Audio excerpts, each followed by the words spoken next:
to our Clan Championship Cup. This is the final free-for-all of the day. This is going to be the random race on the archipelago. Good morning to all of you in the Americas, and welcome back, and hope you've enjoyed your morning for all of you over in Europe, as well as Asia. It is bright and early here for me right now, and all of my children are asleep, including my wife, and unfortunately I am not. So, woe to those who show up to this match late.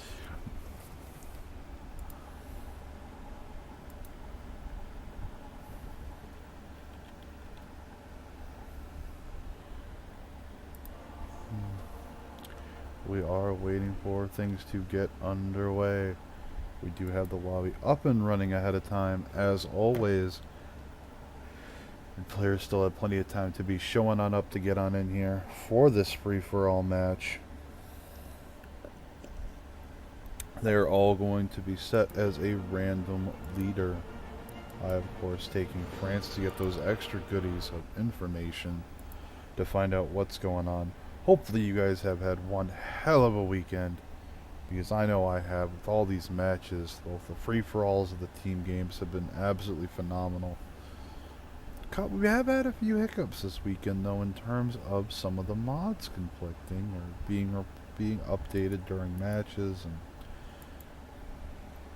definitely caused a little bit of a snag in some cases, but that seems to be in the past. We are now just waiting for everyone else to join.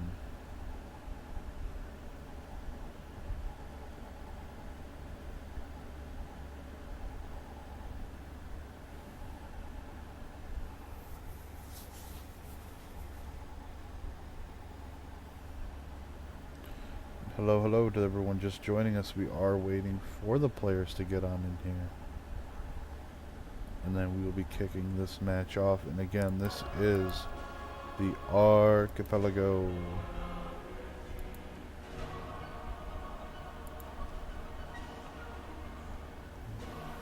All random archipelago.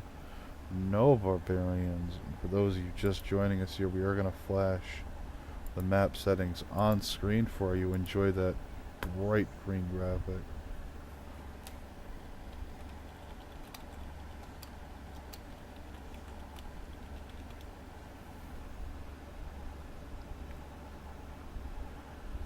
You guys can enjoy that now. We do, of course, have no duplicate leaders, so we're not going to have any silly shenanigans.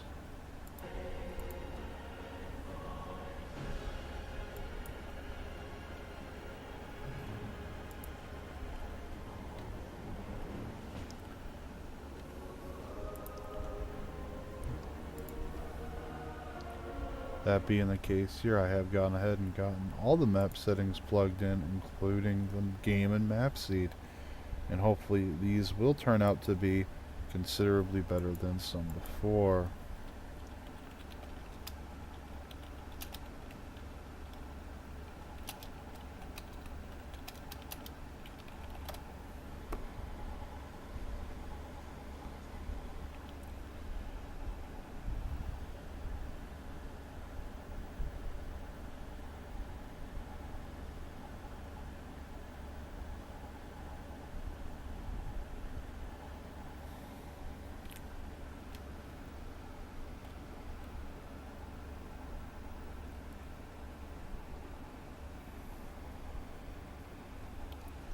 Big thanks over to O2 for being ready right out the gate here. As soon as I had these posted up ahead of time, he snapped right into the lobby, and that's really nice to see. And very refreshing to some of the waits we've had to see in some of the other lobbies.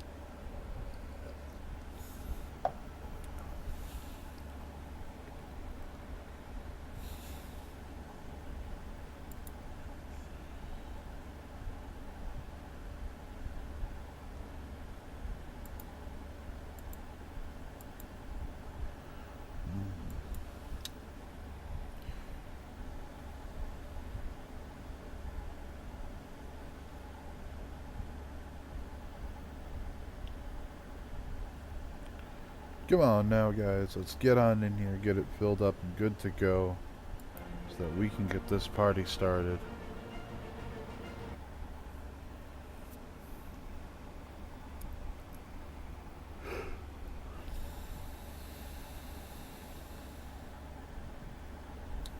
So how about you guys? Have you guys been enjoying the weekend so far?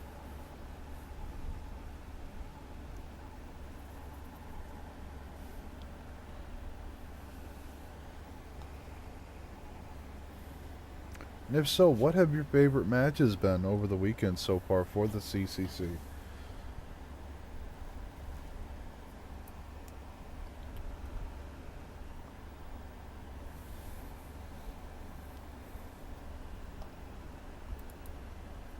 Yeah, the One City Challenge was a whole lot of fun. And hello to all of you visiting over on the YouTube and Binks.tv channels. Great support as always, the wonderful platforms over there. And important to remember, everyone, that there isn't just Twitch out there as well. You can multi-platform on a lot of different platforms out there, from Afrika TV to even things like mixers. So keep that stuff in mind when you're streaming.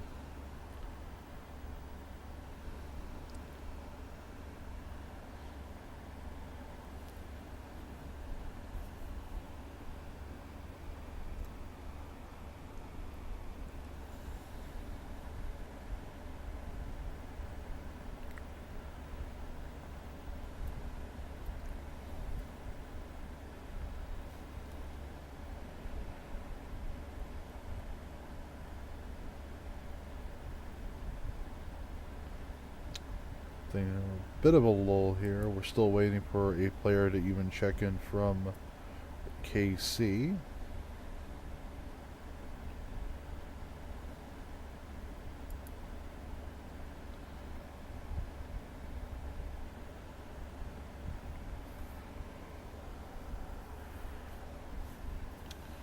Definitely going to be an exciting match, though. It is nice to see these other map types played, not just Pangea or Continents. And even Continents is rather exciting, because depending on the divides, it can be a whole lot of fun.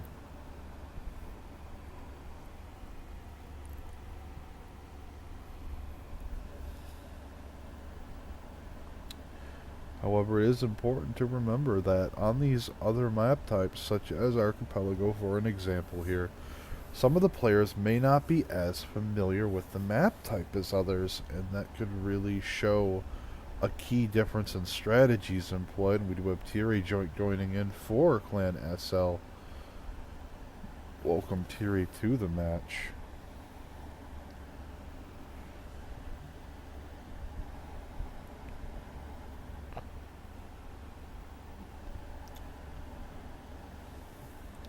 Things are for now in the quiet lull, but they are going to be picking up very quickly here as we progress forward.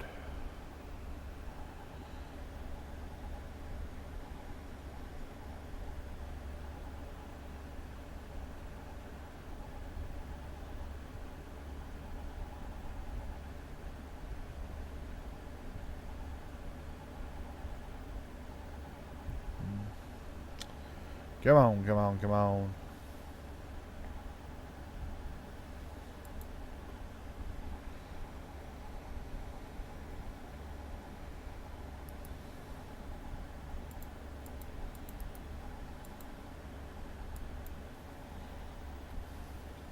Come on.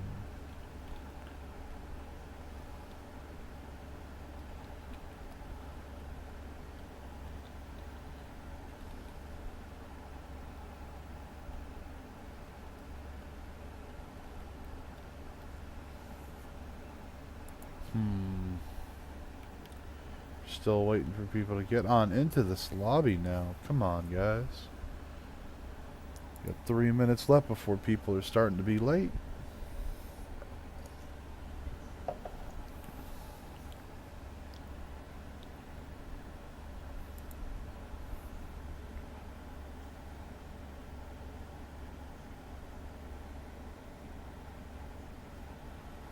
Hello? Hey guys. Hello. Alright guys, you guys look over in FFA draft. The lobby has been up and we are waiting live for you guys to fill this out so we can get going. Okay, head over now. I'm just here to see if someone is not showing up, because Yoshi told me maybe someone from KC wasn't showing up or something. I don't know how this works. Okie doke. So if you need me, then please tell me what to do, because I've never played in the CCC before. Well, we popping all sorts of cherries today. Definitely.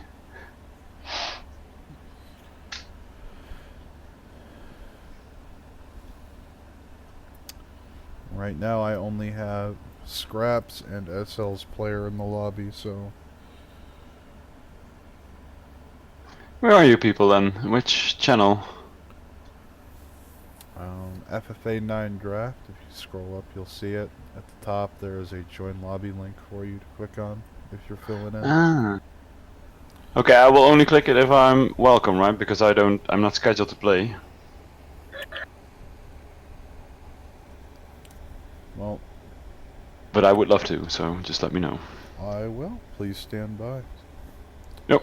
Let's see, we do have Priz coming in here. Who is Priz playing for? For Steve I think Civ FR. FR. Alright, so we have FR's player in. SL's and Scraps, so we need TDFs and KCs.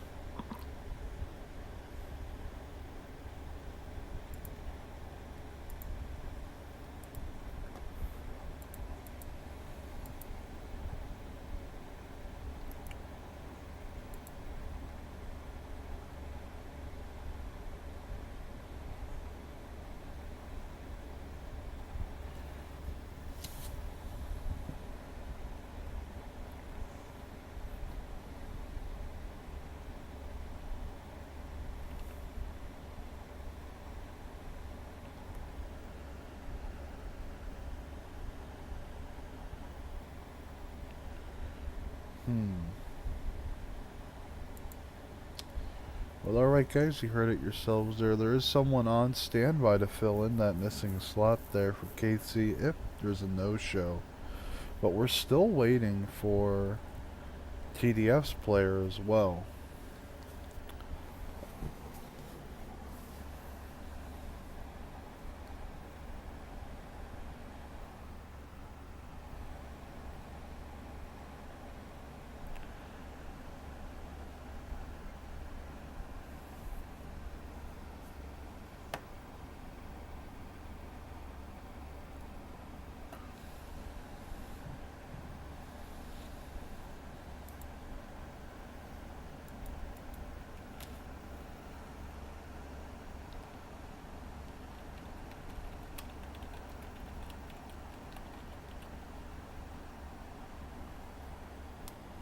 Joined. Hey, welcome, Jung. How are you doing today?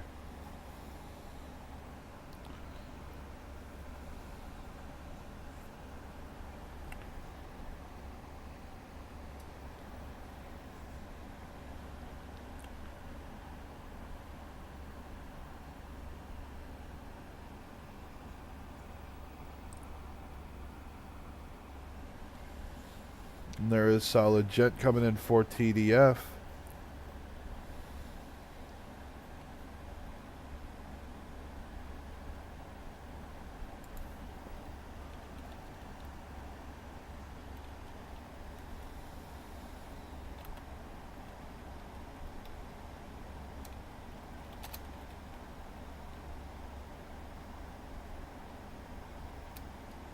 Waiting on Pale to enter the lobby. So is Pale Red Dot the player for KC today, or?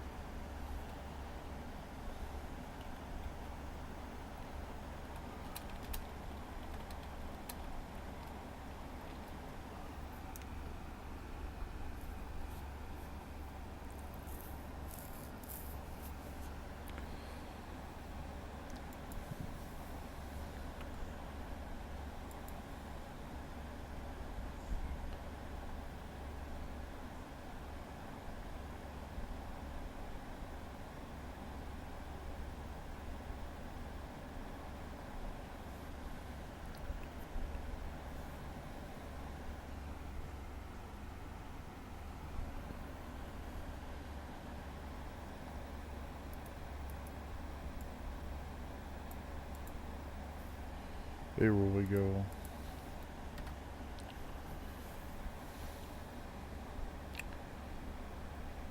Just waiting for that last player to get on in here, and we will be looking at getting this party started.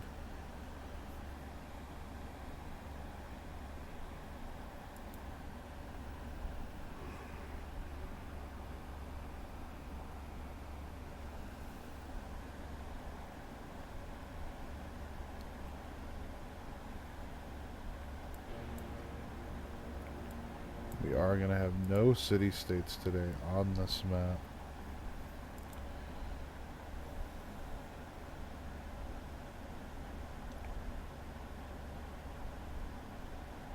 The civilization choice is of course going to be random, so there's no telling exactly what we're going to see here today.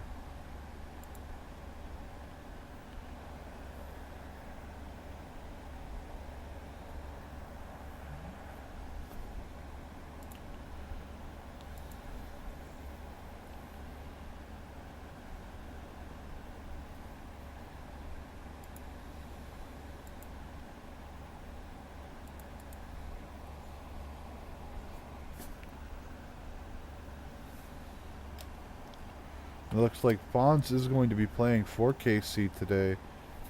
They are pretty darn lucky he was here to bail him out.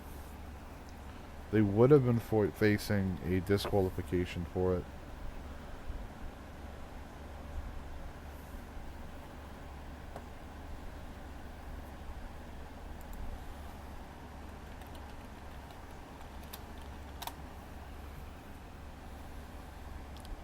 Alright, so Fonz is in. I'm going to do one last look at the game settings here. This is an archipelago small. There are no city-states on this map. World ages, new resources standard. Everything else is standardized out. There will be no barbarians. There are goody huts around though, so be sure to be scouting out for those.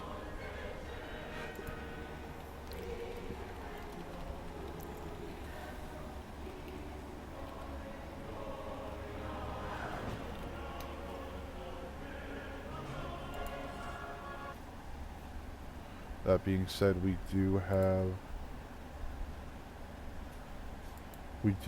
quite a bit of entertainment coming on here. The Fonz has always been a great player, and he's a pretty good guy to chill with as well. I am not as familiar with O2 or the others. We did see Thierry play in an earlier match this weekend.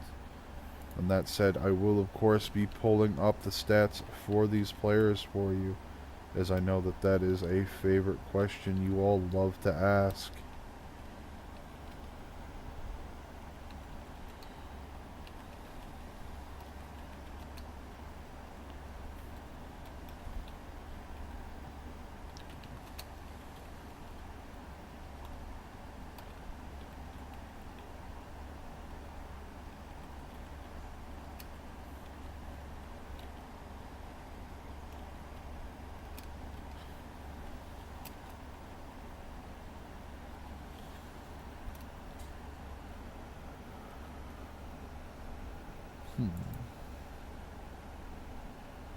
What is Mr. O2's Discord tag?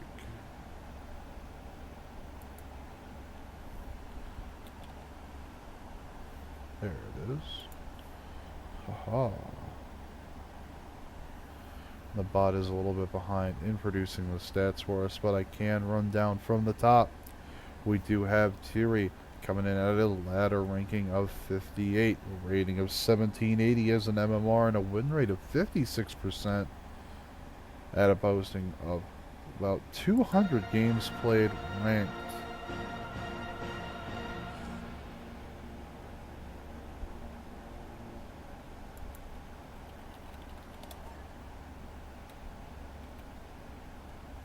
And there are some questions from the players about the game type. I'm rather surprised. There's a channel with all of this posted.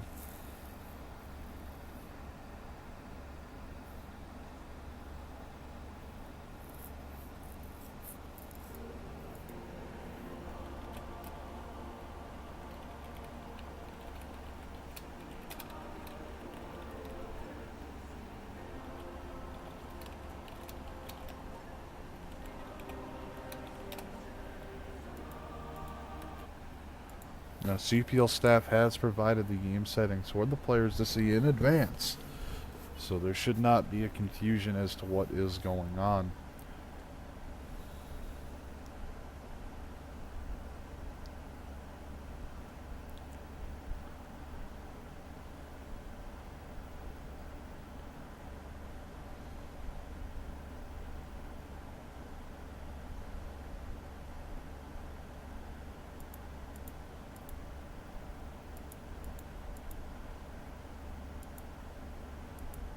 Getting right back though into our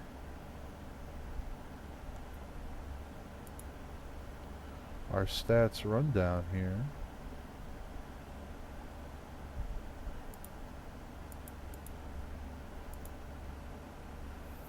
We do have coming in a number 2 slot here is going to be Priz playing for FR, and he has a ladder ranking of 169, an MMR of 1531, and a win rate of 44%. He is brand new to the ranked ladder here, only having 9 games played. So welcome to the CCC, Priz, and good job for stepping up being a newer player. Now here comes the Fonz here representing KC today, ranked at number 33 on the ladder with an MMR of 1848 and a win rate of 74% at almost 1500 games played.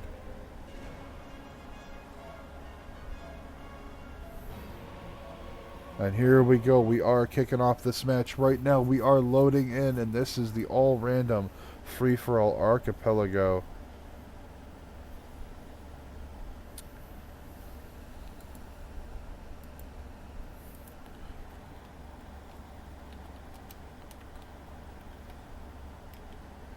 And Solid Gents here coming in with a ladder ranking of 107, MMR of 1648, and a win rate of 45%.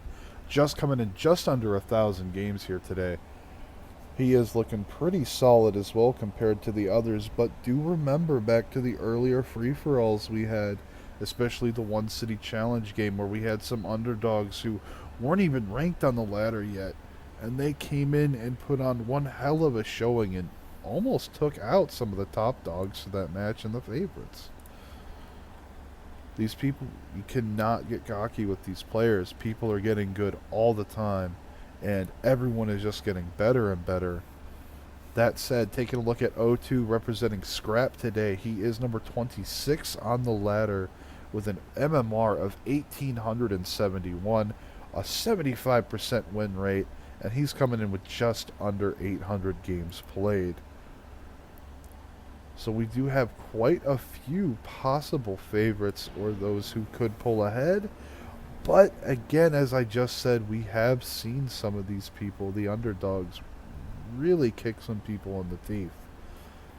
So hopefully our veteran players will not be caught with their pants down and get a rude awakening once again.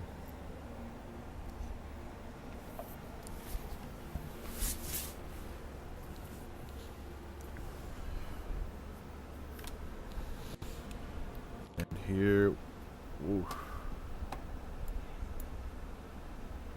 I'm not even sure what change got done to this mod. The mod's clearly changed again from one of these various updates. That because I now have a warrior I didn't before. I'm not sure why the mod keeps getting updated. Anyways, O2 did get Gilgamesh here for this archipelago map, as we can see his spawn location.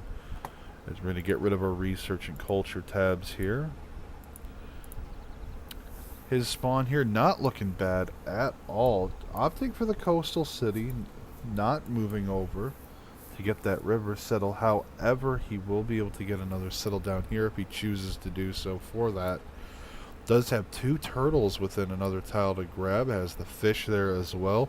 Double wheat with the start, as well as a banana second nearby. Horse 3 tiles away. Not a terrible start. Plenty of chops, but he is going to need bronze working to make good use of them. Taking a look around here to see who else is around and about today. On the same landmass, though, we do have Thierry, who has gotten Scotland. And wow, his start is not bad at all. Has a turtle nearby, crabs as well. 2 and 3 tiles out. Copper 1 tile out. Has a horse immediately within the capital, along with this 2-2 sheep on the hill. Another turtle up top. Iron close by, and look at this double hill gypsum. Wow, that's going to be a beautiful expansion. And he, of course, will be expanding towards the center alongside Gilgamesh, so this is going to be a pretty early war up here.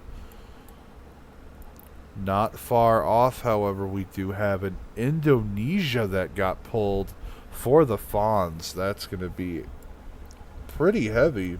However, this is a very oddly shaped landmass, and because of that, I think that will impair the Fawns' growth slightly. Now that said, the tiles at the capital are not bad, but compared to the other players, it's a little bit rough here. Now, close by, there is the chocolate tile that can be bought out at 3 tiles away. And that will be providing quite a nice thing. So I'd love to see some expansions get shuttled over here very quickly to take full advantage of those chocolate tiles.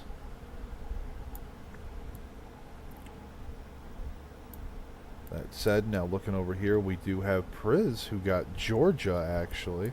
So we have 2 naval sibs so far that we've seen pulled out. The 5th, of course, as you can see, is Macedon up there, but we'll get to that shortly. Taking a look here at the land controlled by Priz. He does have iron in the capital. He doesn't know that, of course, yet. Has a horse within 3 tiles. That's not too terrible. Has the stone, plenty of chops, again, bronze working going to be needed to make the use of these rainforest and jungle tiles. Lots of plain hills out east. Unfortunately, it's long and stringy land, just like the issue with the majority of our Indonesian players' land as well. However, plenty of hills down south, of course, as well. So once that's taken care of, things will be looking better for those players. And speaking of Macedon here, a pretty sizable landmass here, all to himself. However, that 1 tile gap right there is going to be an issue. Now, we do have Scotland picking up animal husbandry, Indonesia grabbing mining, Macedon grabbing mining, and sailing right away from Samaria.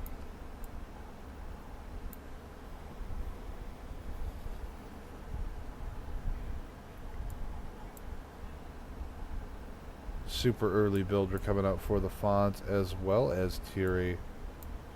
So let's take another look around here. Scout coming out for our Gilgamesh player as well as our Macedon, as we saw. Second warrior coming out for Priz. Wanting to make sure that the war carts are not on his landmass. Code of Laws getting picked up by our players as well as they're getting their first policy cards slotted.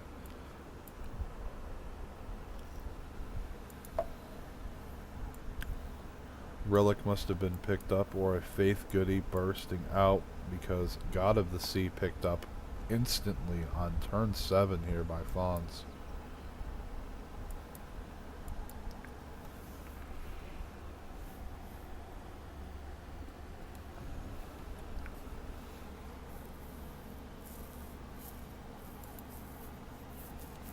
Plenty of stuff going on here, mostly of the same good old stuff here in terms of getting things done. In that early game, there's only so much you can do with that first civic code of laws, and then choosing to branch off and where to go from there. Technologies are a little more openly free with your choices here.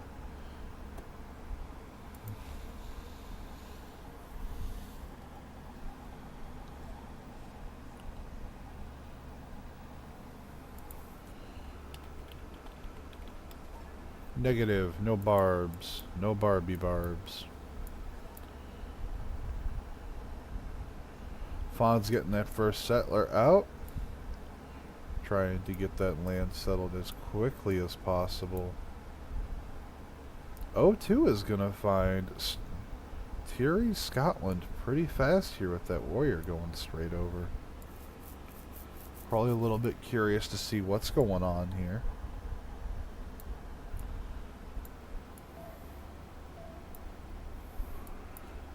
Oh, turtle package. Sailing getting picked up by Scotland. Animal husbandry getting picked up by our Sumerian player here.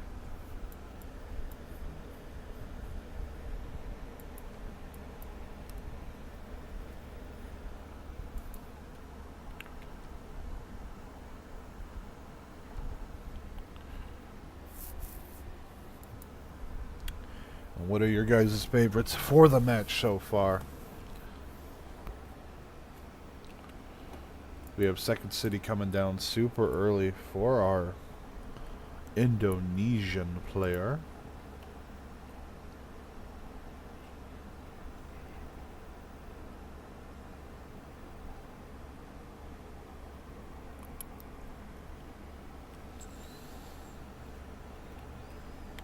Nothing quite explosive out of Solid Gent or Thierry here.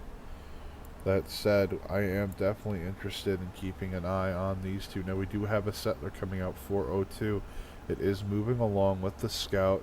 He's getting a little bit suspicious because this warrior hasn't found anyone, but this is a rather large landmass.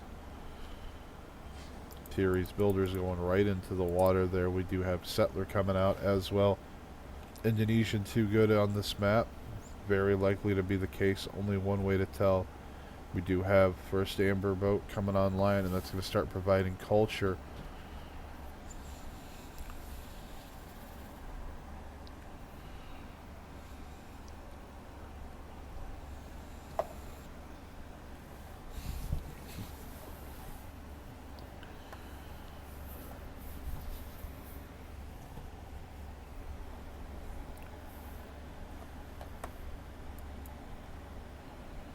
I'm a little curious to see where Thierry's builder is off going. That whale is going to be out of reach, at least for now.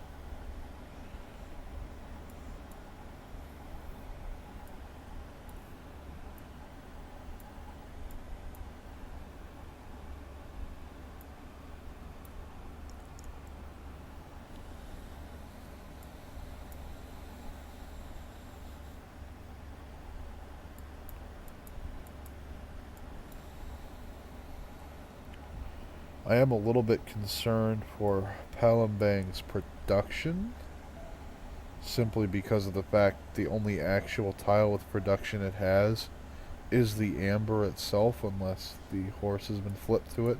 More builders coming out for fawns.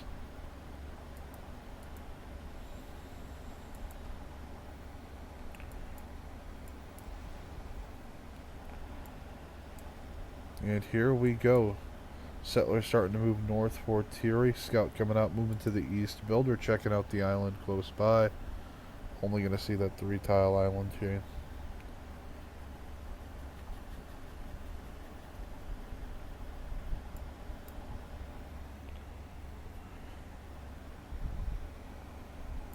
You trade with the capital and use the horse. Yep, he can flip the horse over, Yoshi. You are completely correct. And we do see this builder getting ready to throw down for the cattle. Indonesia has the improvement, yes. No, but not right away. We do have Gilgamesh, the second city, coming through. Indonesia had animal husbandry come online this turn, and we are likely to see the rewards of that reaped almost immediately. Settles the city of Eridu here, buys this ivory tile, and that 231 is going to do a lot of work for this city.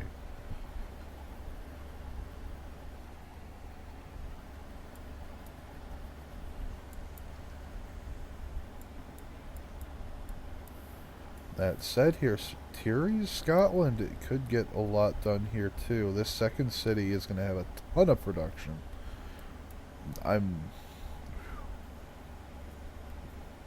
Oh, there's a lot of production for that city. Sumeria just pulled a relic out of its hat.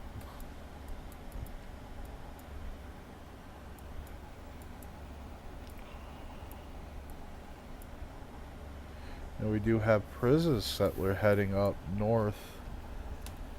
It'd be interesting to see if it settles all the way up here towards the fresh water, or if it simply settles on the rice or this 2-3 coal tile. And the reason being is that will act as a canal city to get through both sides of this little chain.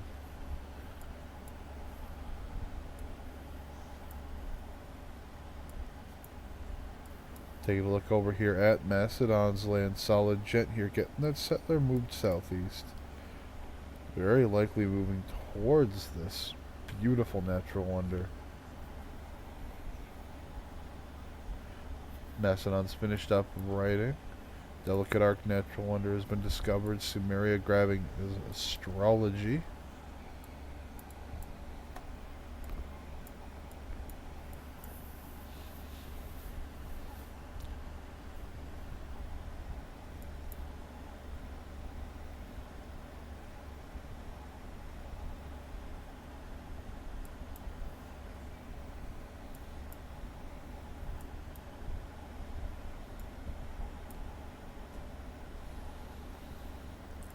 Fonz here getting quite a few improvements out.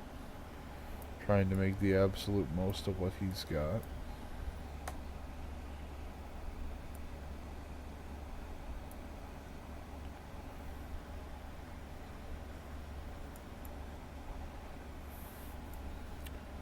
Second city does go down where that rice was, getting that fast growth for this city here.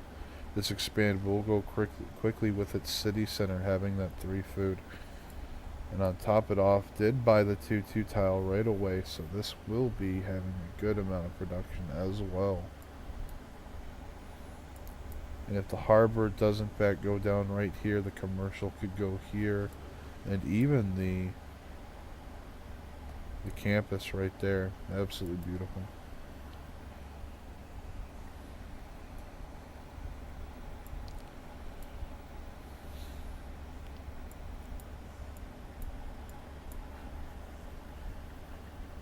Goddess of the Harvest picked up by our Sumerian player.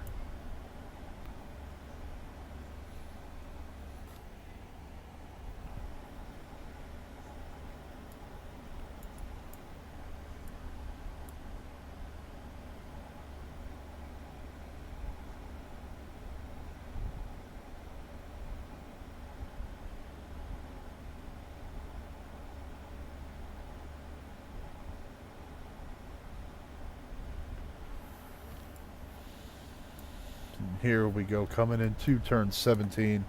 We have another settler coming out here for Scotland. Builder is coming back from its scouting mission. Another warrior out here as well, getting ready to help push with Tiri's settler out forward a little bit more.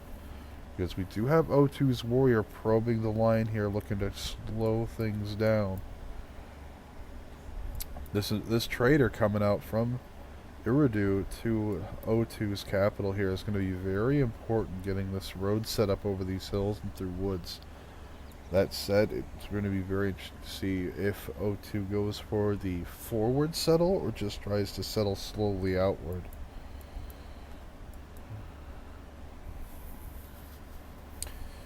Fawn's getting out that extra settler as well.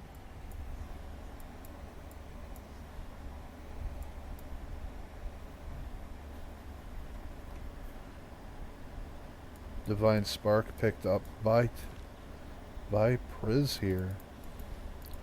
Gonna have a lot of those extra great scientist points, as well as some of the others that are going to be absolutely phenomenal in helping turn the game. Choosing to set a guy down right next to this natural wonder and close to the lake. Close enough that a harbor could be dropped here as well without much issue. That is definitely going to help things out as well, making sure none of your cities are losing out to potential harbor gains. And this beautiful 2-2-1-2. Absolutely wonderful.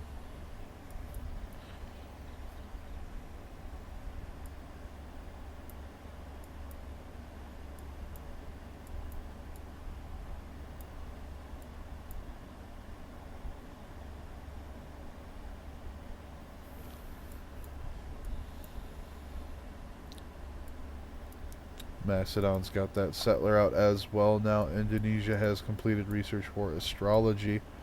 Warrior is linking up. Not fully linked, but this settler is going to be escorted for sure. Especially with these two warriors staring off at each other. The scout would have seen it on the pass by as well. To top it off here, Franz is getting that settler eked out a little bit farther.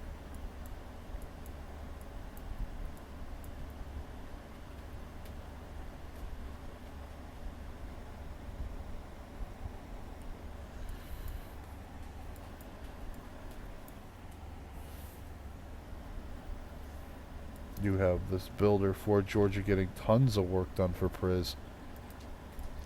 Getting these very important tile improvements here, because you have to remember, with these naval tiles, there are the chances for things like turtles and fish, crabs, whales, etc. But that also means you have more of your tiles than usual being lost to these coastal waters, and that's only 1 food, 1 gold. So you're not going to have all these extra hills. So in order to deal with that, you're going to be seeing more improvements and more than likely less chops.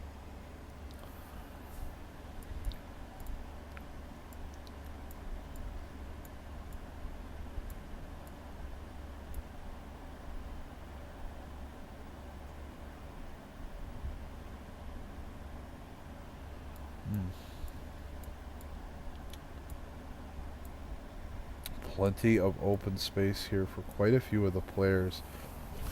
Once shipbuilding comes online, we will see several of them expanding out for sure. I am very interested to see how this fight between Tiri and O2 is going to go, because if they're not careful, they're going to fall behind, and there is Indonesia on the board that they do not know about yet. Solid Gent getting that monument up in his capital city. Foreign trade being picked up as a civic by Fonz.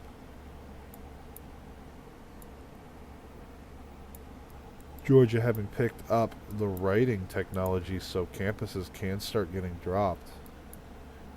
Looks like we are going to see that very thing. We do see the first campus of the game going down. Taking a quick look at the great people here.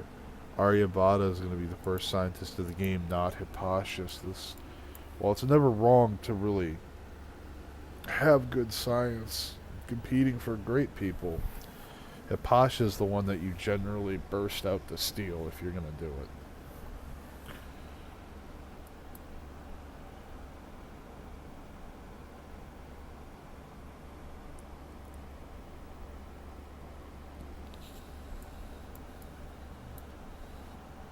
We're going to have this horse tile improved immediately next turn once the city drops.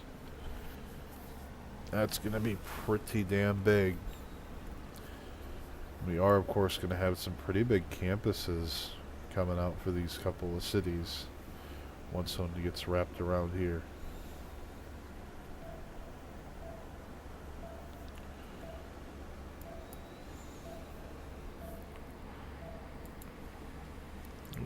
Taking a quick look here at the demographics. We do, of course, have Macedon coming in at 7.1 science a turn, 6.3 for Priz, 6.2 for O2, and 5.7 for the Scottish. So while those differences sound small, and they really are small, in the early game, when it only takes 25 science normally to get a technology unlocked, I mean, the difference of 1 or 2 easily turns into 10 more turns.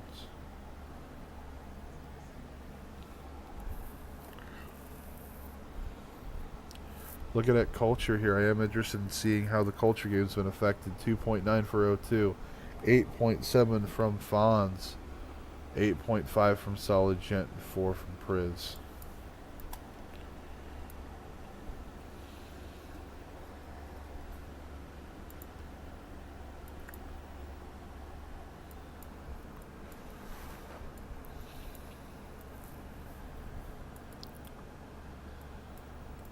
Third city coming online for most of our players here.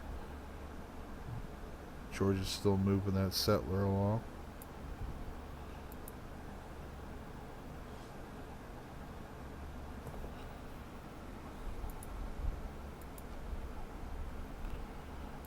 Oof. Here we go. We got more of these boats being brought up by Thierry. That said, our Indonesian player here getting some scouting done with this warrior and scout. Let's get that shipbuilding out. Galleys coming out.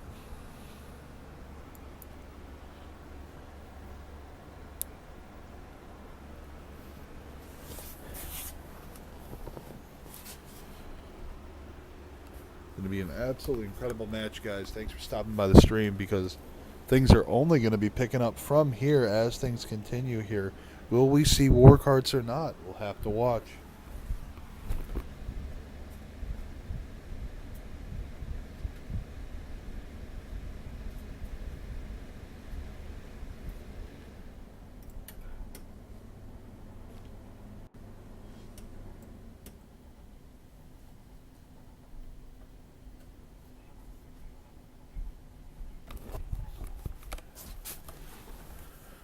Alright, here we go, coming into turn 24 here.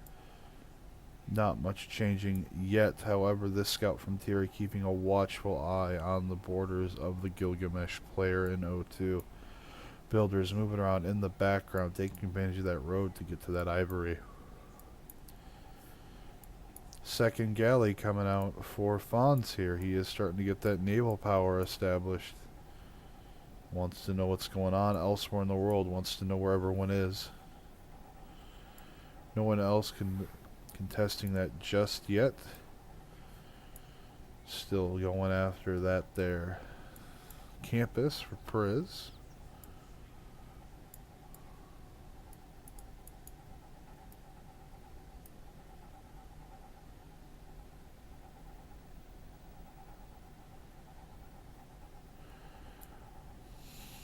And what do you all think the next moves are going to be by some of these players? We don't have anything coming out from Macedon just yet on this turn. Third settler is still moving up to get itself established for Priz here, who is Georgia. We of course have the issue between Scotland and Thierry's Scotland and O2's Gilgamesh. And of course we do have down here the Indonesia, with Magnus coming out in 3 turns.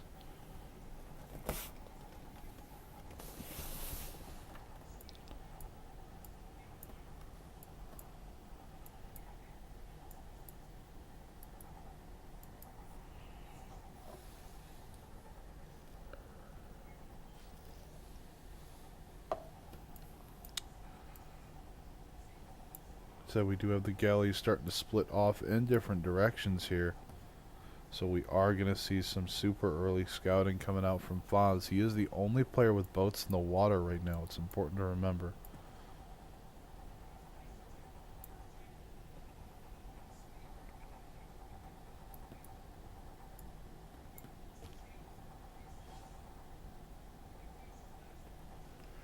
Ooh, big hits here. State workforce being picked up by Indonesia. Masonry by Macedon. Harbor getting built in Eridu already as well.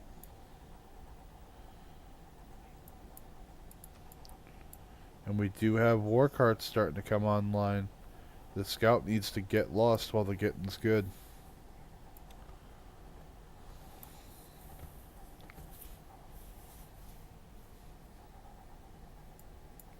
That said, here we will have the Fonz spotting these borders with his ship here. He'll be able to see them on the very edge of his screen. As you can see as a player, there's no dark outline as you find along a city-state. It is literally white on blue.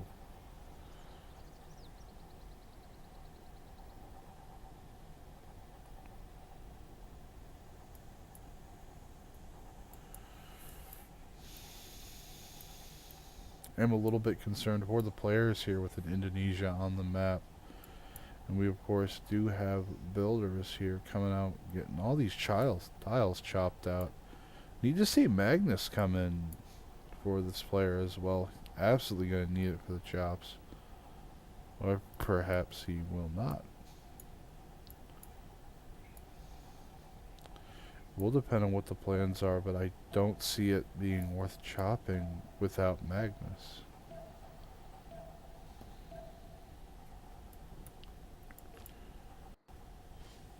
We do have Batumi being put down by Georgia. Scotland puts out about early Empire. And we do have a campus coming online for some of our players.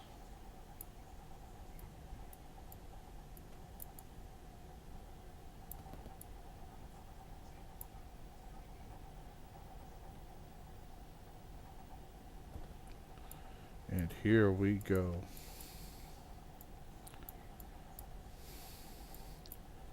Builder coming out. Scout still hanging her out in Fonza's capital. Hopefully when shipbuilding arrives, that's going to change. Now we do, of course, have Liang coming into the second city here.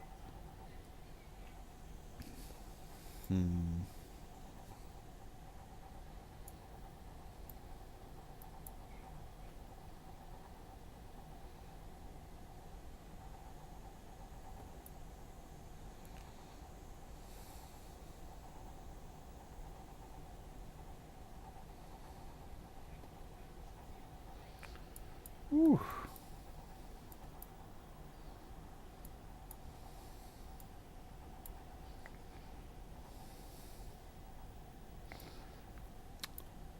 We are definitely going to be seeing our Georgia player in Priz here. He's going to be a little hard pressed in terms of doing what he's got to do here, and that's definitely switching over for naval stuff. Can pick up apprenticeship later. Urban planning gets picked up. One of them has picked up monument. Two of them have picked up the artisan.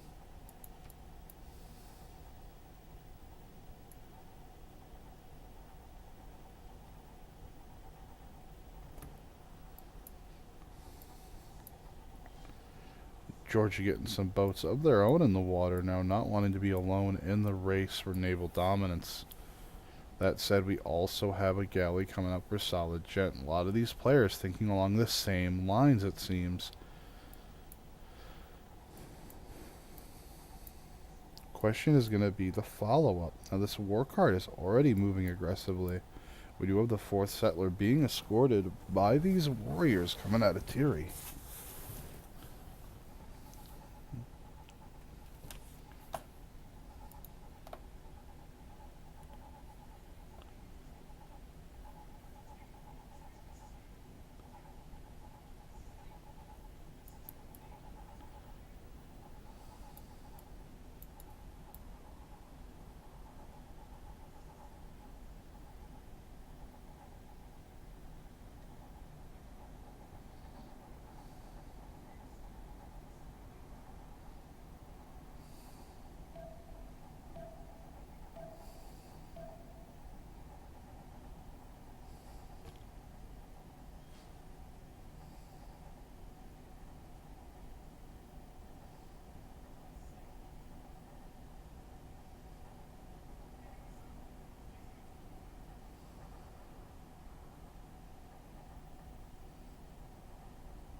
Woo.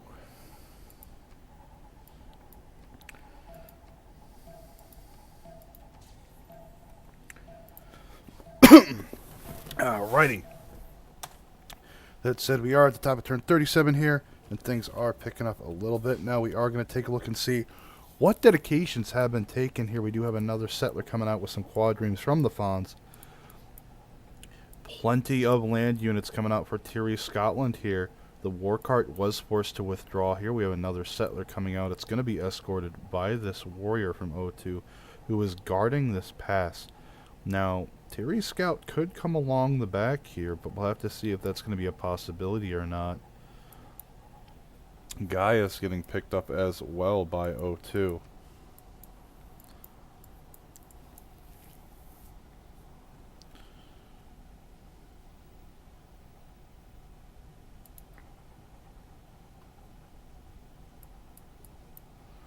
That being the case, we have a lot of builders coming out here for Priz, really taking advantage of this Magnus chops here. Getting chops out and improvements down. We do have another settler coming down heading south. Plenty of land to be checking out. Boats going out in all directions by all the players here, getting a lot of great exploration done.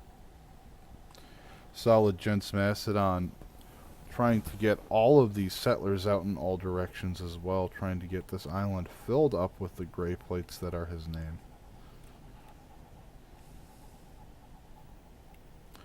We will have to wait and see if George is going to let him rest on his laurels, however, or will they become aggressive? The Fawn's actually sending settlers out now across the waterways. That is going to be a pretty big help as well for him.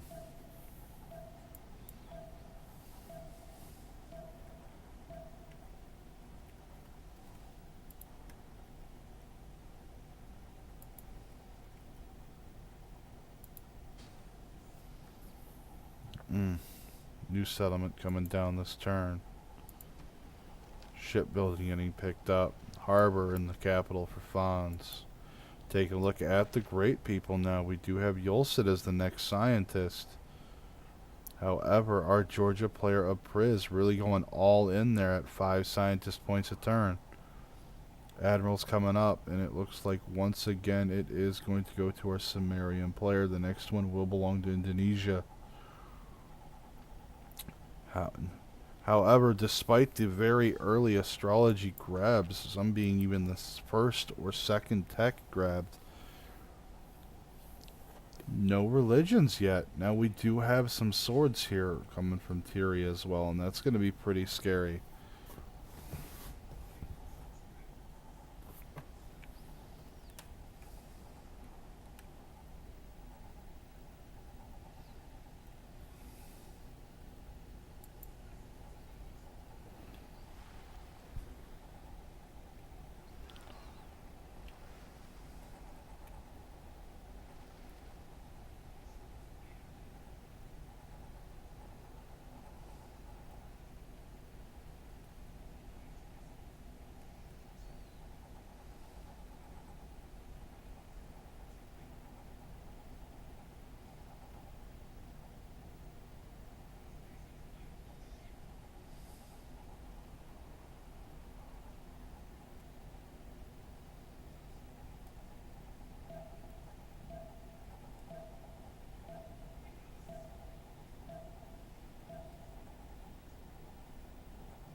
And here we go, coming on in here.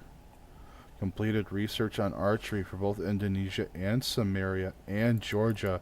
All these players getting the same ideas right around the same time here. And we do have slinger upgrades coming out. Now, Tiri already has the archer out, so that's not that big of a surprise. Oof.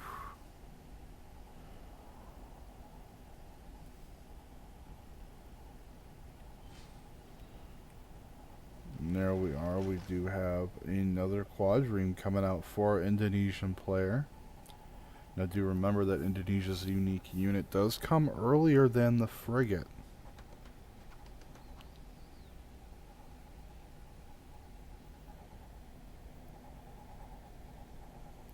And how are all of you as the viewership checking out looking these maps so far? Oof, these campuses with an already established government plaza. I do apologize. This warrior is going to be able to hold the line for a pretty long time, or at least until the archer starts shooting at it. However, Nippur does need to worry about quite a bit here. There are a lot of units coming over. It does look like that the focus here is going to be for sure onto this tile space. No, the settler, of course, is moving northeast. The question is going to be where.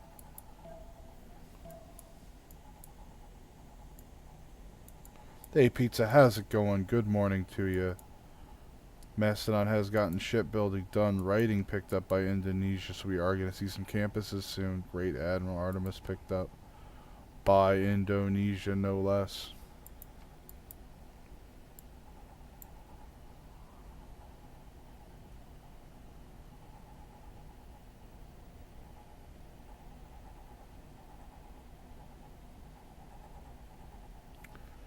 Woof. More settlers coming out for funds here. Not happy on his 4 cities. Looking to make that up to a 5 here. Thierry really going out, smelling blood in the water, going after O2's Sumeria. We are at turn 41. Take a look at the demographs. Fonz at 14, Science a turn, 17 for Priz, 16 for Solid Gent, and 15 for Thierry as well, with a 13.2 for Oz. Culture here is going to be a different story perhaps, or the same, who knows. We do have a 17.3 culture return for our Indonesian player. Do we have any good Canal City spots? We actually do, and that is going to end up being right over here, courtesy of our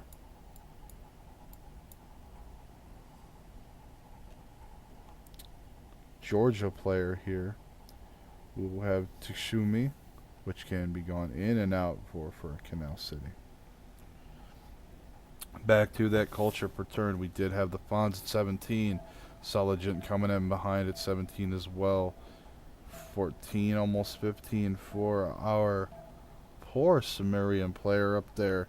And we do, of course, have 8.3 per turn and 5.7 per turn for Priz and Scotland, respectively. That being the case here, we do have to take a look at this. And we do have all normal or dark ages across the board for this first era. So we could see some really large heroic swing timings.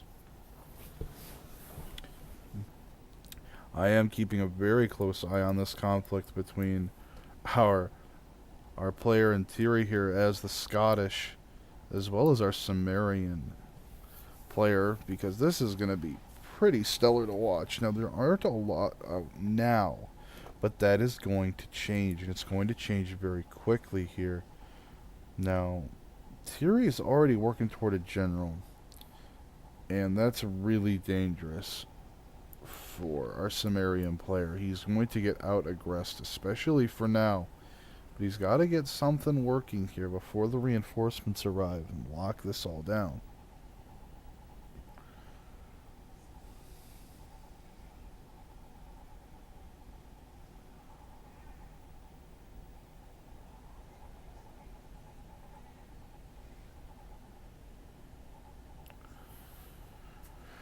Woof.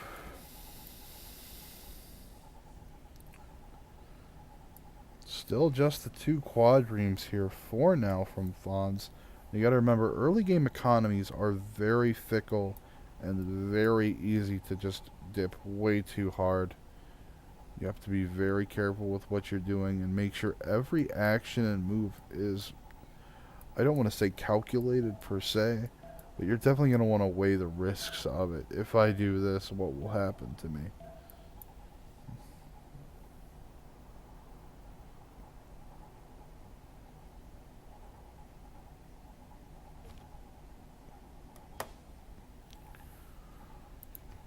Now we do have Sun Tzu being picked up by Scotland here. We do have Games and Recreation getting completed by Georgia. We have a Fawn House. We do have a lighthouse coming out of Fonz's City. I don't know how I mixed that up and called it a Fawn House, but I guess we all have our moments.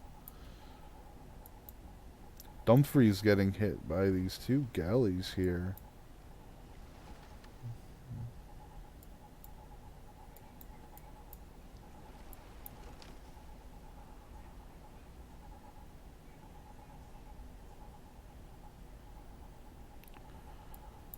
Woof.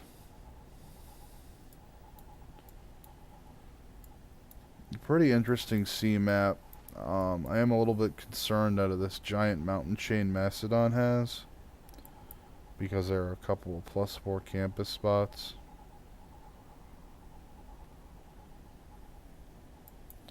That said, these cities are all going to be coastal, so it's not that big of a deal. He'll be touchable. Again, the same question as in earlier games. Is it a question of, risk management? Is it worth the risk of going over there to deal with it?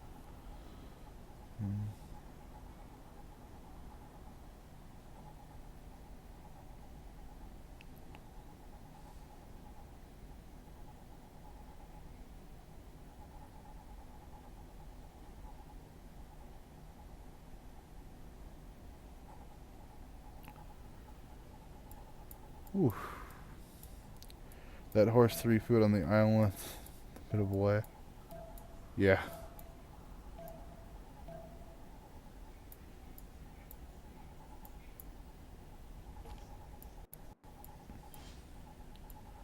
Archer getting picked up by our Macedon player. Military training from Indonesia. Urban planning from Georgia. And even slotting the policy cards.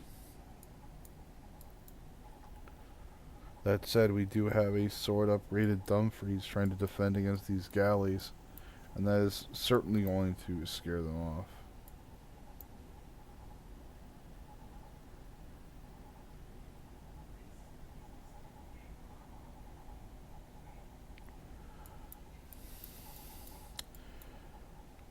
Now we do have some big hits going on here. We do have Sun Tzu accompanying this sword, as well as the one down here that's looking at this encampment and Archer.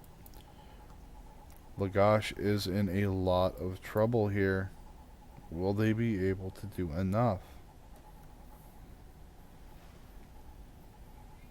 He is sending the warrior out. He's going to abandon Lagash, knows he can't hold it. He's going to reinforce his line and get where he needs to be in order to properly defend this down. Now, Nippur does have a quadrime coming out as well, along with the Admiral.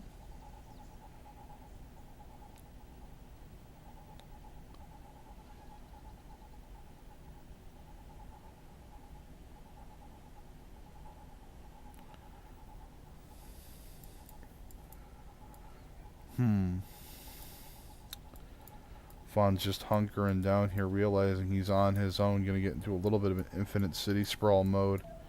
Hope he doesn't wait too long, as we did see with Agathy in the last match, where he just had city upon city upon city. It was absolutely incredible, still producing settlers, even into the late turns that we were seeing, at least for that part of the game.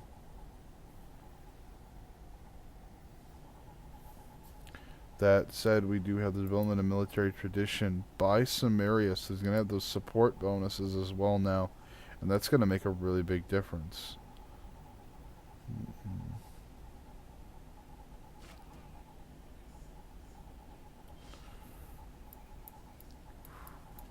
Plenty of builders acting out here in the background for our Gilgamesh player. Most of his troops are caught up here at sea, though. Those aren't going to help him right here until they become frigates, and that's a long ways off.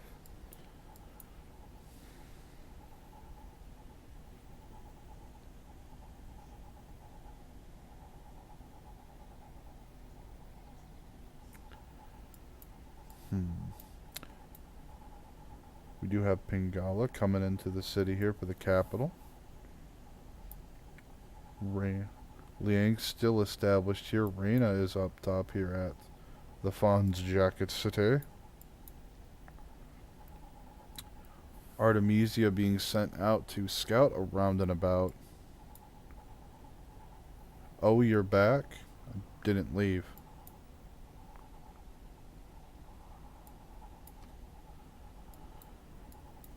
Players just kind of taking their time with this game, really just sitting back.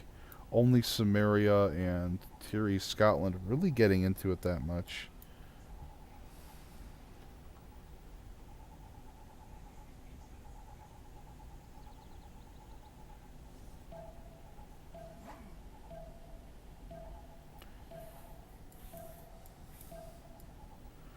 Let's see what comes here at the top of the turnover now.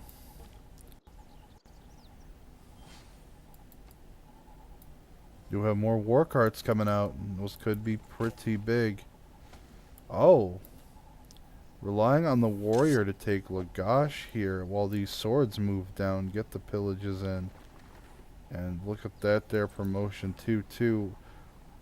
And Sun Tzu moves forward to link up with the sword here. Tiri's other sword fortified on the encampment, not letting the units through or allow it to be repaired. He does have another sword coming to join the battle, but Tiri may need to slow down and just enjoy himself, because if a huge offensive sent out against him, yes, he has the advantage of the swords, but will he by the time that he gets there?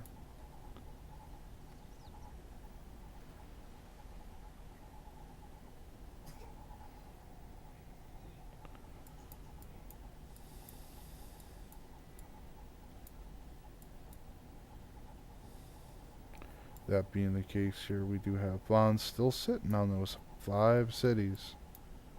He just ended out Fonzie's jukebox. We are going to have the complete Fonzie collection. Settler and a builder from Priz moving out along the peninsula there, so they're going to be making a city there as well.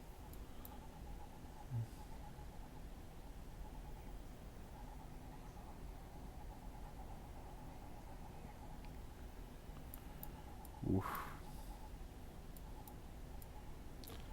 The city of Amalo, pretty far down, but it does get the river settled, and it's off the coast, so it's going to be a little safe. Hepasha being taken by Macedon. I'm very surprised to see that Priz let that happen.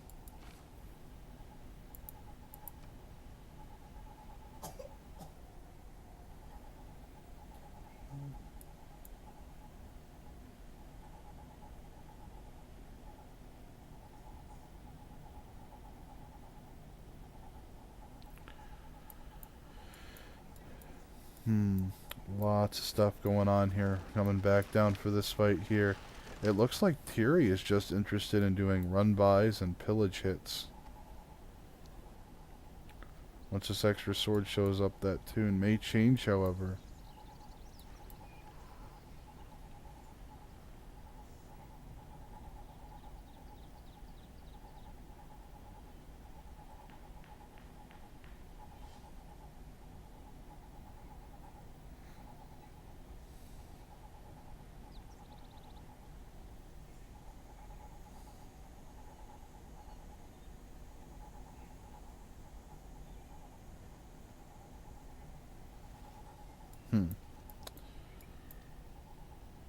Archer's getting repositioned here. Archer getting into the Lagash City Center here to try and drive this warrior away.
is going to be an interesting here game with all of this going on here. We have lots of combat going on here in the background here. We do have that city going down here. We do have this horse here holding on to that front line though, and that is going to help alongside these war carts to hold that front line and push back. Did have to give up one city though to the Scottish, but has managed to push back in the meantime. That being said, Thierry has gotten a lot of breathing space out here looking at all of these campuses down here and other districts down in the background behind this. Meanwhile, Fonz continuing to sit on those 5 cities. The 6th settler is out and moving around. It does have a quadrime close by to kind of keep an eye on things. And hey, Abdullah, how is it going? Hopefully you are enjoying the matches this weekend as much as I am casting them. They have been an absolute blast. We do have the quadrime galleys here coming out from our Georgia player who is on 5 cities themselves. 6 actually up top here with number 7 not too far in the future. We have Hadaroy up here as well. Could we see some horses get in the water on some little rafts and get on down there? Maybe, maybe not. We're gonna have to watch to find out.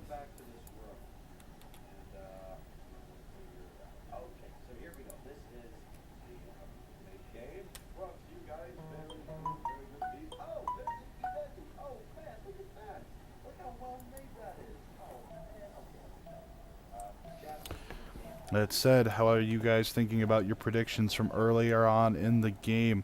Do you still feel that prediction is going to come out on top, or has your mind changed from how things are going?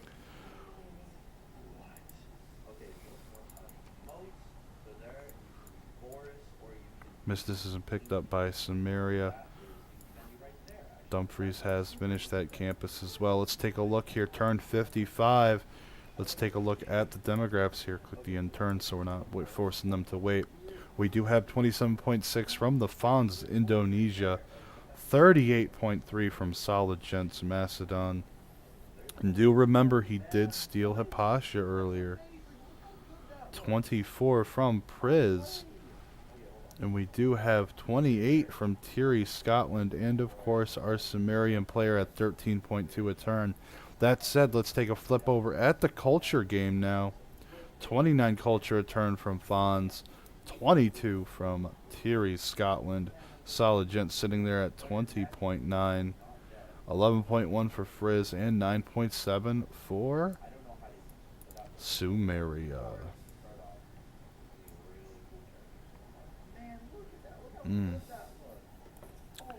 Absolutely incredible play coming out today from our players. They're really struggling here to represent their local clans and communities.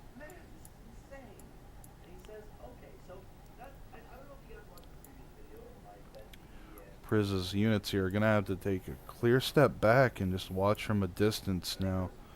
Bonzi's Jukebox even getting walls online to discourage any shenanigans.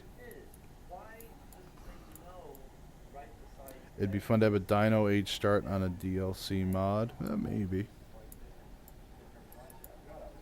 Game pause coming out from Solid Gent. Oh. Didn't mean to. Silly me. Okay. It was an accidental pause. We do have Mausoleum at Helicarnassus getting picked up by our Georgian player, perhaps. You're just too friendly for a war game.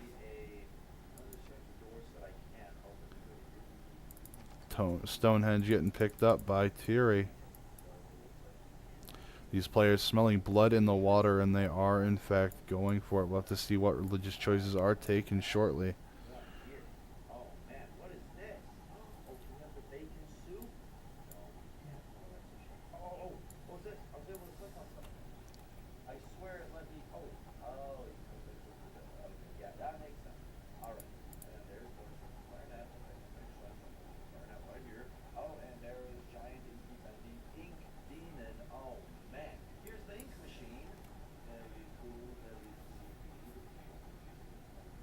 Whew. Units are starting to fall back here for Thierry Scotland. He needs to fall back and regroup. He had bought a massive lead for himself to build up on behind all this aggression against Samaria, but now that Samaria's defended themselves, might have bitten off a little too much.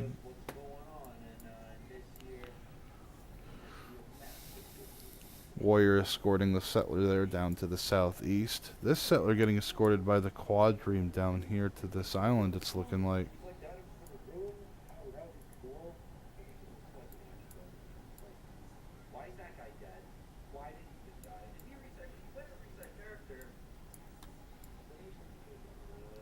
Plenty of quadrimes sitting down here at Alexandria by the Latmus. These beautiful, beautiful campuses, like, these are just incredible. Hi, how's it going so far? Welcome to the stream, Eagle. Good morning to you. If you're joining us from the Americas, good afternoon or evening, depending on if you guys are coming over from the Asian or Asian continent or Europe itself. Game is pretty exciting so far here. We do have a lot of Hatteroid gathering up here. Does have shipbuilding, but no one else knows that just yet. We could see an interesting hit come on out. That said, this game has been full of impact already, as we do have a Scotland and Samaria on the same island. As you guys know, looking at that archipelago description, it does say that there is one larger island out of all of these tiny chains. And usually that island does in fact have multiple civs on it. Is dropping a +2 campus there in Nippur, trying to get his science up so that he can at least attempt to compete.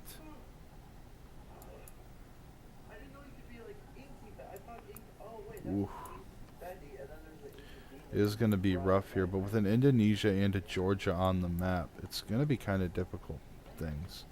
That said, we do have a Kampong right here, as well as up here. Having that, ooh, that 4 food, it's incredible.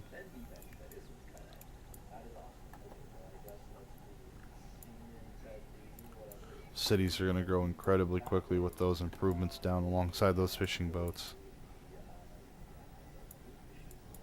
And then reenact that whole,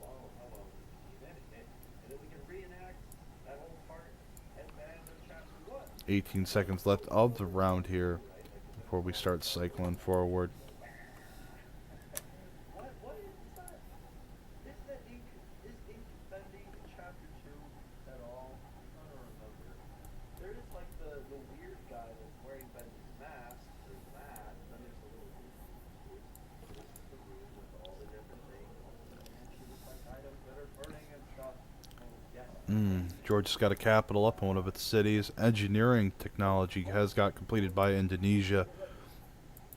Let me interact with that. Does that change anything? Lots of good stuff going on here.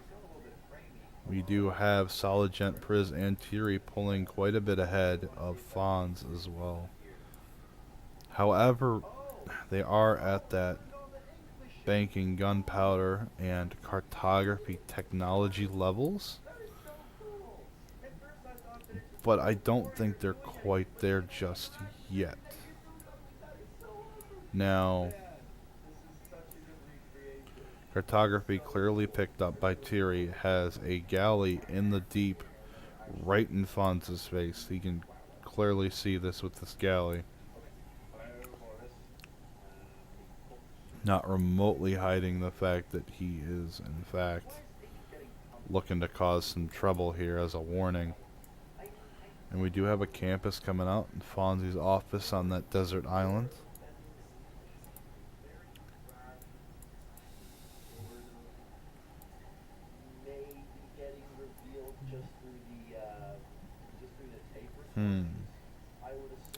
Taking a quick look here, we do have Hildegard as the next scientist, Barca as the next general, and we are on Rahandra for our medieval admiral.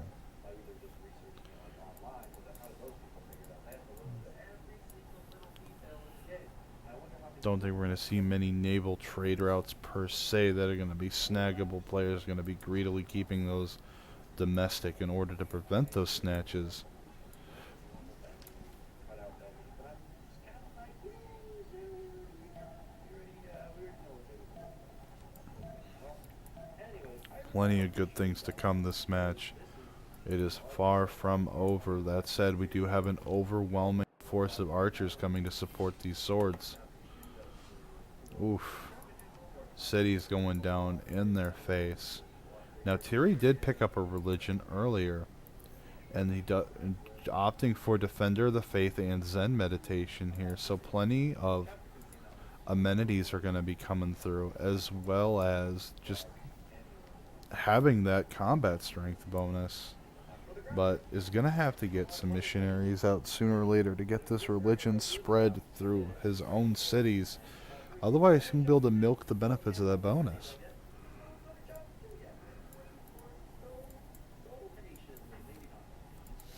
That said, we have a couple of horses ecking out here just a little bit. So Tiri does have a sword fortified on this jungle hill, so he's going to be able to see that.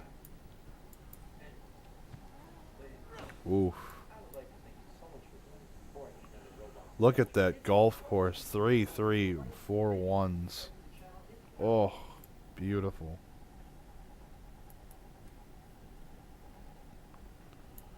Just insane. Absolutely insane.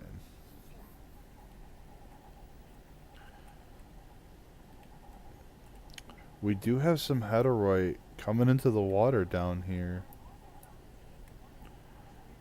Where are these gonna go? Are these gonna be coming all the way down here and then going north?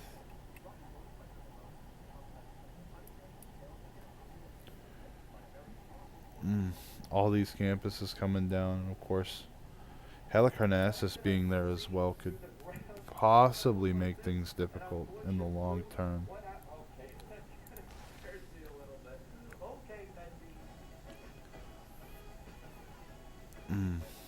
That double use.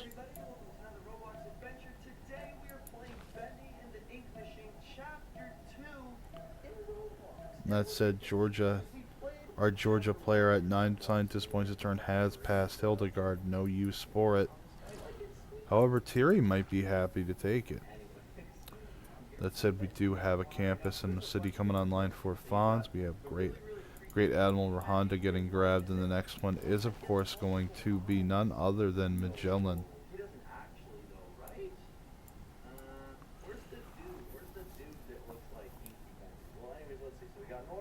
And that said, we do have Barca being picked up here. And with that, General is going to be able to balance out the issue of Boudica. However, there is more problems to come. There are tons of archers here that are going to cause a great deal of problems.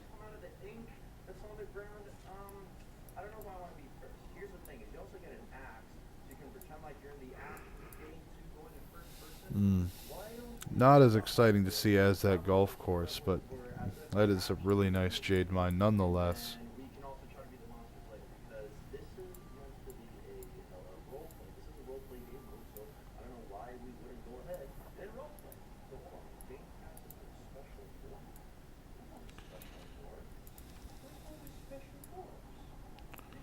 Look at how fast these cities are growing. 12 population, 11 population, 4 fawns.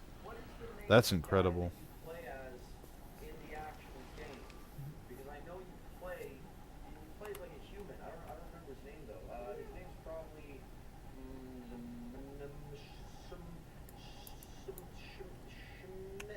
Welcome to the stream for everyone who is just joining us. This is the Archipelago free-for-all, all randoms. Some players getting a little luckier than others with their spawn or civ. Now that's being the case. Call Foster joined. Hey, thanks man, I appreciate that.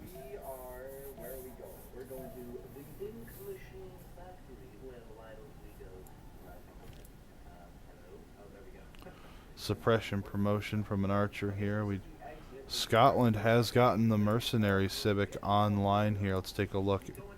We're going to get this dedication broadcast out of the way here so that we can take a look and see where everyone else is falling. And holy crap, we have 3 heroic ages and 2 normals. Scotland, Georgia, and Indonesia have all swung up into a heroic age. They are going to be exploding in terms of their economies. Whereas our Macedonian player and our Sumerian player may fall behind a little bit by this. We're going to have to be watching these demographs as they change over the next few turns, because these changes are not going to reflect how things are looking at the present.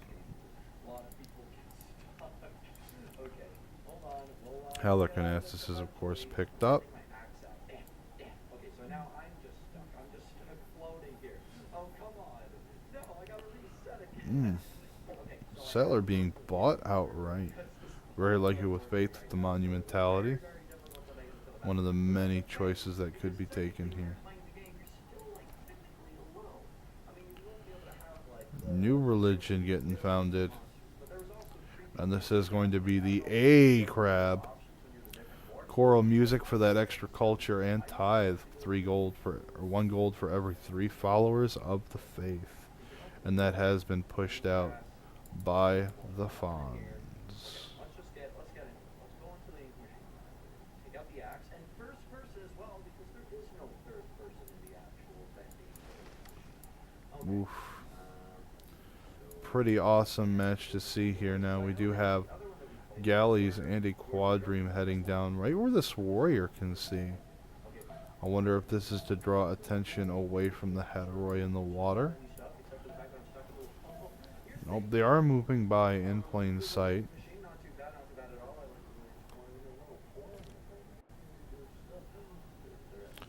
Professional army adopted by Scotland here. We could see some heavy promotions.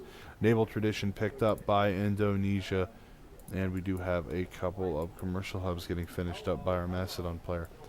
That being the case, because Thierry has slotted this card, and here come the caravels.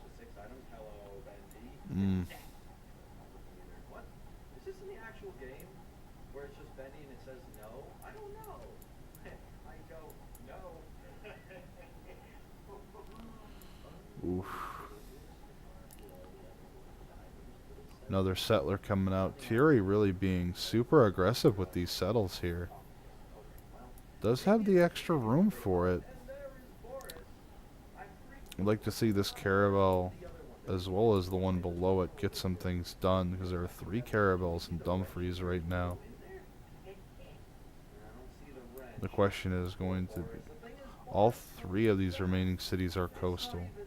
So there's going to be some big hits, but he's got to get in there and get the damage in. Boris is strapped in there, but then in chapter 2, he shows up at the end. Something's wrong. I don't know. I have some speculations. Maybe is this a left? Is this a shove? What's going on here? Okay. My speculations is that I would say that Boris is maybe a Cuban. Fonz has got to hold on until he can get his hands on his unique units, that earlier end frigate from Indonesia. What's the big trick? I don't know though. I have no idea. That's maybe a guess. But can I listen to the tapes? We do have a caravel out for Solid Gent as well, I think it's just the same stuff that plays in the actual. wanting to make sure that he has the opportunity for a show of force as well. Does not want to be thought of as the weak player here. The little cursor pops up. Hit, hit, hit. Let's try this. Hit, hit. Okay. Nope, doesn't look like it. Okay, but what about over here? Let's let me click on something here. Oof. Potentially. Anything here? Civil service coming online for Indonesia. The naval infrastructure coming out. We do have more campuses getting completed, and feudalism tech is coming online. We do have the war declaration between Dafans as well as Thierry, and 2 of these caravels are actually coming on down and sinking some of these quadrimes, trying to get those kills out to deny. Solid Gent declares on Priz as well. And we do have the Temple of Artemis being completed by Fons. Now, where is the war starting here? We do have quadrimes coming in, as well as galleys trying to hit out onto these ships before they upgrade. However, it is too late. Priz did get a Caravel upgraded, and that is going to be absolutely devastating. Now he is going to scout all these Hatteroi in the water with Rehandra, but the question is what will he do about it? There's plenty of coast here to disrupt the naval landfall, but some of these are going to get through. Good morning, Sonnet. Good morning, Agathy. How you doing? Good. How are you doing? Pretty good, actually. This has been a pretty exciting game now. Things have started to pick up a little bit again. We had a lot of early aggression come out between Thierry, Scotland, and O2's Samaria. And speaking of which, she did manage to get a horseman cheekily in there. Like to see some pretty heavy pillages come through. And there's no units to really get rid of the horseman either. So it's pretty free to go. Well, it looks like a super interesting game, right? I assume there was a city as well north of Samaria. I see some roads as well that's been taken away. Yes, he did have a city up here that got razed. He was forced to abandon it, but, you know, kudos out to O2, though, for making the right decision there. He withdrew his warrior and managed to keep that. And it did get promoted, and it was able to help hold the line alongside the encampment, and because of that, he was able to push back. He didn't try to greedily hold on to everything he could. Well, I guess by 2064 we should see some frigates too, especially for archipelago now. So the real question is who gets to frigate first and who gets to use them the best. Well, technically, Indonesia's gotten there first because, as you can see on screen now, the Jongs are out. Oh, wow. Well, I think Indonesia is going to take a decent lead right now. Like, he's so close to Scotland as well. If he manages to kill most of the quads, then Scotland's actually dead already, no matter how good he does on land. Yeah, there are a lot of Jongs out right now. And it'd be very cool if we would see one or two land units as well with the Jong to see the escorting ability, because Indonesia, they can escort units with the Jongs and they have no movement restrictions. So even if your warrior has only 2 movement and the Jong has 7, for example, well, the Jong will be able to move the warrior for 7 tiles. That could be pretty cool to see with the settler and get them all over the place. Yeah, that is so true. That said, I mean, world is now Fonz's oyster, but not for too much longer. We did have 3 players jump into a heroic age, and the Fonz, I mean, his science is up to 76 a turn. Solid Gents at 43. 55 coming out of Priz, 21 out of our Sumerian player, and 45 out of Thierry. But these players, most of them have been beelining for frigates. So Fonz is not going to have this advantage for very long. Looking at the culture screen here, we got 60 culture a turn for Fonz, 46 for Thierry, 43 for Priz, 23 for Solid Gent, and 9.9 for our Sumerian player O2. And Georgia just got square rigging done, as we can see on screen, so that means our little cream orange player here just got their frigate tech. So this little this cute Hatteroi push. Now, Solid Jet has frigates as well. Everybody has hit frigates at almost the exact same time. This is almost never seen. Well, you have to go for frigates on this map. Look at how the coastals of the city. And frigates is all about, like, first moves, as we call them. Because if one shot of a frigate can almost kill another frigate. Like, I think a frigate dies in 2 shots from another frigate, so... It's going to come down to mostly where you put them, how you bait the enemy ship, because and who has the most. And I think that in that part, that's why I give the advantage to Indonesia because of their special unit that Lewis.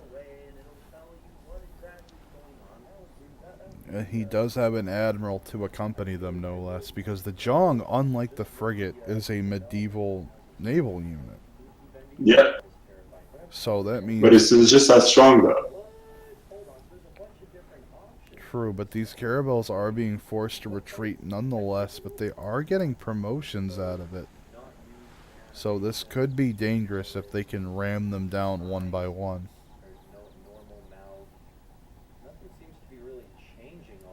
I'd be very curious to see how much fate per turn Indonesia makes as well. Because Indonesia can actually fate by those ships.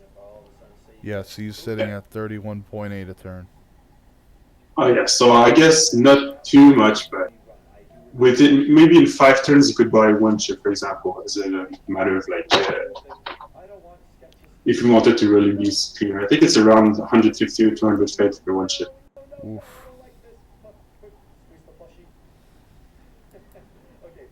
Well, what most people don't know is that the caravels actually are very good counters to Jongs and frigates. You do need to have a lot of them. Because since the frigates attack from afar, sometimes they get shots first on the caravel. But the caravels are quite decently strong, like in defense, so they can sometimes hold on a few shots. Oof. Speaking of the double there, these caravels, 3 of them are badly hurt. However, he's getting lucky here because Fonz is focusing these caravels down and not these quadremes. Yeah, well, I think Scott is doing an amazing play here. He probably doesn't have the frigate tech, so he's trying to delay as long as possible the Jongs to actually hit his main ships. Here we go. 3, 4, 5. Yeah, actually starting. Another Jong coming out in the background there. So starting The next turn. The problem though is the positioning as well. Like he's on a team right strength right now, so maybe Thierry will actually come out on top if you focus down the northern ships. He has a better concave, if you would call it. That's how we do in StarCraft. Yes, exactly.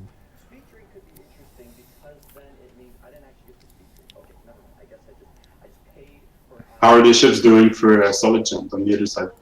On the other side of the map here, Solid Gent is doing an excellent job so far. He does have a caravel in the background here to support these galleys and this quadreme. And there is a admiral, I keep wanting to call them generals, accompanying this caravel. I haven't... Yeah, but Georgia has 2 ships as well, 2 or 3 ships. He should be fine to defend with what he's got. Yes, however, these Hatteroi are making landfall. Now... Oh, yeah. That's another problem. These cities have really high defenses right now. So until the frigates can show up to provide support to actually damage these cities, I think honestly Georgia will be just fine. Now these pillage run-bys are going to be absolutely nightmarish. But... Well, Omalo is still under threat, I would say. There's no units, no nothing down there, not even a wall. You could get a surround and not get uncontested, so... You say that, but if you see the zoom in here on Omalo, that wall animation is in place. Oh, you are right. You are totally right. Okay, let's have a look again at those frigates and those Jongs in Scotland. Probably is going to be a lot of action right now. Oh yes, and it happened while we were on the other side of the world. Now, one of the caravels gets taken down from Thierry. The other 2 retreat northward and successfully survive. Nope. Another John scoots up to take the shot. That last caravel looking on the life here. More Zhongs coming out in the background. I think the Fonz played this pretty well, to be honest. Like, he hit just when he needed to, and even though Scotland made a good defense, and it's not over, he could still defend this, but he's clearly on the back foot here. He lost his concave and didn't get to move his ships on time to... He could have actually killed a Zhong this turn, but he didn't do so. These 2 frigates have yet to take any action, so... Yeah. It's so crucial to do this at the start of your turn if you're going for a frigate. Looks like he's lining up to figure out where he wants to prioritize, and he is going to sink the caravel. One thing he could do is sink all the caravels, so this way he's still safe. Because if there's no melee units and no melee ships, then the cities cannot be taken. Very good idea there. Indonesia getting exploration up. Apprenticeship getting picked up by Georgia. Naval infrastructure established for our Macedonian player. Now, we do have this horseman continuing to pillage from Samaria, just being an absolute thorn in Tiri's side. Tyrion is really under a lot of pressure here. How's the science and culture looking very quickly? Maybe?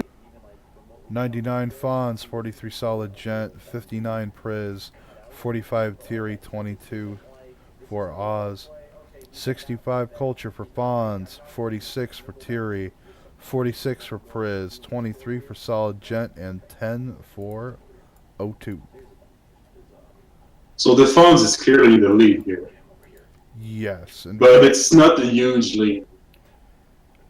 because he's able to use Faith to buy these Jongs as well as like an additional resource to tap, he's in a good spot. But He's also got one of the only true naval cities. Like the other cities can make naval and can be good at it, but Indonesia's made to be on the. You get all those bonus from district on the coast, extra fate, extra everything, really. yes, and it's going to be absolutely phenomenal to see how these things are utilized in order to truly capitalize on it. Because frigates hold value throughout most of the mid-game. Yes. And like probably knowing Fawn, he's going high on culture. You will try to do like some armadas, and so basically like armies of ships. So this is going to raise their strength, and they could even compete against battleship if you needed to. That could be interesting to see alongside the steel walls. That naval infrastructure policy getting adapted. Georgia finally getting mercenaries. Now we're going to take a quick look over there. And it looks like Solid Gent is all over this. However, we do have some frigates coming out for Priz. And these Heteroi are in a lot of trouble if these frigates decide to shoot them. He needs frigate support himself, Solid I mean. He only has one that's not going to do it. He needs to back out for a few of his quadriremes and go upgrade them. Priz just upgraded and is continuing to upgrade his stashed ships off to the side. So Solid Gent's in a lot of trouble. And also remember, even though the ships are over there, Shkumi is a canal city. So that's a very quick dart over across the pond.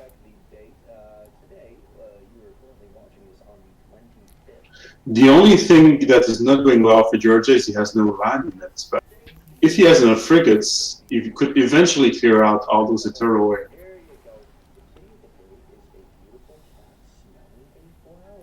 Didn't Sumir also have ships or not? Sumeria's had a handful of ships, but hasn't done anything with them per se. Just minor exploration. He does have the fleet caravel because he did get that admiral, but he hasn't done anything with it. At this point, it looks like he's just hoping to use his to outlive Tiri.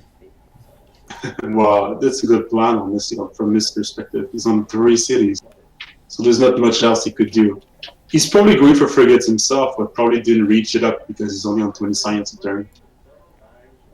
And wow, those Scotland cities are actually taking a lot of damage. And we do see this courting ability. Do you see this, Charlotte? Oh yeah. There's a warrior, there's a few archers.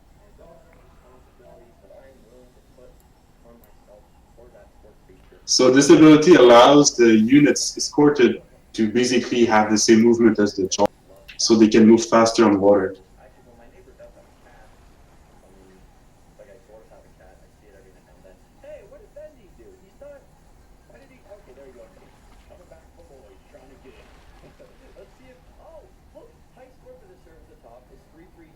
You guys can't see it right now because my webcam's in the way, but my high score right now is 285. So that means It's been an absolutely nice weekend, sorry, but everybody's getting very tired here. There's a lot. This is almost the final game. There's also the finals right later today. So stay tuned in for the finals. And I think it's in a few hours now. Yes, it has, and it's been an astounding weekend, really, for both the free-for-alls and the team games. I did get to cast one of the very last duel right before the weekend event started as well. Yeah, right. There's actually a lot of surprises throughout the whole weekend. Scrap came in as the favorites, and they're still in the lead, but not that far ahead, to be honest. And CCC4 actually managed to qualify for the semifinals as well yesterday. So that was a huge surprise. I really was pretty happy because they truly deserved it. They had such a good run this CCC. There have been a lot of underdogs coming through in these matches that have really been showing force. And these veteran players have got to open their eyes and realize it's not like how it used to be a handful of months ago. No, not at all. That gap in skill is closing. People are all getting a lot better. This being said, it looks like our tier player here, our sub player, is in a lot of trouble just as his first city. There. Will he be the first player out?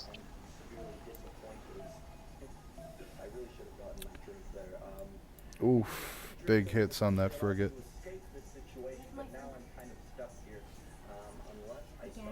Well, he still has a few ships to defend with, but he's just slightly younger right now. No, he's not on the top of it. He's getting a little overwhelmed.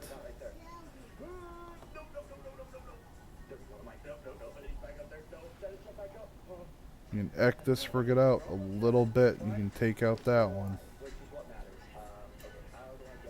So this is the beauty of Jongs. You saw it right there. Jongs survived 2 shots, so you need 3 shots to kill them. But to kill a frigate, you only need 2 shots. So even though it's only like 1 HP or something, it's basically like it's 2/3 stronger, or 1/3 stronger.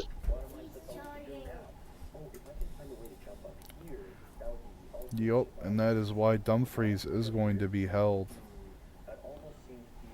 with safety here, because these Jongs, they just take these extra hits.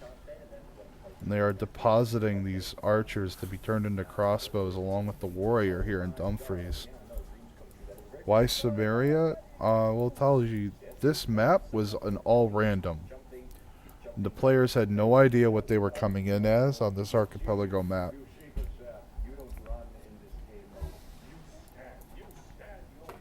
It's one of those things that was actually voted by the community. We had like 4 FFA games that were entirely decided by CPL's community, and this was the 3rd choice. A lot of those oddball picks are the ones that have really been standing out. Like the One City Challenge was extremely popular. It was incredibly interesting. The One City Challenge, I think, was one of the highlights of the weekend, really. It was last Friday. I'm pretty sure it's on YouTube right now for the CPL account, but I think it's on your Twitch as well, Simon. It's on my YouTube channel as well. Oh, is it? Oh, that's perfect. So you should go watch it on YouTube for Saturday. It was an amazing game. Oh, those Etaro are really hurting right now for Georgia. Oof. Actually, he's doing a much better job than I would expect it, because he's a little bit outnumbered, the Macedonian player. Yeah, Priz is slowly whittling all this away. Oh, and there we go. That unique unit, the Kibser, is going to make short work of what's remaining here. Of course, the frigates are doing an astounding job. Yeah. Well, he was like on the 10 terrorists. Now I see maybe 2 left, and they're almost dead. Yeah. He needed to rip those wall downs fast, and he just couldn't get it done in time. Well, he needed a ram, or he needed frigate support. He showed up with quads and horses, and that wasn't enough at this point of the game. Had he instead gone after, say, Shkumi and raised it, this would be an entirely different war. That is so true. Or had he not been spotted as well? I think he was trying to be sneaky. You saw like the way he moved his army, he went on the island and everything. Yes, the Admiral came out and had spotted it, and that was pretty heavy. Well, now we'll receive payback from Georgia. Georgia could actually try to hurt a few Macedonian cities, at least one of them. Well, he can shoot at all of them, but only the capital here is actually going to be hittable by a caravel, so he's going to have to bring units with him. What I would do if I were him, I would make sure he has no navy. So I would actually kill the ships first, and then blockade him on his island. Eventually I'll get him. So he has to find the ships by Alexandria by the Latins.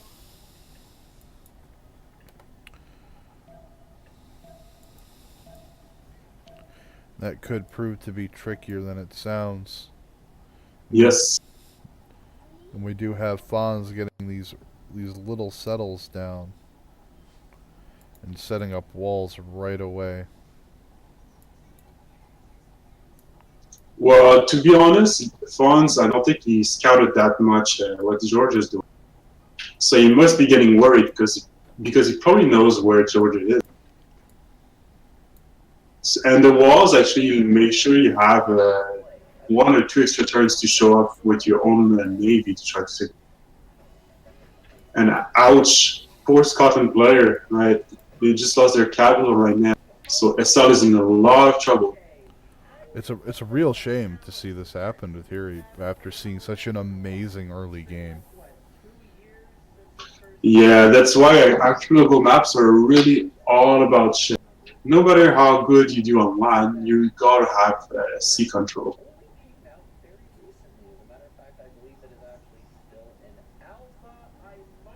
This archipelago is actually relatively balanced in that sense because sometimes you spawn with one sort of like mini planet, and there's one player which is not coastal, which cannot be hit by ship, and often that player gets to out-tech and out-sim everybody just because it's so safe. But this is not the case here. Everybody's in range for ships, so this is a pretty interesting. Oh yeah, very much so. No one's really safe to sim back at all. Because as soon as this war concludes, and if more ships come out from Tiri's other cities, this war could be delayed by quite a while. Well, if Cimmeria somehow hits frigate tech, his move should be to attack Indonesia and save his former enemy, if you ask. Because otherwise Indonesia might go away with the game. If Indonesia takes over everything, then Indonesia has won the game most probably. So Cimmeria needs to either take a fair share of his part and take some Indonesian cities as well, some Scotland cities as well, or hit Indonesia right now. But it looks like he doesn't have frigate techs, right? How far is he, do we know? He is sitting right back here at the cartography tech still, not at square rigging just yet. Well, it shows he went for frigates though, because otherwise he wouldn't be there. Otherwise he'd be probably like around knights at this moment. Because it is showing him on the line for the cartography tech, which we know he has, as the caravel. Everyone else is sitting here up at the square rigging line. And it's going to be interesting to see where it goes from there. This is what we call B-line attack, really, because it's so important on a naval map that everybody just went for frigates and neglected all the other technologies before. So some of them might not have like banking and powder and all those very important technologies as well. Oh yes, very much so. So how have you felt about the CCC this weekend thus far? I mean, the maps have come and gone. We've had... Well, to be honest, it was... there was hiccups here and there. But overall, it was such an amazing weekend. Very well planned. We had a very strong tournament director this year called Bonholio. So props to Bonholio here. He did a good job. He scheduled the streamers as well. He made sure everybody was there. That's a big hit, huh? Oh, upgrades to muskets coming in out of Dumfries. Yeah, I'm not surprised to see this. It's typically the Fawns. He brings units and then attacks from both land and sea. Now, the only thing that would save Scotland is if he has a few ships left and he doesn't have. And he needs medieval walls, not even ancient walls at this point. Medieval walls can hold musket, and they get maybe 4 or 5 shots from those Johns. So you could have longer, but ancient walls, I think it's 2 or 3 shots, and that's it. Ancient walls are definitely not the most reliable things out there. And Thierry is just being picked apart here systematically. His military is withdrawing from Cimmeria's front line. But these archers aren't going to do anything. Another thing that he could have done is went for catapults. Catapults actually have decent defense against ships in general. But I don't think he really had the production or the chops to really make it work that much. He went a good way. He went for ships. He just did not have enough ships and not enough in time. Maybe he's going to try to just out-survive Cimmeria as well, since he has one city which is not coastal too much, Aberdeen. So he might stay alive. Maybe that's his plan right now. I don't see Scotland winning the game anymore, unfortunately for us.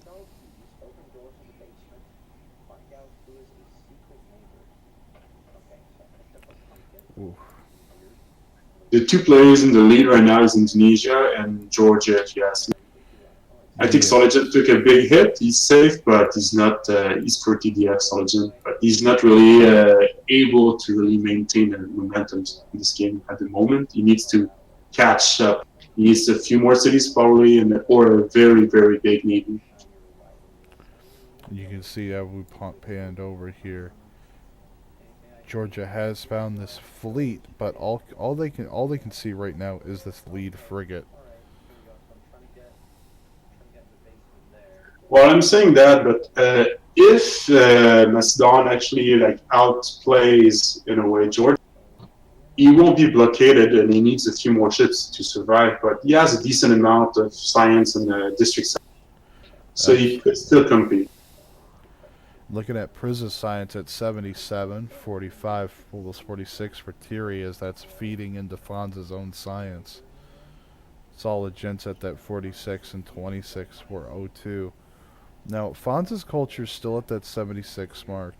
Thierry's at 36. 45, almost 46 for Priz as well. And Solid Gent and O2 really falling behind in the culture game.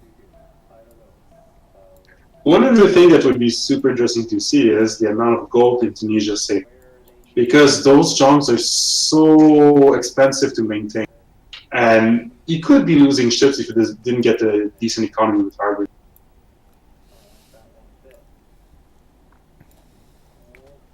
If these guys could stop making all these key military moves back to back to back to back. Look at this. 100 gold a turn with all these Jongs online. Oh, he's clearly ahead here. With all these upgrades going out to these muskets, to crossbows, that's just incredible. Doing a quick pan over here. These are 6.6s. Yeah. Just incredible. You can also see the improvement from Indonesia, especially improvement in the sea. It gives housing. It does actually give protection a little bit on the sea tiles. It really pictures how Indonesia is so strong in naval maps. Oh yeah, it's just absolutely incredible. You got a lucky pick here.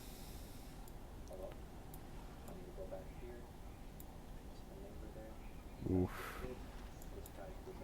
So it looks like Scotland might lose another city to those Jongs in the north.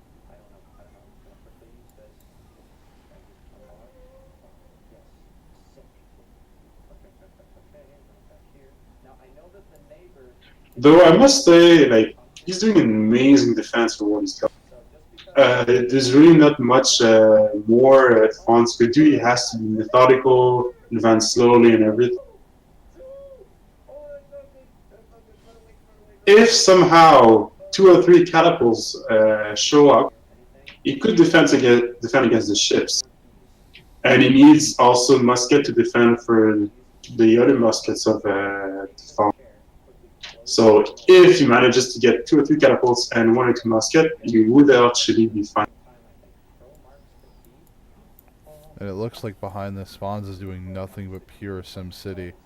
And there's another cheeky little settler coming out of Lampoon. It would have been fun to see, as you were saying earlier, a Zhong escorting a settler to go settle a city faster.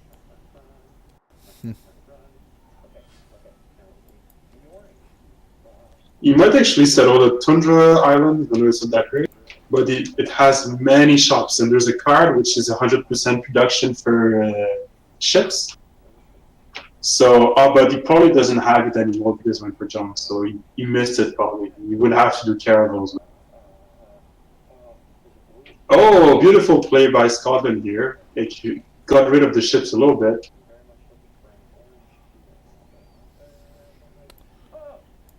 Now they are starting to move in and around here. Honestly, I think he might be able to defend. The naval war is pretty much done here from Indonesia, but all these warriors are showing up, and they're upgrading into more muskets. So now that all this investment has been done into dealing with these ships, these muskets are here now and just causing a nightmare of trouble. Yeah, that's the risk. He had to choose to invest in catapults, which we see he has 1 right now, so he needs another one if you ask me, but that's a good play. But he would also need the musket tech. The problem is he lost 2 cities, and one of the cities had a campus as well, so his science actually got a big hit on this hit.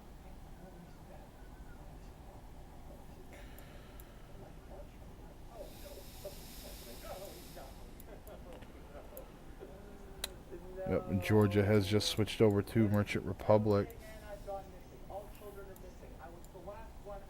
How is Sergeant doing on his island right now? He is being chased away, but he does have 2 frigates here coming to support.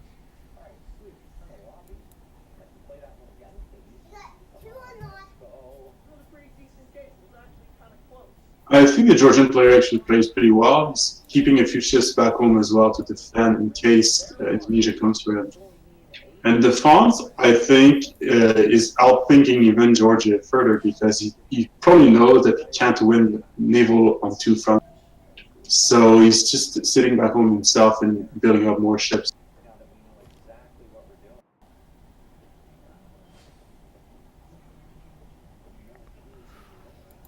Oof. You see commercial hubs coming online. Now, Yeah. Samaria just got square rigging. Oh, how much gold does Samaria have? We're about to find out.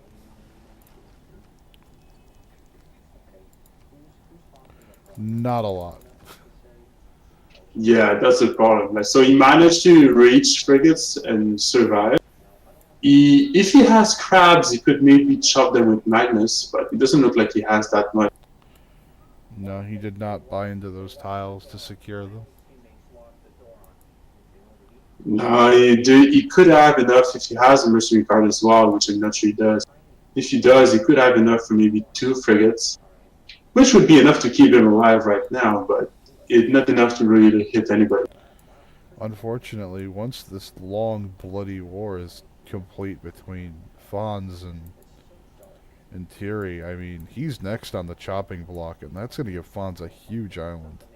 Yeah, well, especially with those muskets. I don't see how Samaria can defend muskets. The only thing he could do is to get his own frigates and use his frigates to hit the muskets, but that's easier said than done.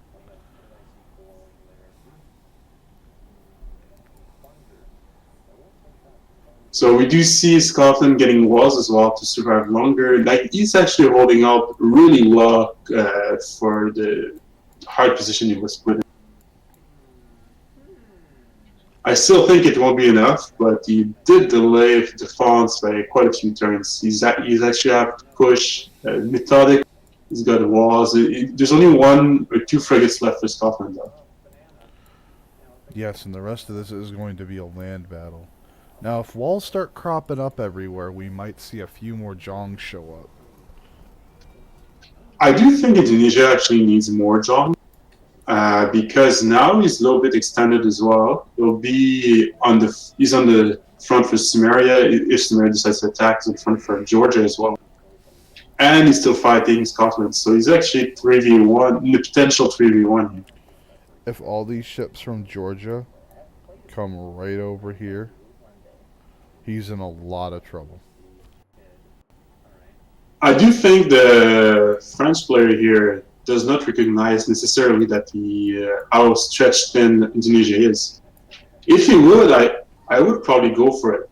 Even though there's walls on most of the cities, you will find 1 or 2 cities with no walls, maybe even on the Scotland Island, and then actually be able to rip part of the navy for Indonesia.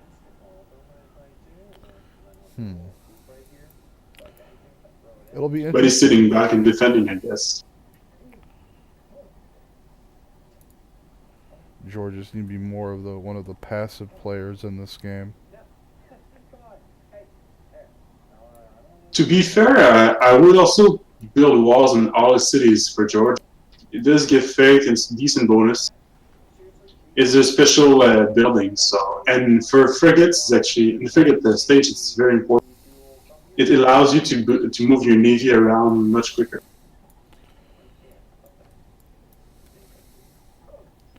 Absolutely, and it falls into getting those wonders built up for those naval units as well. Anybody build a great lighthouse this game? Yes, the Great Lighthouse was built. Let's try to track it down here.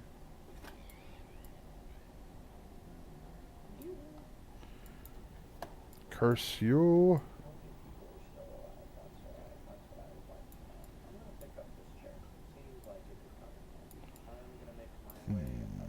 Because the Great Lighthouse actually gives an extra movement to all ships for the whole game.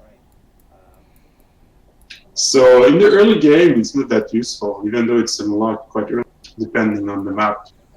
But mid and late game, it gets crucial. If we do get to nukes and to battleships and those technology, the Great Lighthouse actually is still a decent build if it's not been built, because the extra movement allows you to outplay or outmaneuver the other ships. It looks like it's Georgia building it. Indeed. Now, Georgia did scoop the museum at Halicarnassus early on as well. If Georgia goes for the late game, which he still can right now, I think he's actually in a good position, but he needs much more science to make it happen. And there is the Great Lighthouse right there.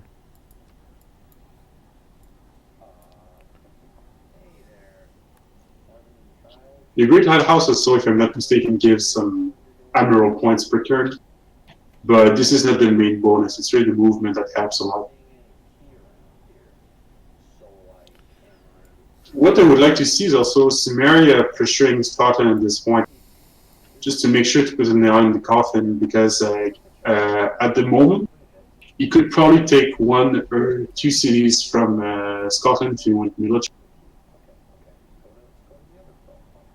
And if he wants to survive against the Fawns, he actually needs some ground, because now on 4 cities, it's nothing. Oh, yes.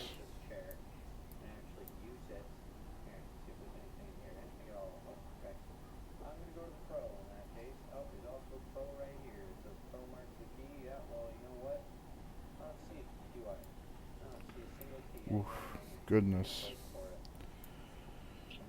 I think the best play for us so far would really try to annoy Indonesia. Maybe raise a outside city, like the southern city, or just try to get rid of the navy, because he has an army for Macedon, I guess. If he decides to take out Macedon, he has to go all in as well.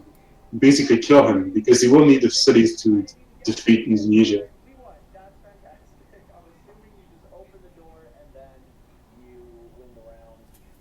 Still the most unlocks. Oof.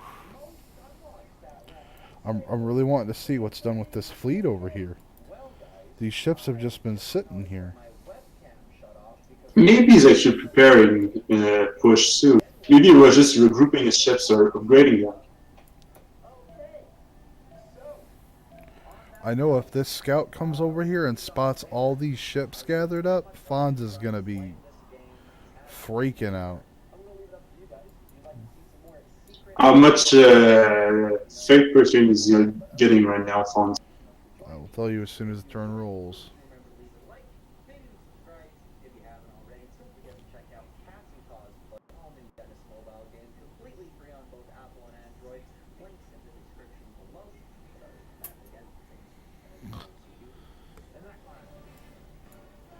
Gunpowder getting picked up by Macedon as well. Now we do have the Renaissance era being hit here. And we're going to see where everyone has fallen thus far. We do have Priz and Fonz hitting that golden age again. Our other two players here in terms of Solid Gent and Scrap 02 are hitting a normal age, whereas Thierry has hit a dark age. Losing those cities has really hurt. There's a few interesting Dark Age cards though at this point to help Siri defend. So maybe it was a conscious decision. You can try to avoid the dark, golden age and normal age if you want to go dark. Not always optimal when you build it, but I think Thierry's on the back foot and needed to actually get those cards. It really depends if you can afford the swings involved with it.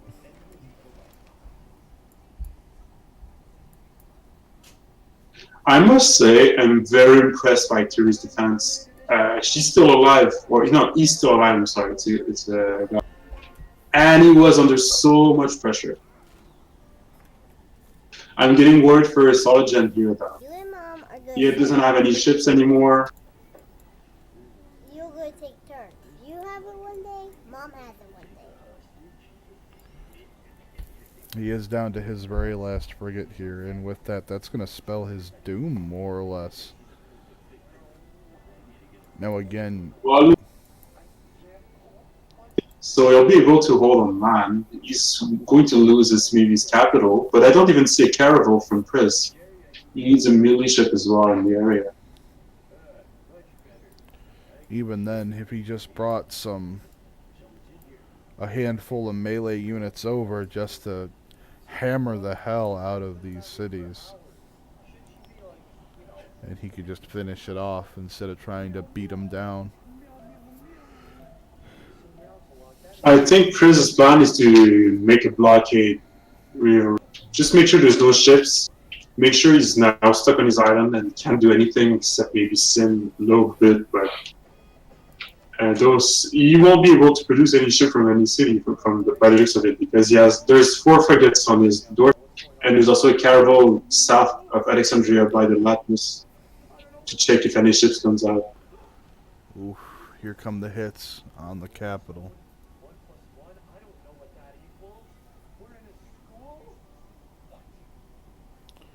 We have a knight coming out, lots of warriors and an archer for Solid Gent cities. That said, taking a look at the fish hook, that is Georgia.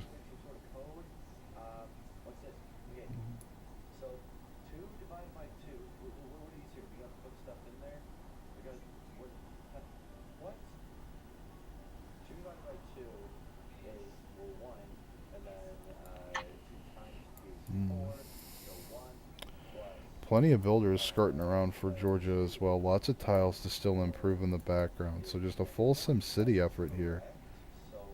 So we do have Jakarta getting settled down here by Fonz. Sipar getting settled by our Sumerian player, and that was a couple of turns ago.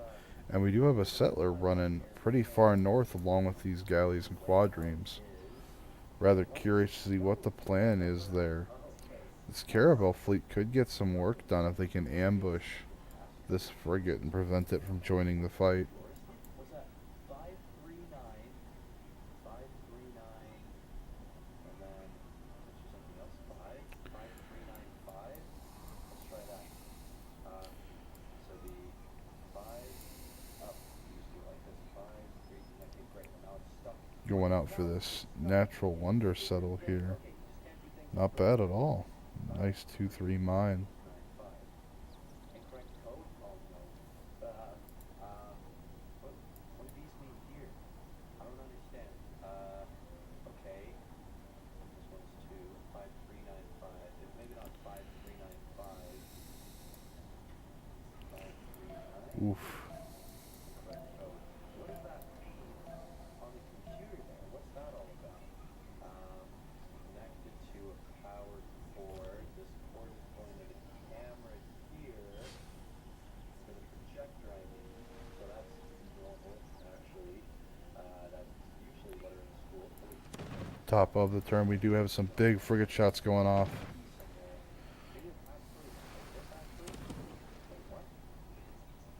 Still no melee ship. Oh, there it is. The caravel's coming. He is looking to gun down that city there to get some footholding. Lots of units being made up, though, by solid gent in these cities. We're running out of time. We're running out of lots of time here. Okay. So there's all these different colors. So what kind of colors do we have? We have red, green, blue, and orange. We have a red, green, blue thing here. Anything orange going on? No. We have a red, green, blue. Here we go.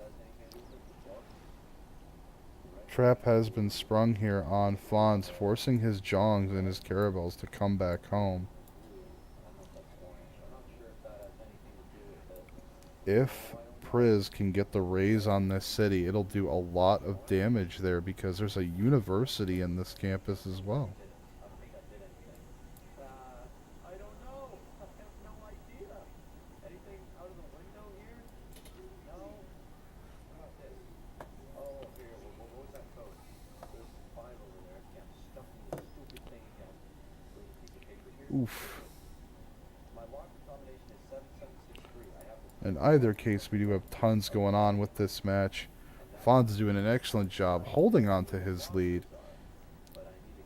Edinburgh here by Thierry is getting attacked by these musketmen. That being the case, he has been reinforcing Thierry's capital that he's taken.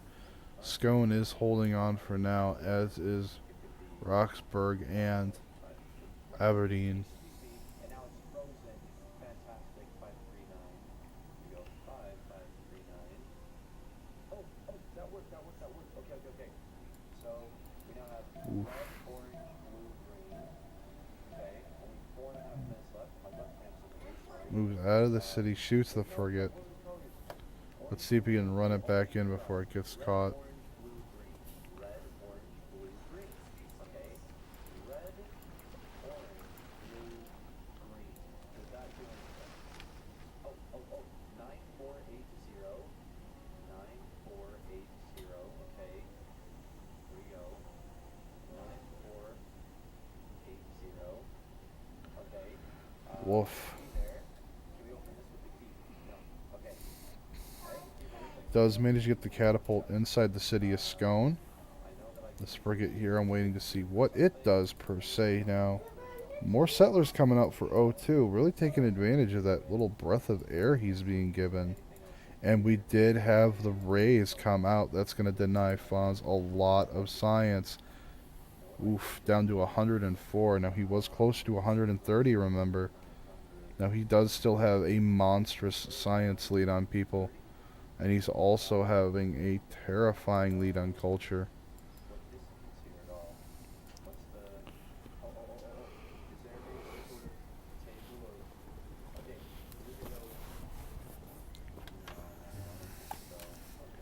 The question's going to be is he going to be able to react in time before losing another city, or will these ships get picked off? There are plenty of frigates along with an admiral here. Excuse me. Another frigate coming to reinforce. Mines being made up. Scientists getting picked up at Galileo. And all the while, we still have these frigates here trying to slam down into Solid Gent's capital. The Simpsons, yes.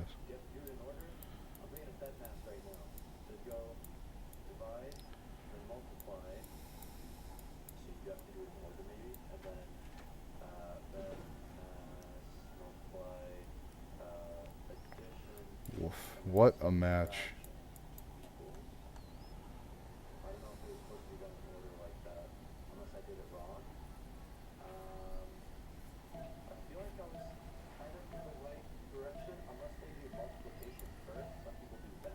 Let us see where the actions take us. I'm highly interested in this line of battle over here. In the water. Who is going to go first?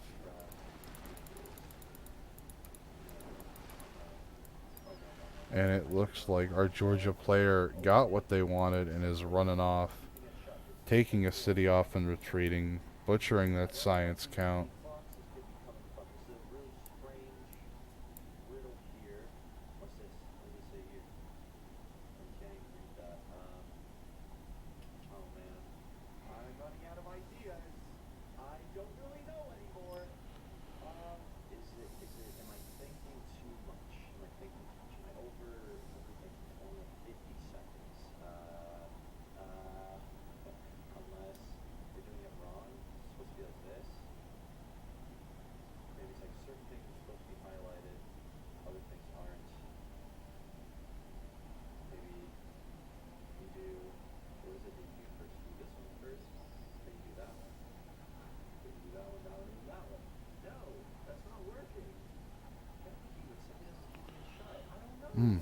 Absolutely incredible.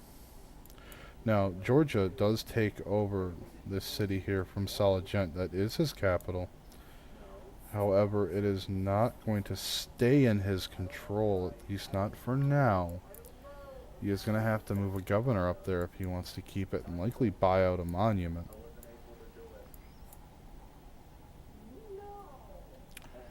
We do have privateers on the field, however, from Fonz, and that's going to change this game up a great deal. Privateers are absolutely devastating. For those of you who are unfamiliar with the unit itself, I will pull it up on screen for you.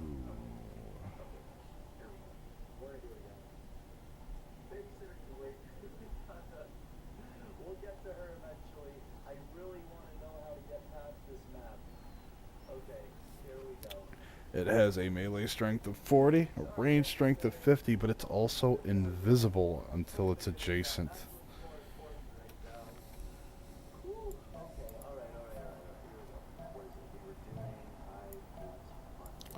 So he is in essence going to have this covert op ship running around and tagging these retreating injured vessels of others. As you can see there, something came out and disappeared. That is going to be another privateer.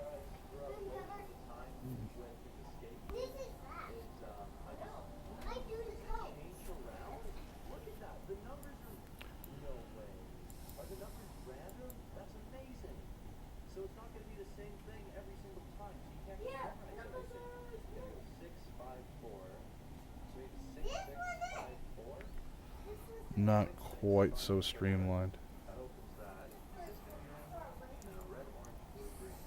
That being the case, Spawn should be able to bounce back here with the Newton. I am surprised we're not considering a CC boat of sorts. Usually when Newton gets grabbed by someone with a science lead, everyone is willing to throw in the towel, so I am pretty proud of the players here today. Really choosing to stick it out.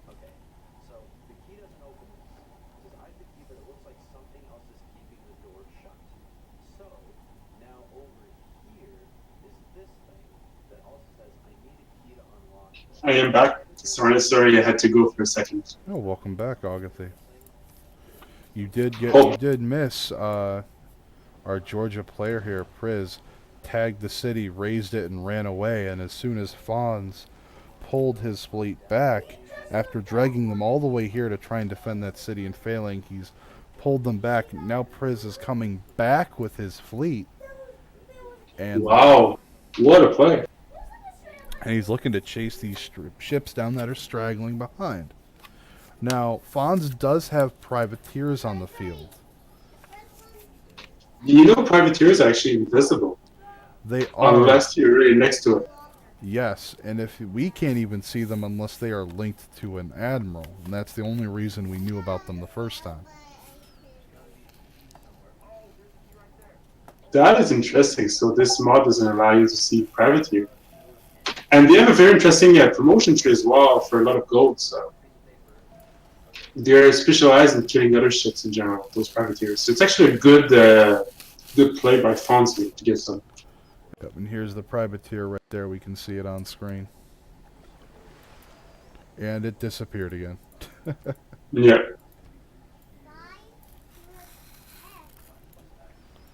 An important thing to know is that the frigates are generally still stronger than privateers, but they are more expensive in general to get, and their promotion tree is not the same as the privateers. Many people also try to get subs, submarines. So privateers is a good way to already pre-build some in the future. That would be nice to see. I'd love to see some nuclear submarines. Yeah, nuclear submarines are very fun to see. But even regular subs, like the one in between, could really do a lot of damage because right now it's a full naval map building. Oh, and did Solid Gen lose his capital for TDF? He did, actually. It's not going to stay gone for long, though. In 6 turns, it will rebel. Although I would be rather amused if Priz decides to keep a couple frigates and a caravel over there for the sole purpose of constantly sending it back into rebellion. Well, he could do that, but by experience, he could only do it twice, maybe, or 3 times, because very soon there's going to be still walls, and like those, actually, those free cities are going to be very strong. So they often spawn with medieval walls or even Renaissance walls at this point. And 2 frigates is not enough to keep it going in rebellion.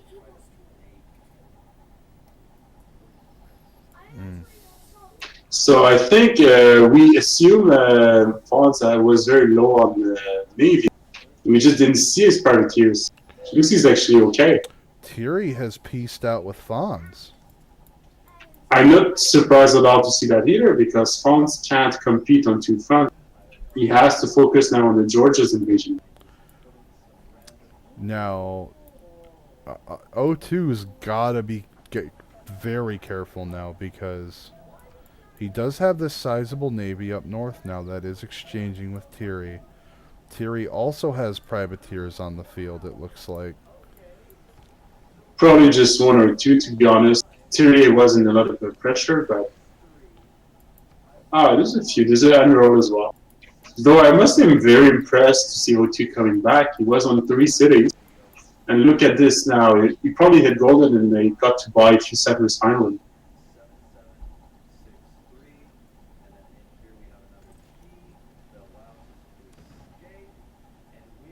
Now O2 needs to not lose his navy though. If he can kill like Scotland's navy, he could still do damage and maybe take a city off Scotland, just because of his positioning on land.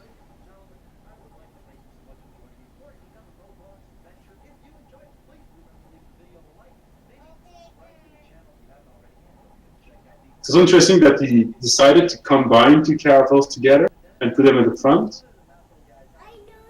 I don't always agree with that choice. I think a few caravels, which are like by themselves, are stronger and better than to go. But it gets a very strong unit. So if there's very one-tap passes, or if you want to take a city quickly, it might be worth it. He's actually had this caravel fleet for a long time. He did pop an admiral early on to get it. It does make sense, yeah. Oh, more frigates coming out here. More quads and galleys rushing back over to get into territory to upgrade. Now, with this piece, I mean, oh, geez, Fonz has field cannons. And he upgraded it right in Thierry's face. Yeah, but he's going to use them to defend against Georgia. Yes. Franz is in a very tricky situation right here. Because he's overextended, but he has a decent military. So he really has to prioritize how and what moves first. He has a very good concave again. The southern cities, the ships can't really pass on that one time. So he should be able to block them off.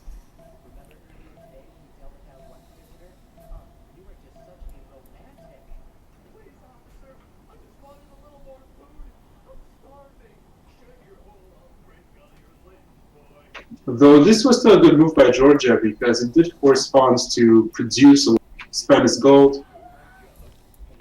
The problem is And- the amount of gold that he generates. Yeah, that is a problem, but like from that problem, what the best thing to do was to do exactly what he does.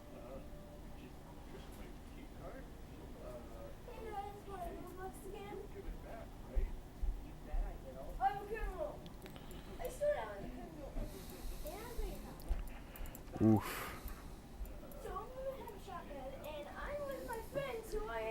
Does manage to take out one of the privateers from Fonz, but like we're talking about that concave, it matters.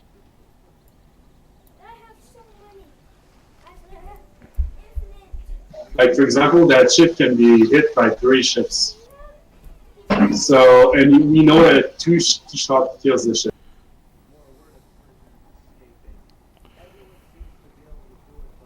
And it looks like he's gonna try and bait the ships out into coming into his concave.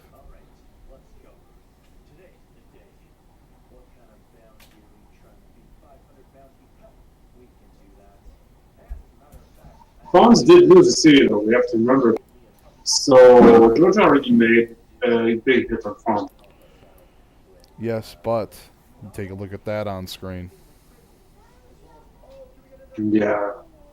Oh, ironclad. Yeah, I'm quite happy to see we got to Ironclads. Such an interesting game. Like often the archipelago games are done super quick. Like the first one to frigates just kills everyone, and sometimes it's done even before that. And that's So to get to- something I've really liked about this map so far. Everyone hit frigates, except for O2, because he was on the down and out at the time on 3 cities. But everyone else had hit frigates within 3 turns of each other. Well, you can actually time it. Probably, for example, Fonz delayed it a little bit, so did Theory. They probably had it sitting on 1 turn trying to get a few more quadraries, for example, to upgrade later.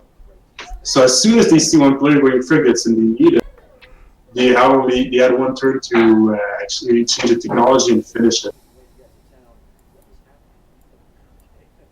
But I do agree, like this was a very interesting timing. Like all 4 players really hit frigates with C. And if Georgia's doing his job correctly, he will also get to ironclads himself very soon.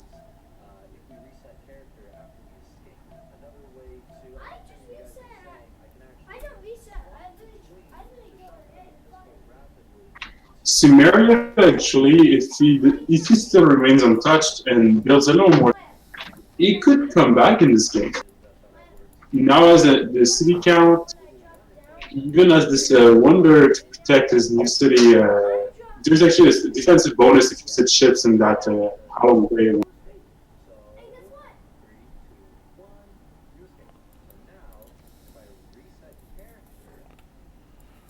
So he's retreating back from Scotland, which is a very smart play for Sumeria. He doesn't need to kill Scotland right now, because Scotland's only on now 5 cities, which is not too bad, but they lost their 2 main cities. Yep, he can surpass Scotland now.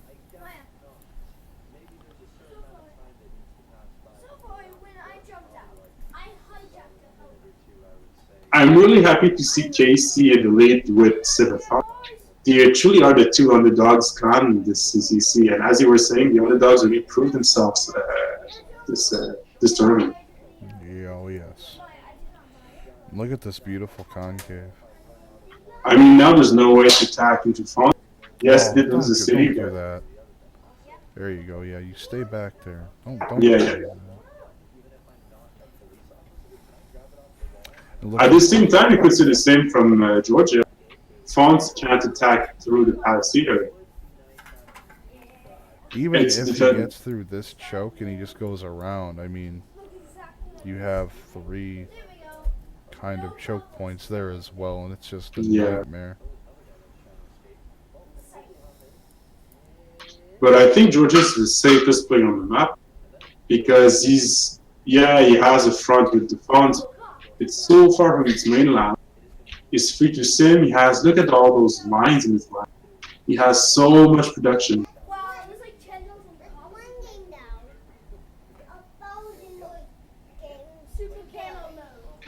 I'd be curious to see if anybody goes for the Venetian arsenal this year. Did we see that wonder so far?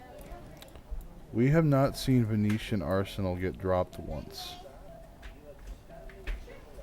It's not generally that popular, but for little maps like this, it's actually worth it. To put it up, you need a hardware and in the industrial zone. And you need to put the Venetian Arsenal both to next to each, both of them. So it's quite it's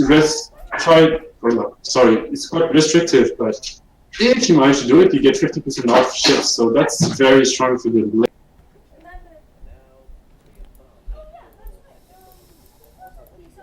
Like those battleships that could be done within 10-12 turns, now are done in 6 turns. And if you put the card on as well, you could reduce it to maybe 4 turns. Oh, that rebellion from Solid Gen City. Yep, it looks like Priz had no intention of flipping it out continuously. It only flipped swordsman out, so it's not too terrible. I think he actually had to back out just to be safe against Indonesia. But if he was on top of his game, he would have ships around and try to prevent TDF Solgen to really do anything. The best way to keep this player out of the game, even though he has not many coastals, is to actually not allow him on the coast. Because if he's allowed back in, he could actually impact him. The only player which is really close enough to him is Georgia in maybe some area.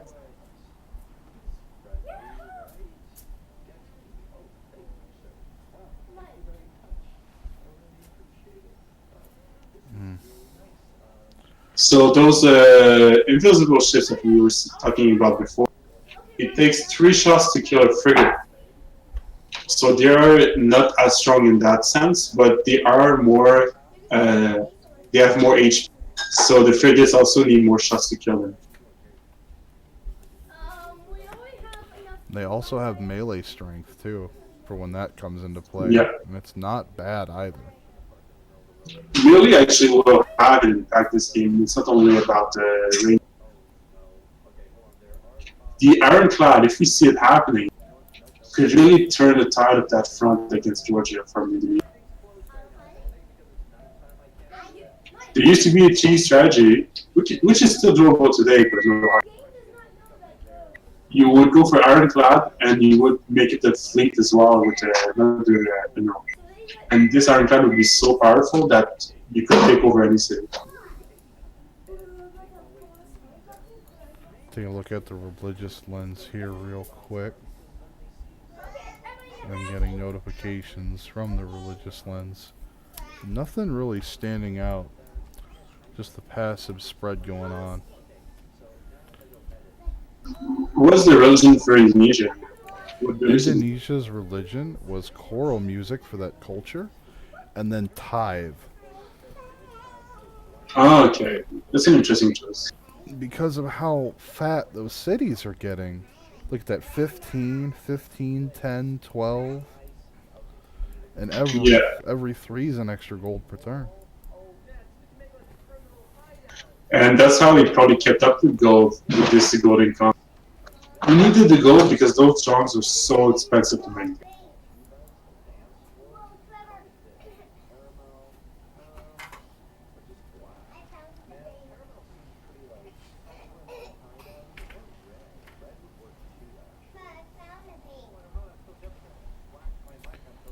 Ooh.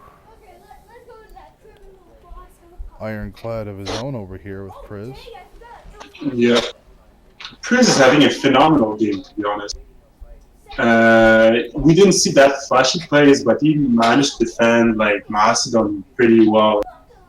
And now he's getting Navy which actually can compete against everyone. I'd like to point out that Priz's stats on the ladder are almost non-existent. So it's just like, once again, we have these sleeper players coming in. And oof. This bold move to come into this very narrow bay here by Samaria is about to not pay off at all as Thierry's Caravel comes in from the rear. Now he does have another frigate back here stashed away to help out.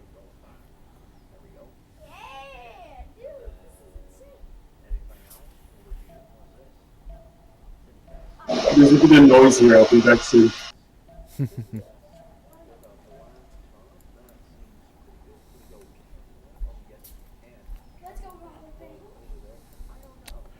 Plenty of builders running around to get things done.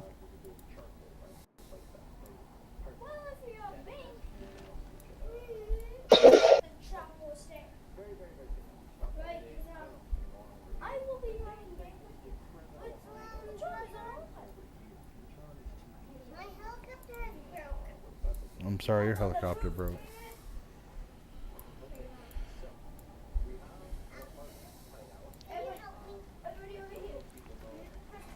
Trying to break out of the minor contain here. He does have a privateer for follow-up though.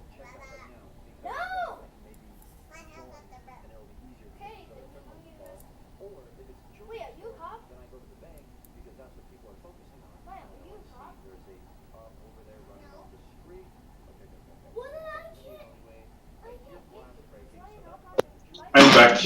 Welcome back. We're just watching. So yeah, that push from Samaria didn't actually work that well. I'm not sure that was the right play. Now he's getting his navy surrounded. There's probably two more like privateers that we don't see on top of its navy now. So the small lead, the small gap he actually had taken back away, he just lost it again. Well, we will see how he plays it. Maybe he manages to save his navy. Maybe. It's going to depend. I mean, the crossbows aren't going to do much of anything to these caravels.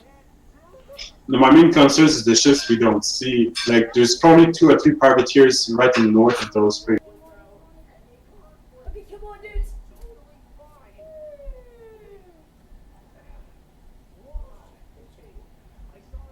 But yeah, with the ironclad now on play from both Indonesia and Georgia, they will actually probably battle the sea. Ironclad Armada. That is so powerful.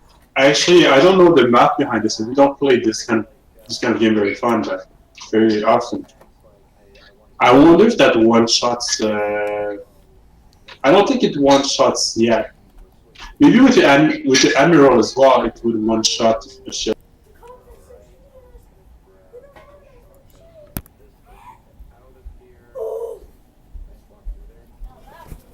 We do have top of turn 94 here. The ironclads are melee ships, by the way, so you cannot shoot with them. It's a little bit like the caravels; they're quite strong. Oh, they hit like a brick shit house. Yeah. What would have been even better is if his armada was level 3. You see, like he has a level 3 ironclad. He should have combined the level 3 ironclad with this armada to get the extra promotions on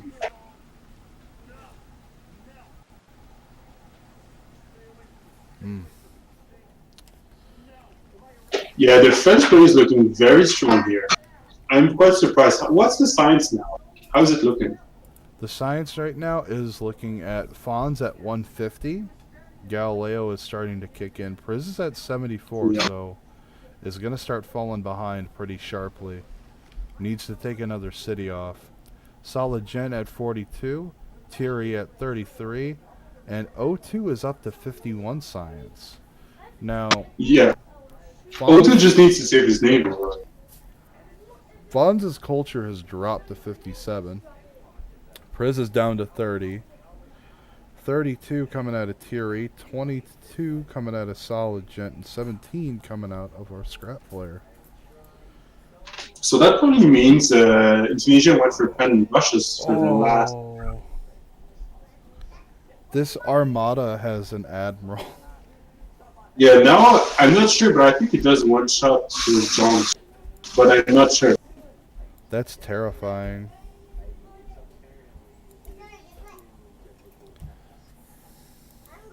Like, we will see maybe if he decides to push. He's behind in science, so he has to keep the pressure on the Fonz road. If he keeps Fonz on the back foot, even if he's behind in science, he'll have the number and positioning. And if he does his boost correctly, this gap is still, you can still catch up. He probably needs to settle one extra city as well. I would actually settle the city, the island between, if I was the press here. You get to heal the ships much closer to home.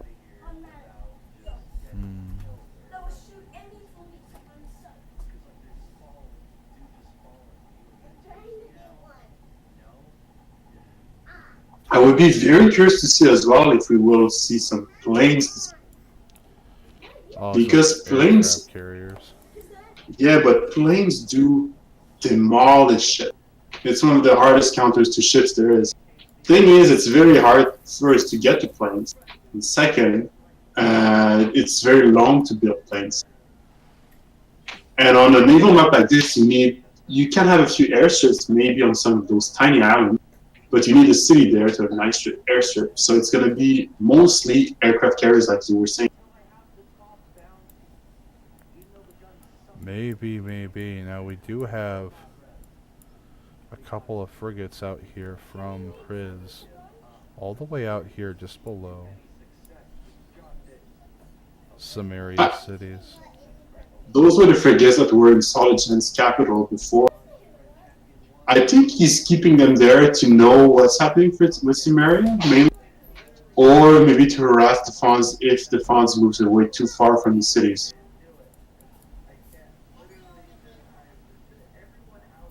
So those frigates pretty much did the whole world. They did the tour. World tour. I'd absolutely love to see a caravel over here with them and just watch them go up, hit Nippur, raise it, and leave. They could do that with Samaria. Actually, they should do that with Samaria if you would ask me. Samaria has so many cities, no walls. He has ships, but they are out of position, and he has no catapults.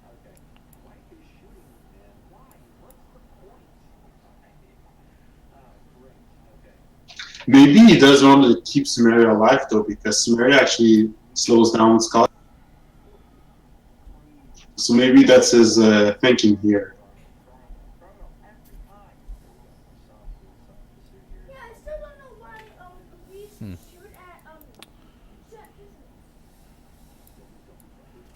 Oof. That Armada is going to go down next turn. Unless he retreats it. Well, he has, if he's not too slow as a computer, he can probably retreat it. He can take at least 2 or 3 hits, I think. Then he has to retreat, but...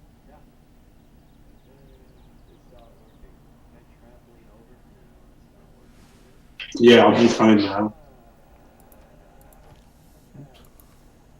This transition to Ironclads is the best counter to what the Fonz had.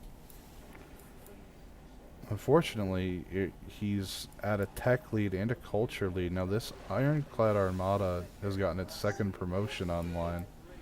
And there are even more Ironclads here to reinforce. He's looking to flank with his Jong, but there are frigates here to support. I don't get why Priz really wants to go through that pass. If I were him, I would have went to the open sea and hit the former Scotland capital if I wanted to hit the Fonz. Because this pass here is almost impassable, really. He's making it work quite well, though. He's actually like pushing us, doing some ships, but he didn't take the easy way.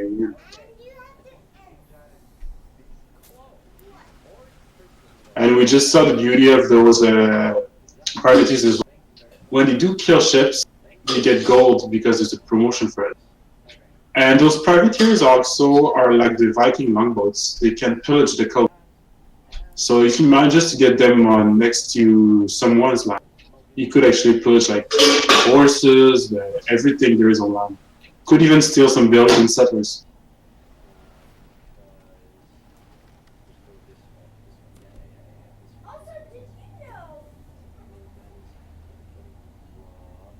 Yeah, I think here, well, we'll see how it goes, but to me it looks like George is a little bit overextended, but he has more ships that we can see.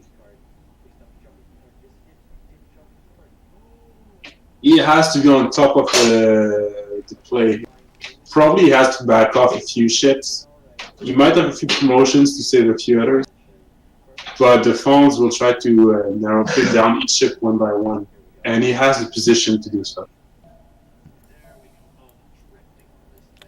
Definitely does, but there's going to be a question of what. Their goodness knows how many privateers here. It's so hard to tell.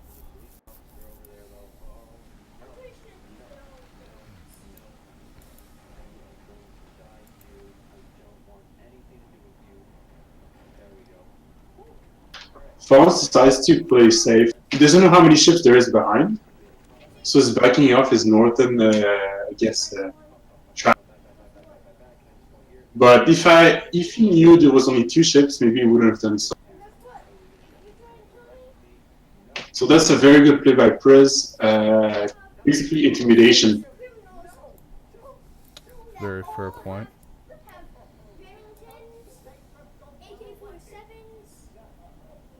How's the cap of Soligin going now? It looks like it's still like by itself.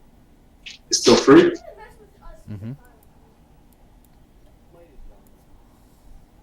Oof.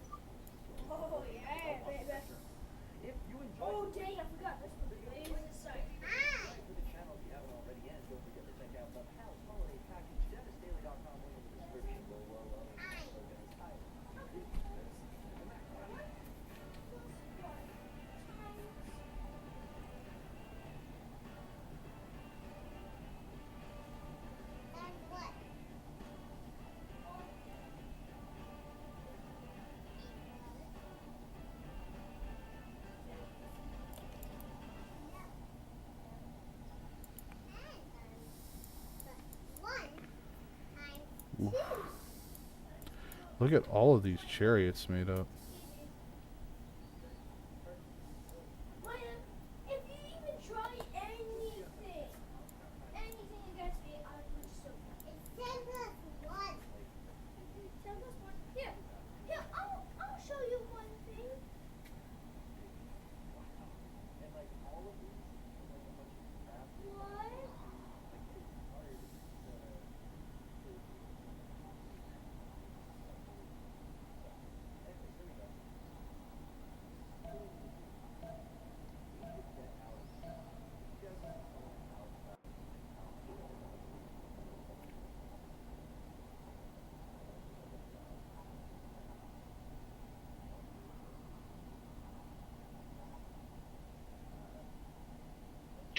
So there's the consolidation game going in 1 hour. So this is getting towards the end of the weekend. We have 4 games. 2 games are already being played. Yep. And we have one last, I guess, fun games at 18 for everybody to come and play. So if you're interested to come and try a game, you don't have to be in a clan, you don't have to do anything. We just organize a huge, very fun event at 18 EDT tonight. Oh, those ships are taking a big hit from Georgia.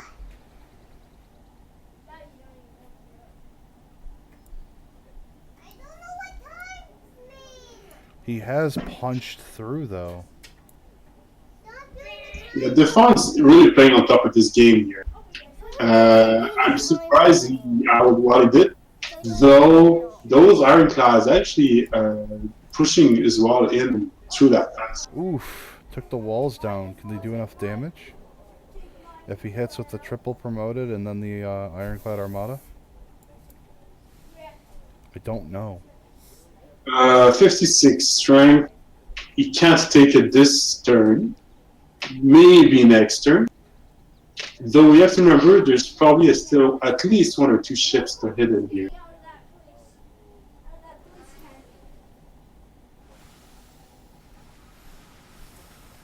Oof. It did not have enough movement to get the hit in this turn. If he's fast with his fingers, he'll take the city before... Oh, never mind. The Zhong will take it, or the privateer. He's going to have to raise this city fast.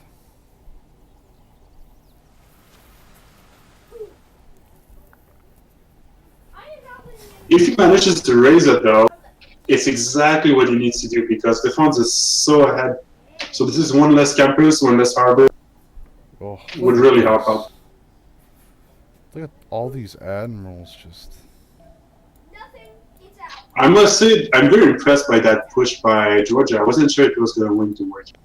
And even though he's behind in science, that's the disadvantage of going so heavy on science. So the fonts played a little too greedy here. And it pays off for Georgia.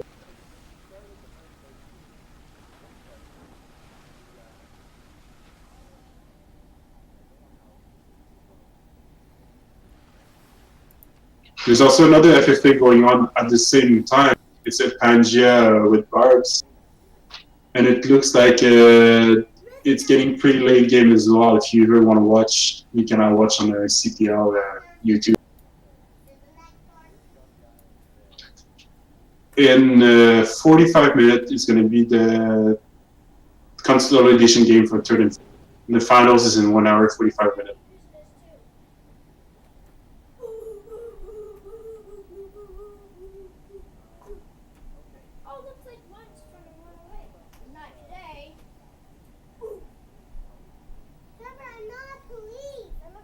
And what I'm amazed about is nobody died this game either. Every player was very on top of their game. I personally thought Scotland was dead multiple times, and they did such an amazing defense early on. Oh, 100%. Look at that, just taken right off the map. Done such an excellent job. And that's kind of cut. Well, we'll get the updated science next turn. Mm. So 1 less city for the Fawns. Yes. If he keeps pushing, if somehow this is enough to take out another city or 2 from Indonesia, suddenly the lead would be CCC4 in this game. Even though their science lead, they don't have the science lead at all. I think Fawn still has it at the moment. It's just that looking at this tech tree, I mean... Priz is keeping up with him for now, because they're both at steam power, but Flight's right around the corner.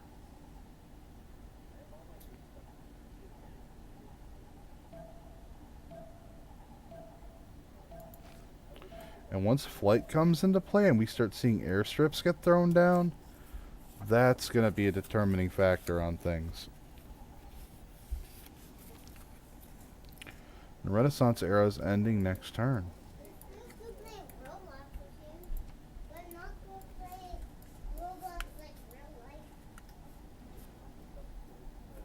Yeah, once Flight comes into play, it's going to be interesting.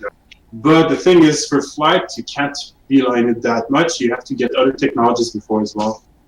So we're still like, at least, I would say, 10, 15 turns away from play.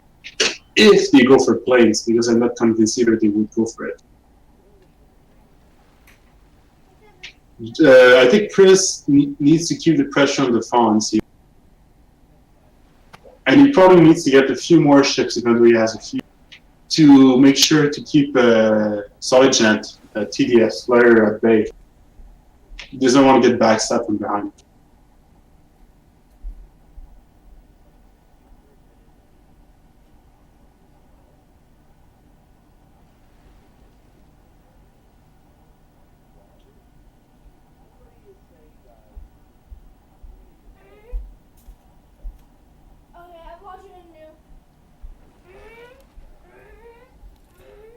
That's great. Oof.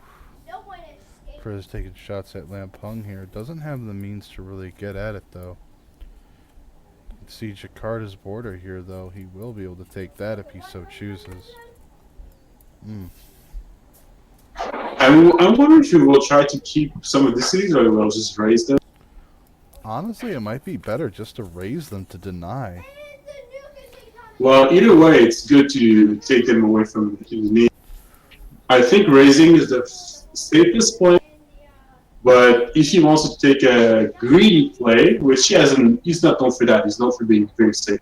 He could try to keep one city around and be able to move his emeralds very efficiently.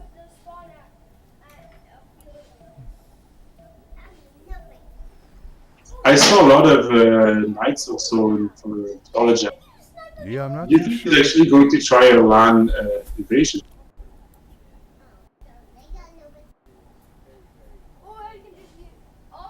Knights are very late at this point of the game. They're generally players at this stage are almost to tanks in a normal game. But we have to remember this is archipelago, so it's much harder to actually get a big amount of science. And there is no city-states on the map, so you don't get any bonus from those city-states either at the moment. That's why it makes a slower game. Let's see here. We're going to kill our turn, and we're going to see what the dedications got. Everyone is in a normal era, with the exception of our Macedon and Indonesian player hitting those dark ages.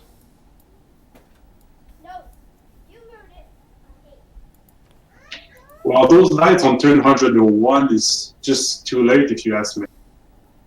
There's a critical mass though, so maybe he'll be able to do something. But I guess he would also need rams if you really wants to try to conquer Georgia here.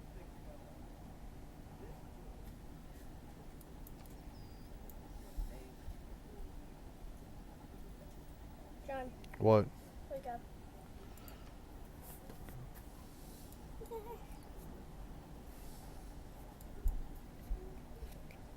And we do have a lot of fleets coming out here. Privateer fleets, Jong fleets being formed up all over the place. This is going to be pretty big. The capital for Fonz is safe, and his main cities on the mining land are safe as well.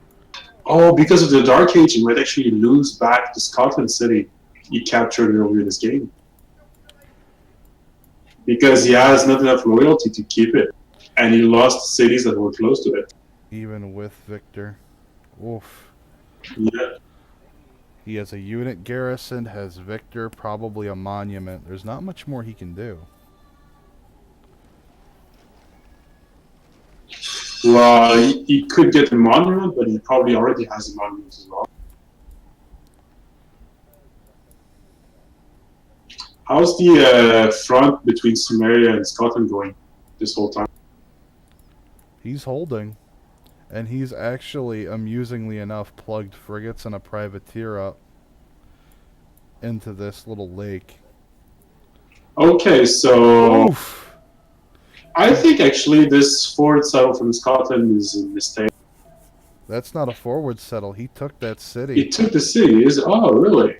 And he raised it. Well, he couldn't keep it anyway. Well, no, not with all that fire support.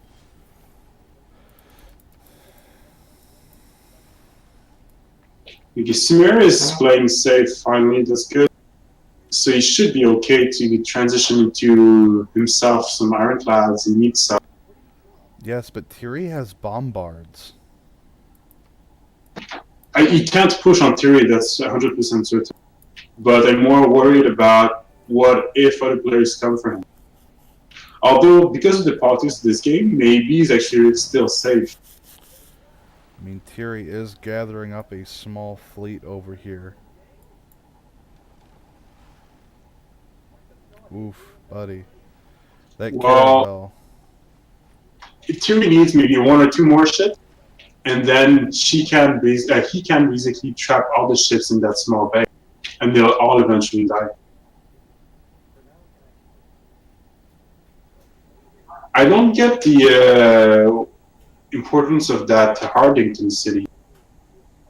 I mean, he invests a lot and positions ships quite offensively here, and there's not much he can do within that small bay.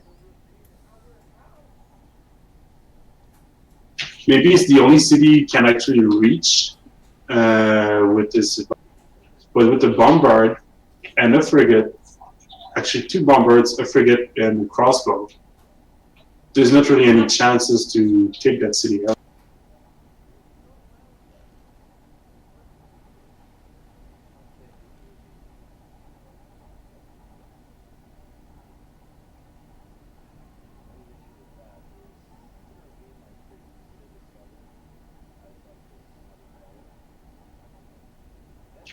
It's pretty rare, I would say that, but I think this is one of the games, maybe even the first one, the CCC.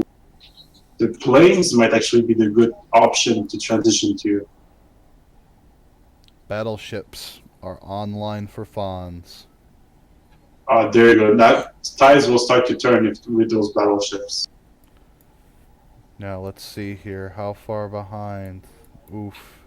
If I were Georgia, I try to. I don't have enough ships to take out those cities. So the Fawns is on steel, so that's why Georgia has to back off now. Yeah, Georgia's gotta pull back. Look at that 4 promoted ironclad, though. Oh.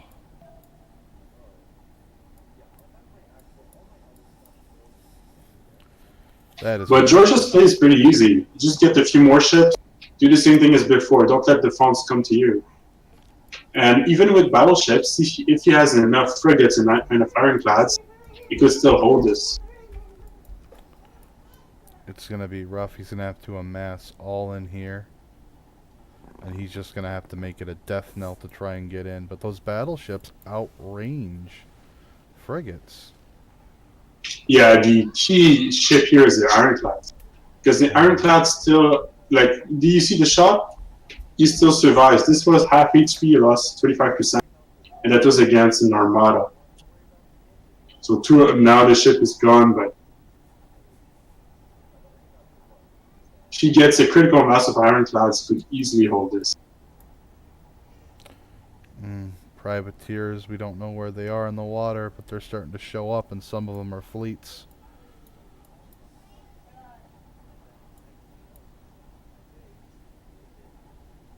So the religion here really helped the Fawns. You got to hit those fleets much before any other player as well. So even though on the technology side it's kind of even for most players still at the moment, on the culture side he's got fleets in our armadas.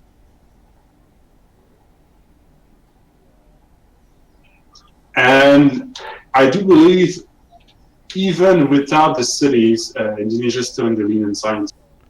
Yes, they are, by a large margin.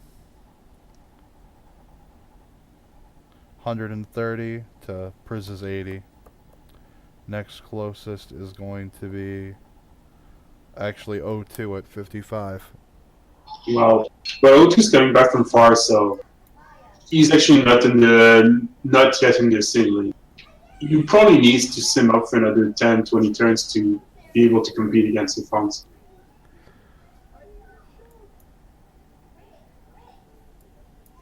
It is possible, though. He has an army. He has a good setup. And the Fawns is pretty busy, to be honest. Thierry, however, is not. Yeah, I think Thierry's making a good move here. Thierry's pushed back the Navy. And once the Sumerian's Navy's gone north, Thierry's finally safe. After this, 50-turn war, even more. Thierry's been in war for the whole game. Yeah.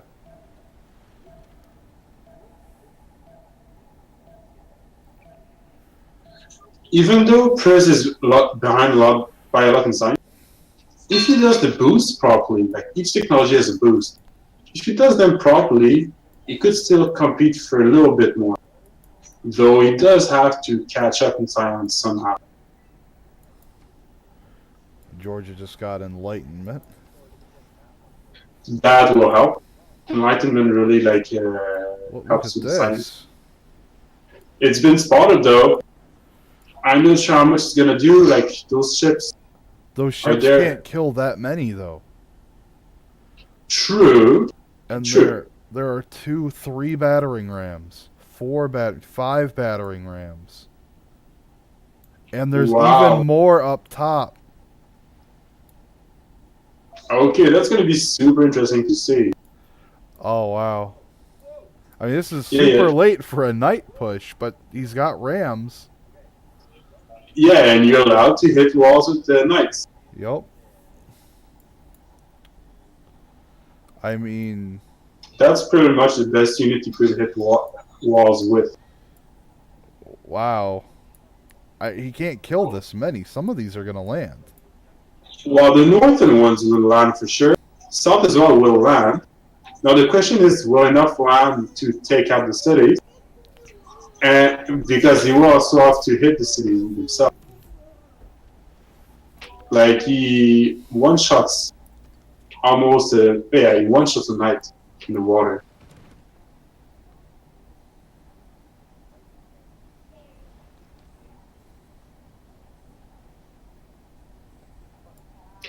I think CCC4 needs more ships, and he actually needs to transition for planes. He doesn't have the science to compete, and he has to skip some technology. No. If he gets to biplanes would be enough to hold against most of those ships from the defense as well. And somehow he needs to defend this night push as well with the few ships he's got. Which I think is doable, but very hard.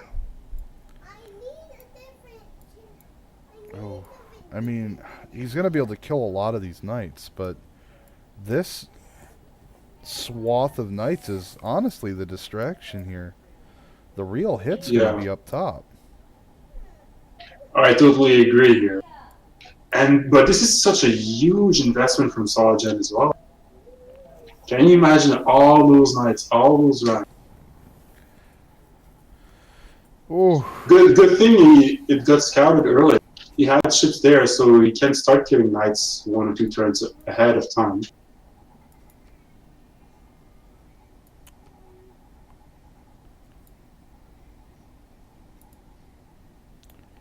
I mean, he's got 2 battering rams up north. He's got another 4 in the south.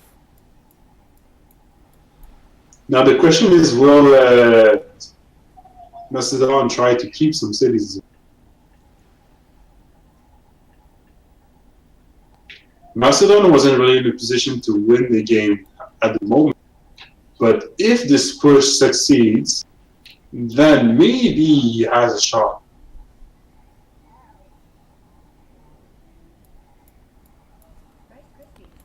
Yep, and he's going to see these knights up top too, and it's going to be too late. I think Georgia definitely loses one city here. At least one. Problem is Fonz is sending these battleship fleets through, and likely with those privateers alongside it. It's such an unfortunate timing for the French player. Double team like this. Oof. This whole It is game has been about multiple fronts, though. I'm telling you guys, if this is a game you guys need to watch, if you struggle fighting on more than one front, multiple players were doing it and succeeding, no less. So even throwing the bombards in the water here, yeah. Thierry's had about enough of this. I'm amazed how Thierry is actually coming back from this. This is incredible. Thierry, what's the science for Thierry right now? Thierry's science is actually only 42 a turn. Priz's science is over 100 right now. Yeah, well, that's what he needed to do if he wants to compete with the Fonz. Now he just needs to survive. If he survives this double front, which he could do with only losing one city, I think, he's still in a very good position to win this game. I mean, he's got to deal with a lot of knights down here, and even then, these knights are all landing within the next 2 to Well, 3 turns. yeah, but depending on the role, he gets to one shot a night with that ship. So he loses Rustavi, most probably. But in the south, I don't think he's going to lose any cities. Because, look, there's like 4 or 5 ships that could hit them. So within 3 or 4 turns, all those knights would probably be gone. But that was a huge distraction, though. You're right, it is a distraction for this northern city, but it's so much investment into that distraction. Is it really worth it from Sargent's perspective? Well, he is committed to the decision either way, and I guess we have to consider that Sargent doesn't have a clear vision of the map. He didn't get to actually have ships and scout around. So he might not know how far ahead was Indonesia this whole game. He might have thought the only way was to attack Georgia to make sure that Georgia's not too far. But if he knew about Indonesia's science and cities, and maybe he would have just hold out and waited it out. Really. I think that would have been the best play. But it's easy to say from a caster perspective. You see everything. oh yeah, lots of privateers are moving up too. Fonz is looking This is for a going to death be rough. blow. I don't know if he has enough to defend both fronts. He has enough for the Knights, but I don't know if he has enough for Indonesia right now. He needs to pull all of this out and get back over there as quick as he can. Yeah, okay, there's not enough Knights to take his cities anymore. He needs to bring them back all where he needs them. I mean, he could honestly just park like 2 frigates here and maybe 1 or 2 here, and that'll hold that city on its own. He needs everything back over here. He would need artillery as well, or bombards, but I don't think he has any. He does not know. These battles... Oh, he could. If he went for medieval and Renaissance walls, he could. Renaissance walls are very strong, but I highly doubt he actually went for that. No, it doesn't look like it. He's probably beelining steel. If he reaches steel, it will help out, but I'm still not sure it's enough. He's now like, look, he has what, 3 frigates there, 1 ironclad Yeah, everything is in the west. against those like fleet of battleships. I mean, he's got 600 gold to chuck at upgrades.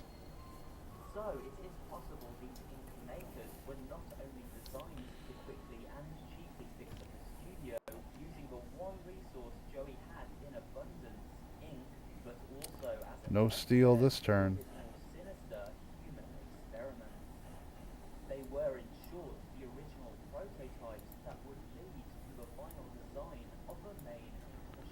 He does have a field cannon up here now, and that's gonna be a bit of a problem.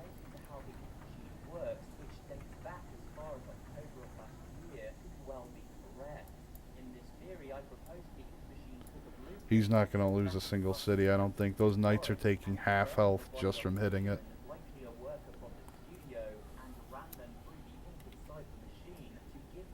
Yeah, this Macedon push is not a good idea. I don't agree at all with it, but the thing is, if he was lucky and he had ship support with it, it would have worked out. He got spotted too early, it just didn't pay off.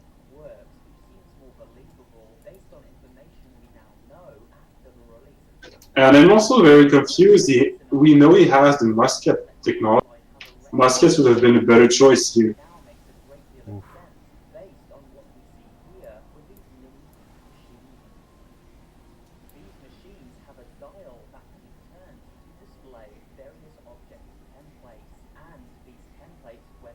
You have to remember there's a decent range on those ships, the battleships.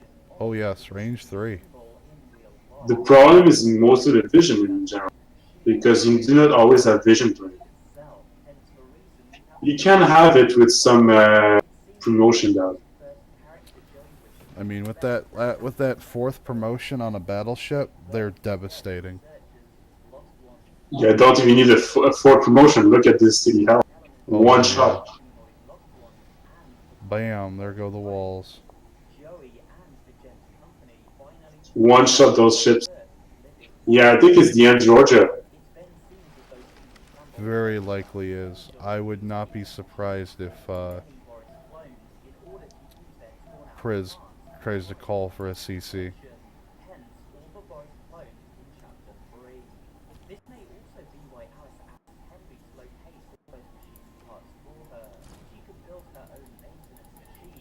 I was very amazed though by how Oh, good, like, Priz got Venetian Arsenal too.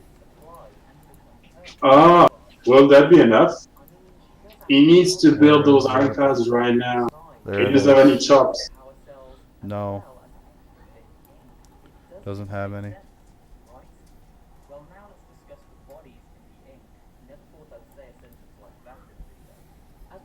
I mean, he for the first time he went a little bit on a greedy play,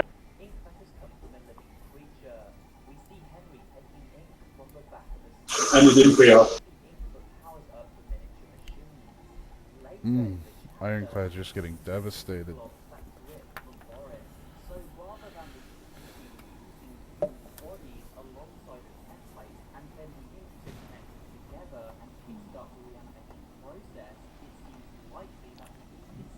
I mean, he does have that 4 promoted ironclad with the admiral sitting there to garrison the city, but it's not going to be enough. There's too much firepower.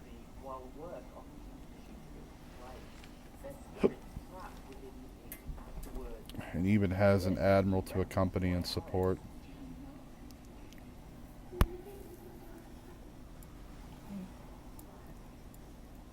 Is your mic open? These knights getting the surround here. Jeez.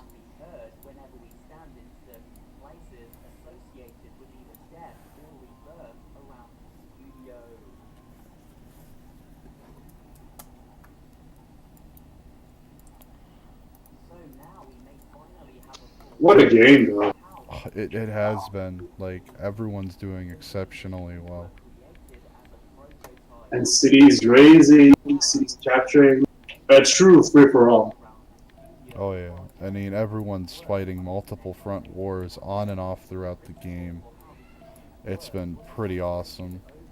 I mean, Fonz is trying to re-establish the cities he lost. Nobel is the next scientist up for grabs. Sinan's the next engineer. At this point, I think Sumeria and Macedon need to team up against if they do want to have a shot to win this game. But they can't team up. They can't communicate. And yeah, they can't communicate, so it has to be all done by like just thinking about it.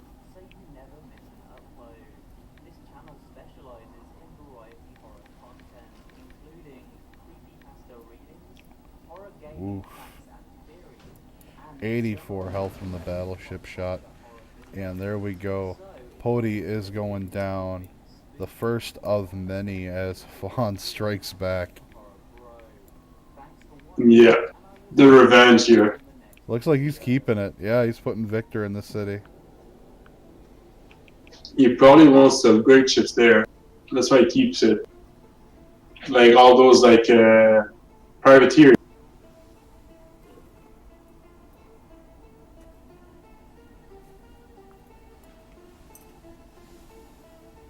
If he actually manages to conquer this whole Georgian island, France got this game most probably. Oof.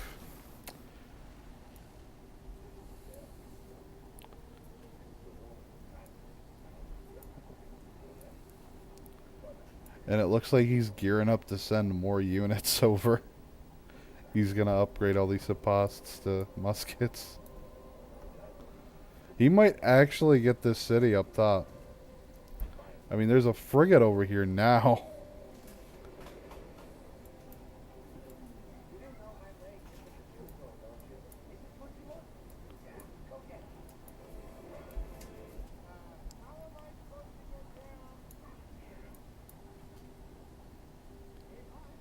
Still no steel yet. Gotta get to that steel. He needs the artillery, he needs the wall strength.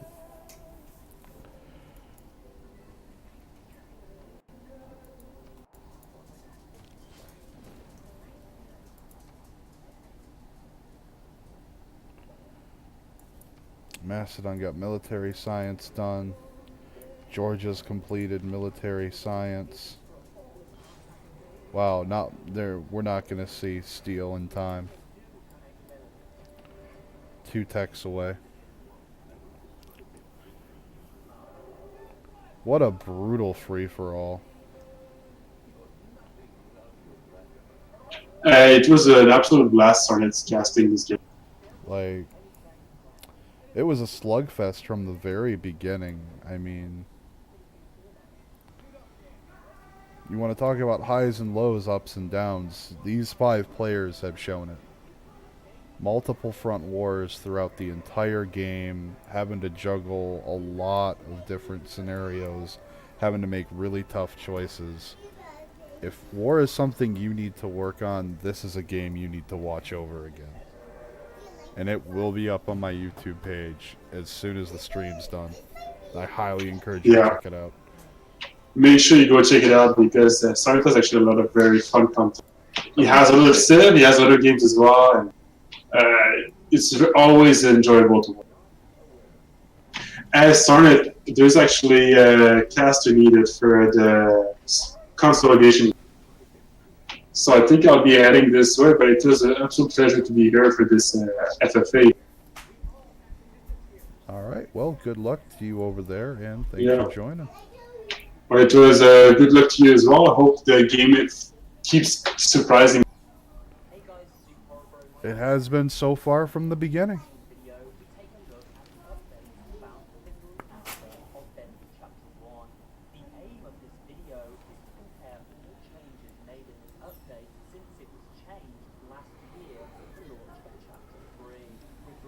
And this city up north got razed.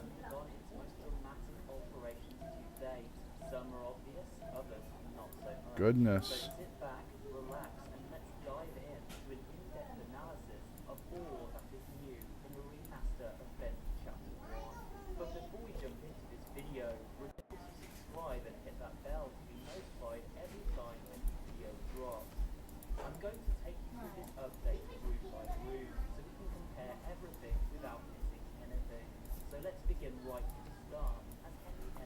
Oof. We have been spending an awful lot of time over there. Let's take a look over here at the east between Thierry and O2. Now these bombards are going to start taking shots on these ships.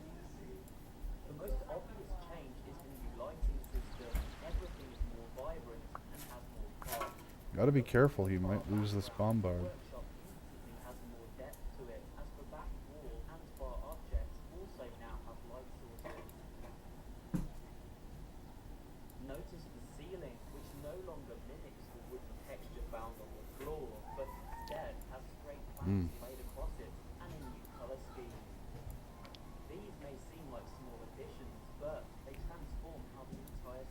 Does have a settler coming out. Warcart comes to scoop up the general and kick him back. This match has been an absolute slugfest, and it's been awesome.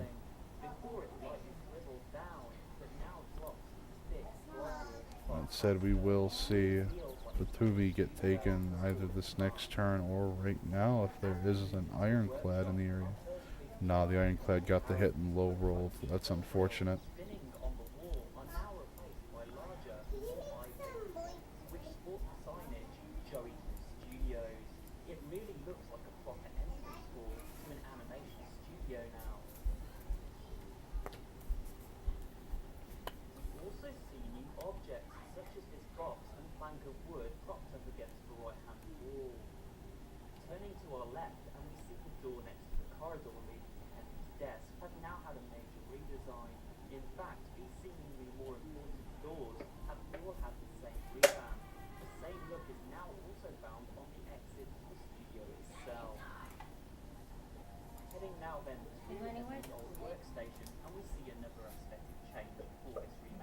in the fridge. Oh, it's in the cupboard. Alright, top of the turn, 112. We do have the Forbidden City getting picked up by Priz as well. Alright. He does lose this city at the top of the turn. That's pushing him back further and further. Now, the battleships are going to be able to hit his capital even from the other side here. At the very least from right here, possibly here and here. And maybe even the oil. Depends. Shgumi is definitely under threat. The knights have been fully cleaned up. However, Gent's getting ready to try and gear up and go back in.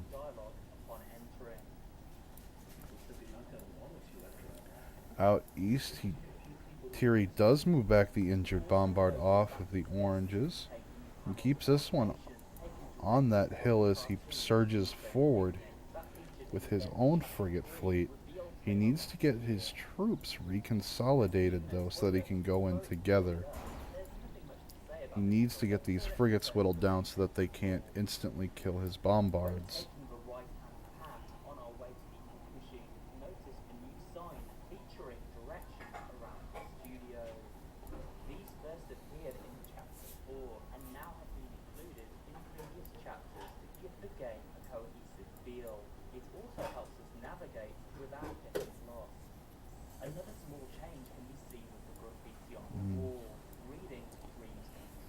Even have the religion getting spread a little bit here. Not going to be a culture win at all here, guys. The difference just isn't high enough. For those that were wondering, not a single tourist across the board.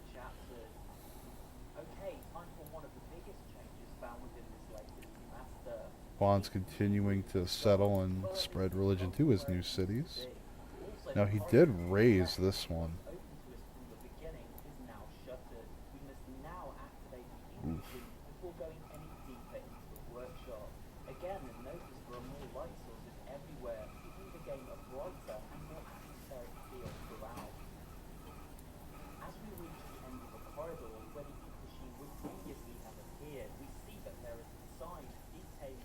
Promotions getting onto these battleships as well. This is a really dangerous time, and they're only going to get bigger.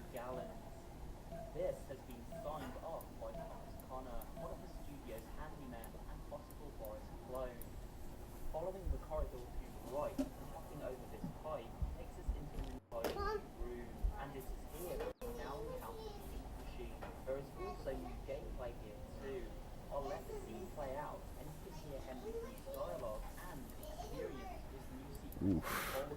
Electricity getting completed here by Fonz as well. He's got a monumentous lead here, and he is capitalizing on it with these big hits. Shgumi is going to fall next turn. He just needs to get one of these ironclads over here to take that last shot on the city. It is unfortunate this was the city that held Venetian Arsenal.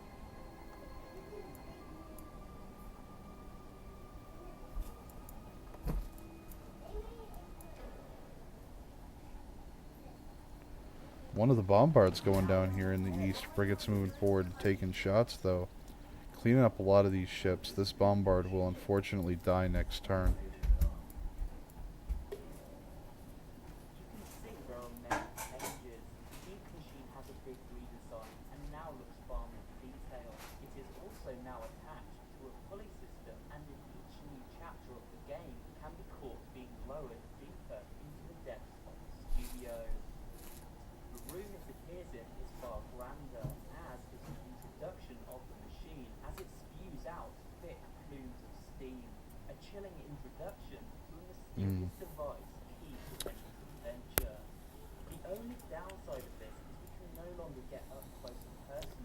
O2 definitely starting to run out of ships here.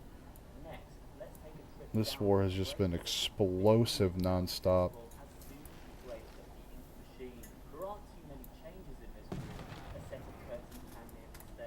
Oof. And there is a privateer here that got shot on by these walls from the capital. However, there is a cool little addition to be found here. On the right-hand wall, next to the storeroom, is a darts board. This board can be interacted with, and Henry can now enjoy a leisurely game of darts. While there doesn't seem to be any kind of leaderboards, it's a neat little feature nonetheless. With the shutter raised, let's head towards the Boris Clone and ritual room area of the studio. Passing through the connecting hallway, notice how the planks here have been replaced by a Coming in at top turn 114 here. Take a look at the demographics. We have Fonz at 146 Science, 97 for Priz, 52 for Solid Gent, 57 for O2, and 44 for Thierry. Culture Game is looking at 58 culture per turn here out of Fonz, 37 out of Priz, Thierry at 39, 29 for Solid Gent, and 22 for O2. The floor has also changed. Part of it looks like the soil seen on the flooring of Chapter 4. These changes really give the room its own distinct look and feel. More pipes connect everything, including the pedestals themselves. An interesting point, as they are likely connected directly to the ink Taking shots on the ships on the other side here. itself, meaning the ink itself does indeed seem to be the catalyst for the ritual and reanimating workers connected by their specific objects. Privateer vanishing. Of these objects, this is a fundamental More of these Hapas getting made. I wonder if he's going to do a mass upgrade to muskets. items needed to begin the ritual were found in randomly generated locations around the stage. Now they are always found in the same places. The inkwell is located by the main desk in the art department. The record in the radio room. The wrench is tucked into the overalls of the Boris clone. The gear in the box within the ink machine room. The bendy toy on a chair within the theatre room. And Joey's book on the book table found in the break What a room. match. With that Couldn't be said, happier to cast another match right now. This has been phenomenal. while the changes in this room are strictly cosmetic, they give off a far creepier and more horror-focused vibe. The walls are now tiled, almost like an old hospital operating theatre. We see a sheet hung from the wall and more objects placed around, such as this iron sheet and the pallet chair and toolbox. Notice how the board Boris is strapped to has been updated too, and there are even subtle differences apparent in Boris's model itself. Remember, Boris originally looked like this. Got some hit trades coming out here. Frigate's getting beaten down. He's got to try and get through this narrow channel, and it's going to be difficult. He is going to take losses trying to. Always the wrench now found in the Boris clone. While this room is originally silent, it now has some creepy audio. Take a listen.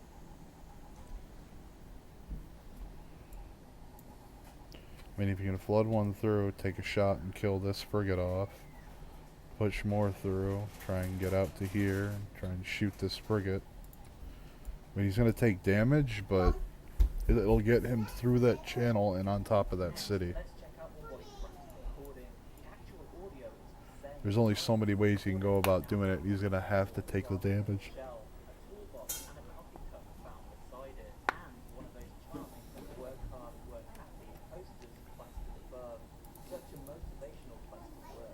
The fact we now have the toolbox here right next to the Wally Frank recording, as well as next to the Boris clone, in addition to the evidence seen in Chapter 3, really suggests Wally Franks and Thomas Connor are in fact now versions of Boris. Oof. You can find more on this in my theory videos on the subject, but for now, let's head off to the theatre room. Sends the Admiral forward to do a bit of scouting and then readjusts his formation there to try and brace for the hit. Meanwhile, Scoomy is taken and This music has changed. hasn't quite decided if he's going to keep it or not just yet, but it's going to flip in 2 turns. So if he wants to use it to surge units through, next turn's going to be his only shot. The rest of these are going to have to go up and around. And here is the rendition found in the remaster.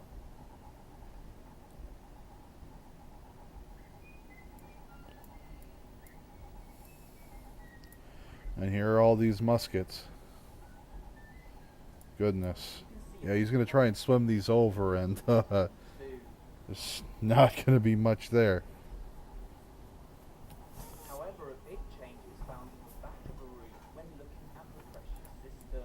Before it was simply a few pipes and a button. Now we can see a large mechanical mainframe complete with a valve to turn. Heading back to the main power room and powering up the Alright, let's see how the top of this turn goes. Here are both versions. Notice the audio is now quite different. Georgia's gotten access to nationalism, but a little too late, unfortunately. Ironclad surging through, battleships starting to take shots. Ooh, just promotes the battleship here, doesn't move it forward at all, so he's not going to be able to get any more units through. It looks like he's going to try and keep this city. It's going to flip in 3 turns. Armani really arrives in 4. So he's going to have to figure something out here. Oof. The battleship fleet that came from the other side is starting to take shots.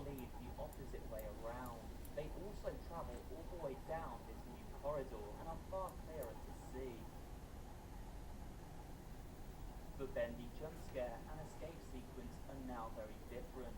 Perhaps the biggest change outside of the machine itself.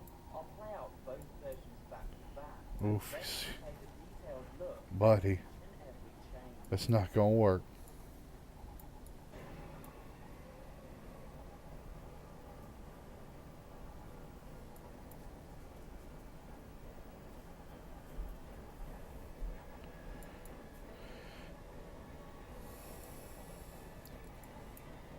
A lot more frigates lining up here to defend the channel. This is going to be a lot harder to push through because he waited. 2 shots ringing out. He does manage to take out 1 frigate. However, O2's frigates are lining up on a beautiful concave here. He's going to be able to get 4 shots under these frigates.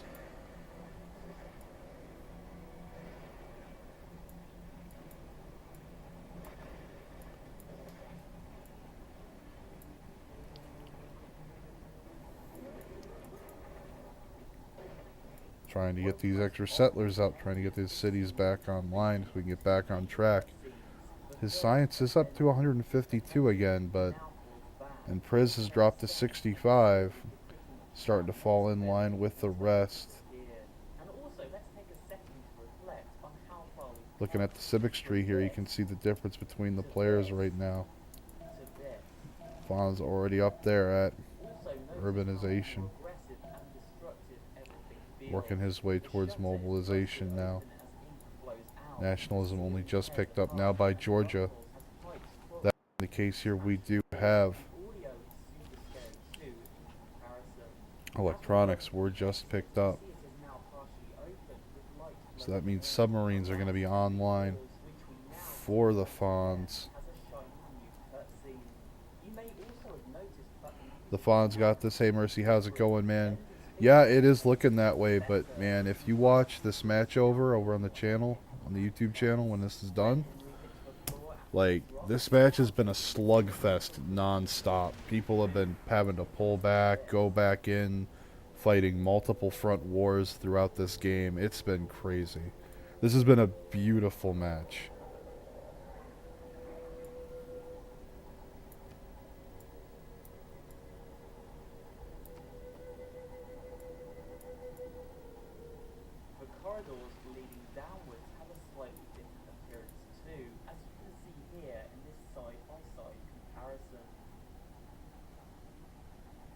Upon entering the axe room, we see 2 new updates that really jump out. The first is for graffiti reading, "The Creator lied to us," which now has been moved from the right-hand wall to the left. It now fills the entire wall, so it's pretty hard to miss. In its old place, a power box sits. Previously, these power boxes were only found in Chapter 3. You may remember the axe used to be found on the wall. Not anymore. It is now sat atop a brand new workstation. The axe itself And here I was trying to get Fawn's spot. He did well. He did a great job. All 5 players did. This has been an amazing match. Finally, let's head into the pentagram room and take a look at the last change found in this Chapter 1 remaster. The flashback now features 2 new images. Take a look and you'll see it now happens much faster. There's also a change for look of both the ink machine and Bendy in line with their new models.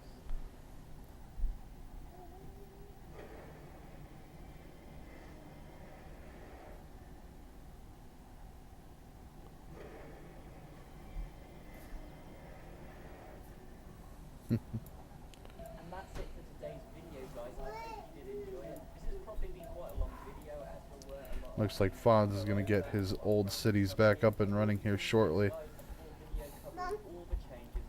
Now he does have these battleships surging around to try and take at the capital here of Priz. Share it with your friends if you enjoyed it, and I will see you on the next one. Battleship shots ringing out here on a privateer that was in the harbor.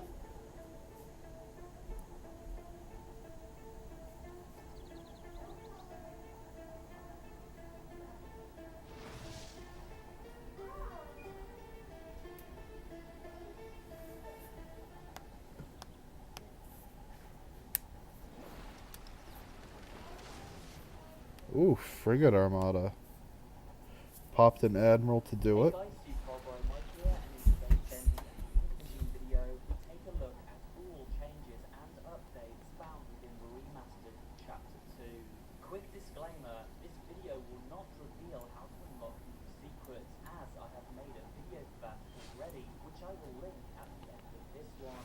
Also remember to check Scientist just picked. Oh, Einstein's the next scientist, and Fonz is going to have the grab at that. The scientist that was just picked up, however, was Nobel.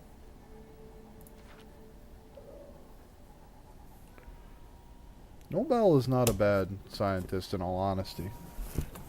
The 20 free great people points to all current and future great people is actually really nice.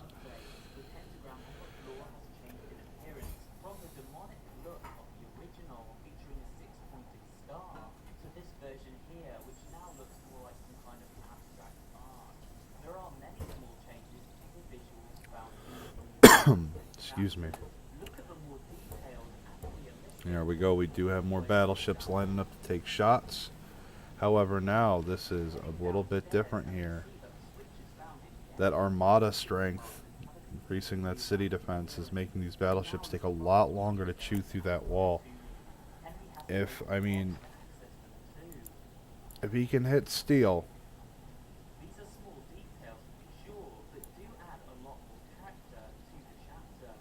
if Priz can hit steel, he'll buy himself some more time.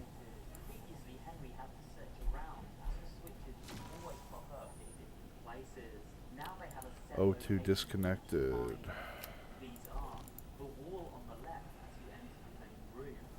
Let's see what is going on with that. And hidden behind these cans of bacon soup on the shelving units by the main gate. Notice how there are subtle changes to other switches too, such as the addition to this panel around the lever to the music department. And here in the hallway. The shutter is also Till next turn, can't attack. You wrote me. Game is frozen, has to rejoin. as we cut through the boards and enter the music department, some big changes to the architecture of this entrance hall become immediately apparent. The ceiling has been raised with vents running along the tops of the walls, and a metal grate and pipe. Just waiting for the reconnection to come through. Also, the subtle changes made to the music department design itself, with musical notes now lining the wall above. There's even a gramophone added to the side of this bed cut down.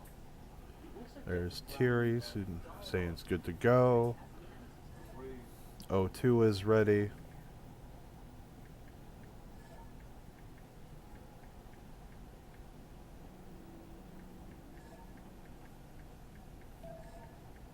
Did you notice the creeping piece of music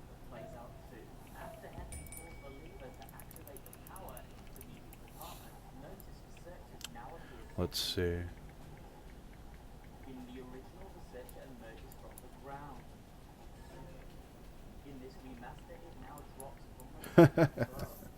Also notice how there are now bubbling pools of ink spotted around the room. These represent the places in which searchers can spawn from, and these ink puddles are now found wherever searchers appear throughout the remastered chapters. Coliseum going up. Now let's move on to one of the major Just odds and ends now being built by Fonz as he finishes off Priz here from FR.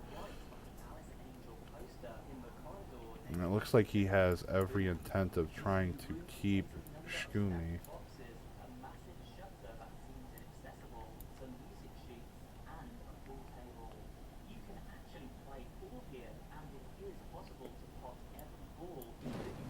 And there we go, takes it back. Moving up to Norman Polk's projection booth, we see a number of cosmetic alterations. Notice the view from the balcony is now narrower, with new textures on the wall and ceiling. The back wall now contains what appears to be audio panels used to monitor sound levels. There is also A lot of these battleships in this ironclad are really hurt. And that comes from the exchanges before, and that's probably why he needed to keep the city so that he could repair them. That being the case, he does have submarine fleets in the area. And those are going to make short work of these cities and their walls. This room contains a desk with a banjo, a bendy toy, some books, and even a toilet. I guess Sammy really did like his privacy. The coolest change, however, comes with this new message. Einstein picked up by Fonz. Presumably from Sammy Lawrence himself. This message reads, "Sing a happy song, whistle a merry tune, wait for his arrival, he's coming very soon." It seems to be referencing the ink demon itself. Speaking of Sammy Lawrence, let's take this opportunity to analyze his new appearance in this remaster. Upon first seeing Sammy in this inky doorway near the beginning of the chapter, we see some big changes to his original appearance. He now looks far more muscular and defined. His trousers are no longer baggy and dragging on the floor, and instead Sammy now wears boots and moves properly. Oh, excuse me, can you help me? Oh? It's not until we come face to face with Sammy in the cutscene at the end of the chapter that these changes really sink It looks like Terry's going to try and take a stab over here at Solid Gent. He does have a frigate running around, but it's not going to be enough. more impressive than before. I'll let the scene play out side by side so you can see these new changes for yourselves.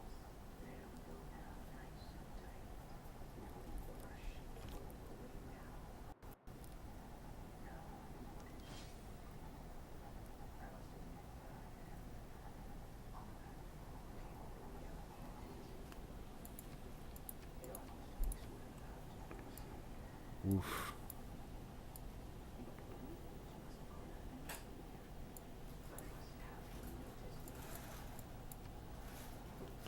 More naval units coming out here. Now, he's going to see that these units are heading east, so he's going to try and get some pickoffs here. That is exactly what's going to happen.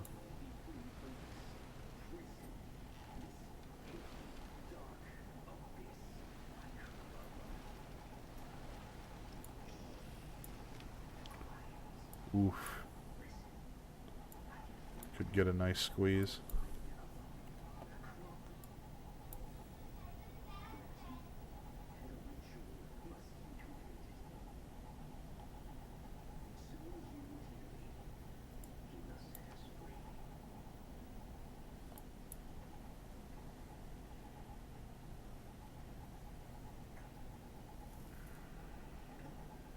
One final change to note is that Sammy now holds a dustpan and cannot be heavily unconscious.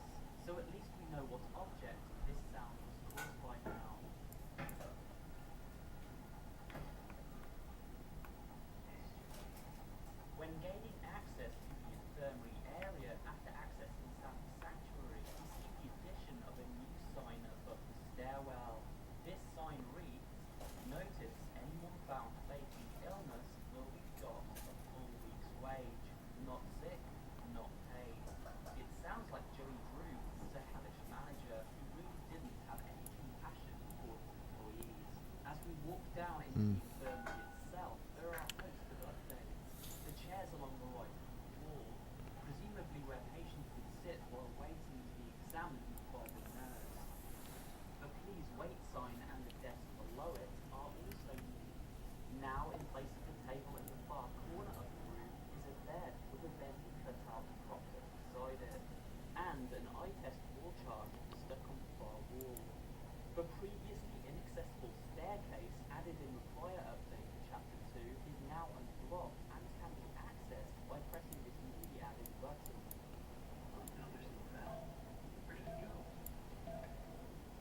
This leads to an entirely new area, which appears to be a sewer Alright, let's see system. this naval battle kick off. Locate the second valve panel in order to access Danny's office. A new objective that came with this remaster. The sewer system houses a new Nope, they both retreat.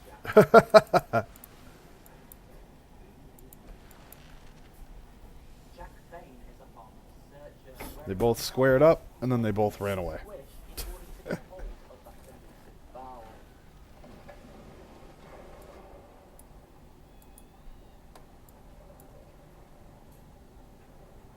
Sorry I had to do that. I'm sad. There is even a brand new audio recording of Jack Bain. Let's take a listen. I love the black, and that's hard to come by in these busy times. And yeah, sure, it is deep to high heaven down here, but it's just perfect for an old lyricist like me. Sandy Song's always got Real fights here is coming for second place they never have any words to go with between Scotland and Samaria. and then when it was lose. There is also more graffiti down here from Sammy Lawrence. If you backtrack to the start of the level after turning the second valve, then Henry encounters a mini-boss in the opening pentagram room. This boss comes in the form of this minor searcher. There are a number of neat secrets associated with this enemy, including this crazy limbo glitch, so check out my secrets video for an in-depth look at that. Finally, let's hop back to the Sammy Lawrence ritual room for the final few. They've once again squared up over this channel, and this is not going to be an easy take at all. Lending credit to the theory that perhaps Sammy did indeed fall to Bendy after all. Next, upon exiting the ritual room by cutting through the boarded up hallway, we see a new passageway on the right which leads to a view of the ink machine as it is lowered deeper into the depths of the studio. Upon confronting Bendy, we notice his model is now very different. Far slimmer than before, with more angular, pointed features and a spiny back. You get a really good view of the new Bendy model when using the secret glitch mode unlocked with the minor searcher. Here is a comparison of the old and new Bendy models.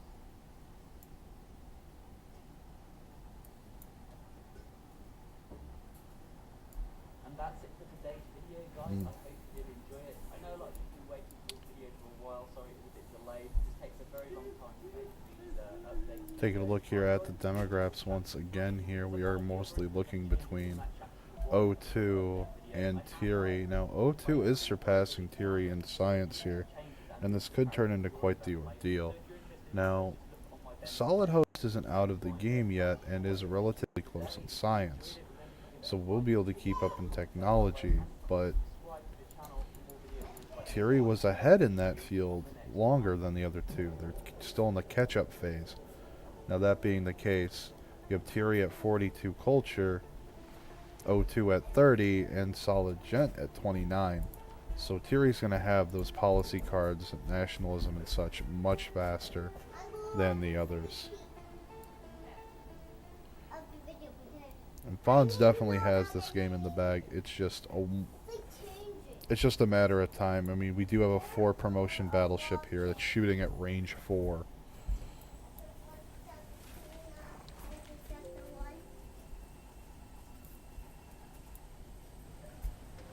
Boom.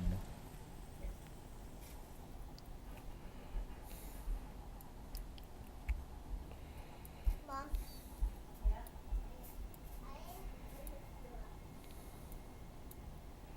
There are a couple of O2's frigates going through this channel here. That is a bit risky to be pulling in front of Fonz. Fonz could very well turn around and snipe these.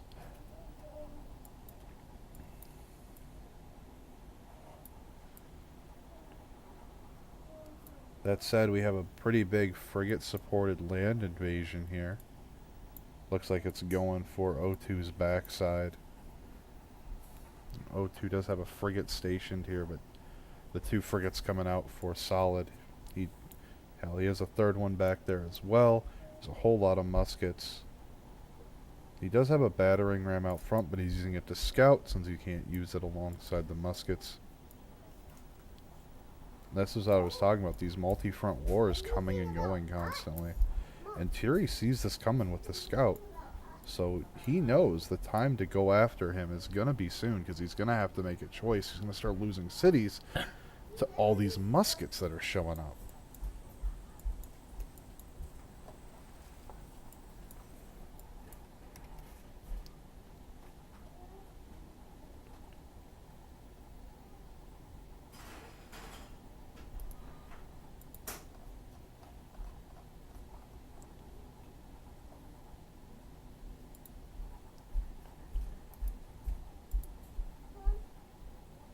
When do you need this pudding?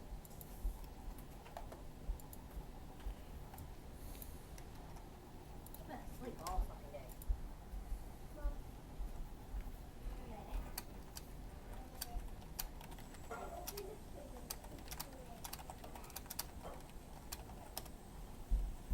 Bring the door open. Oof, here it comes. He is moving some ships forward a little bit at a time, trying to get the hits on that ironclad to kill it off. This is gonna take time. Nationalism just got hit by Thierry. Does send the Caravel in a little deeper than he should have here. Frigates pulling back to try and deal with him surging in. And now Solid Gent's going to have his frigates to take out O2s one at a time. And he has more coming, and he has a ton of land forces here. He could get a lot done with this, and this is the war for second place right here, guys.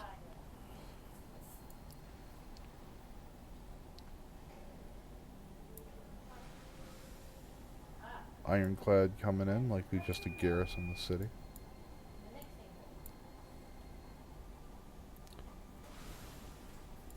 O2's got to be careful here because he has to be able to juggle both sides of this.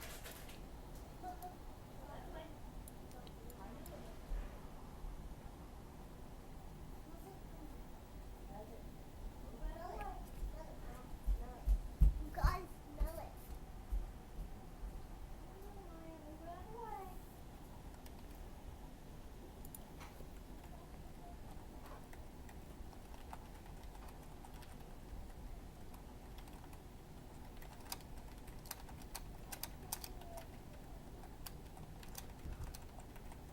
Smells like banana.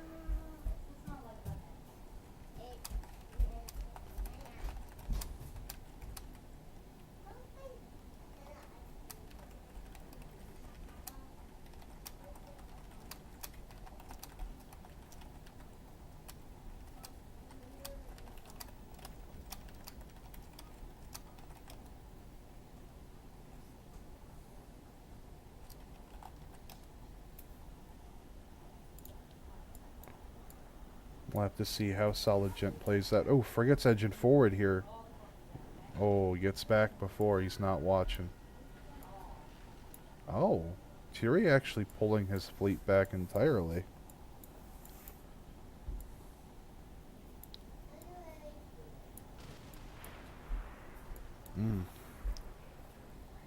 City of Kutaisi will go down next turn to this night, more than likely.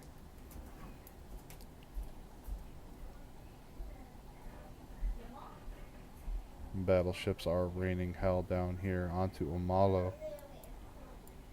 Real kudos to Priz here for hanging it out the whole fucking way, man. That's awesome. Can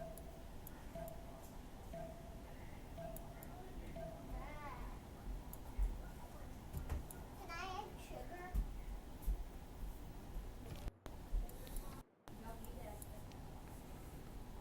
Here we are at turn 124. More frigates and caravels coming online for both sides here. All three really is more coming through. We got builders running around for Thierry trying to get some sim citying done in the background. he's comfortable with his fleet and his bombards sitting there, because that is a constant threat. The minute all these ships leave, he will come surging through that channel, and that's going to be a really bad day. Hey, the cursor! Change!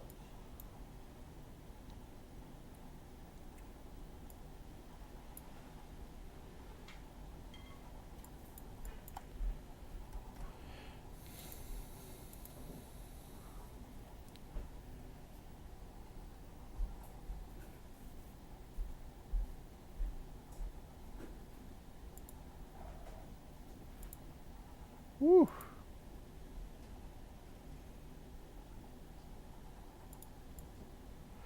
What a match. These guys still just hammering it out for second. Oh, all these ships are retreating further back. What is the plan here with this? There's a bacon soup bag. And O2 is going to see this with this general. Banana.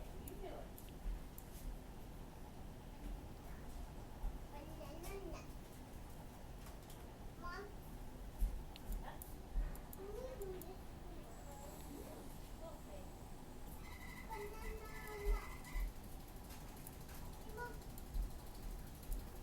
Ooh. Another knight coming on down to take a model.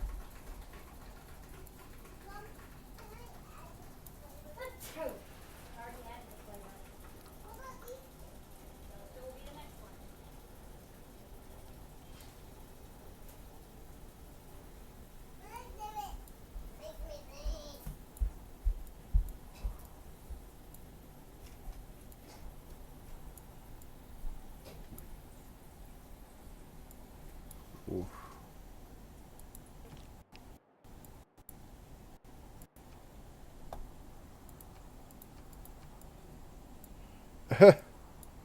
What a troll.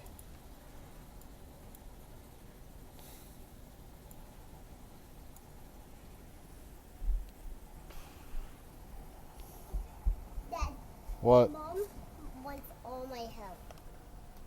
Really? Yeah. It's awesome.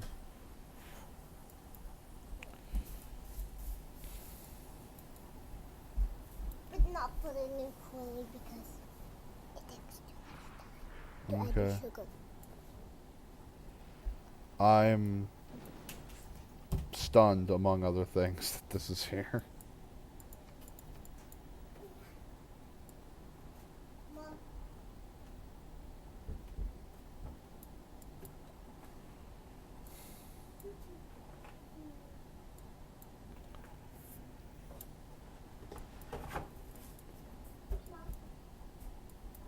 can you help me put Oof. my coin up? Georgia pulled a mercy with the hidden city. I cannot reach it. And my little warrior. I don't know why I have him, but I do.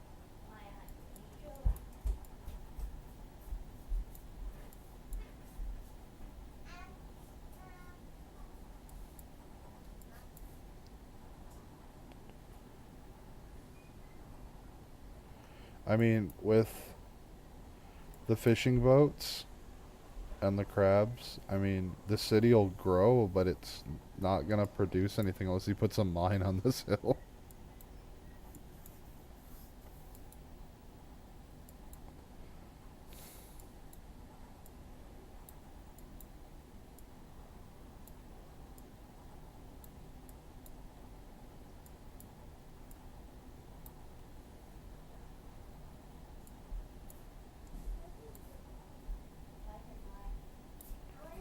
There we go. All of those naval units have moved south to deal with this incursion from Solid Gen. I'm not even sure where these units are going. Are we trying to land them here to stage some land offensive up to here, or I don't know. I mean, he could have just sent them all here and gone straight over.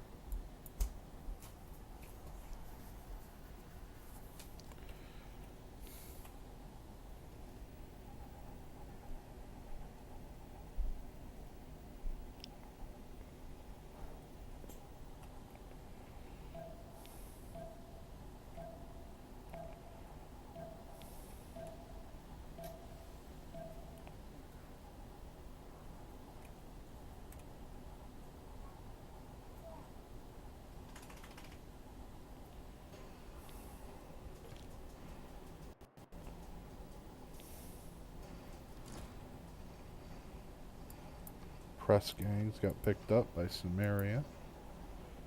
Solid Gent completed the Hanging Gardens.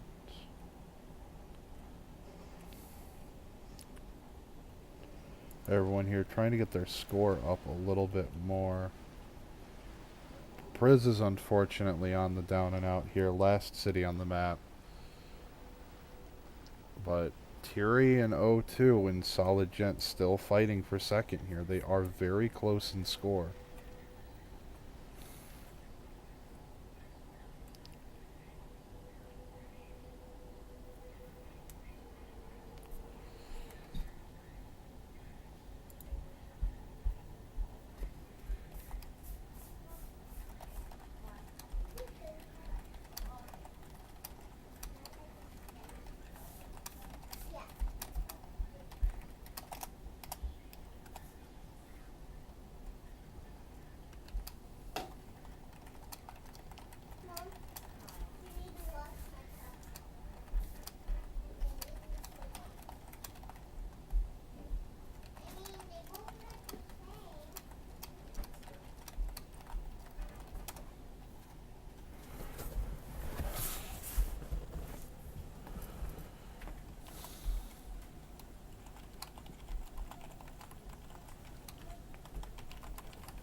I'm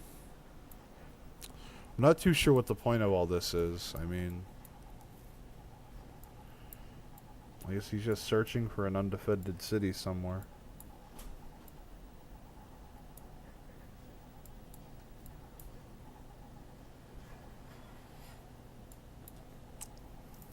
Fonz is looking for it with the knight. Will he search far enough? I mean, if he gets on the hill, he might see it.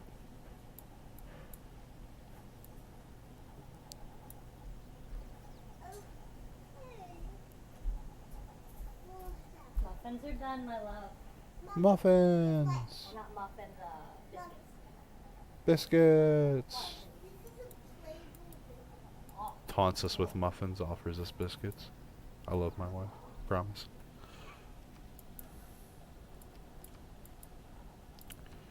I mean,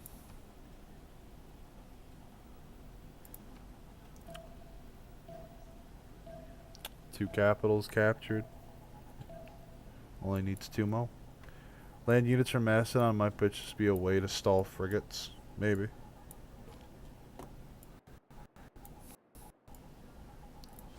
I mean, I'd be slamming them for free upgrades. Free promotions on my naval.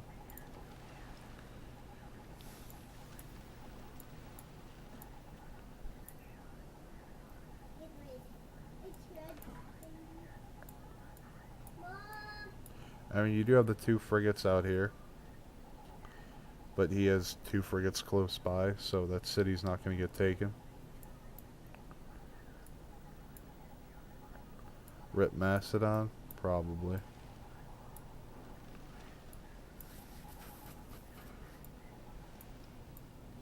Look at Fonz's units? Yeah. It's literally the next place to go. He's just systematically wiping the map out.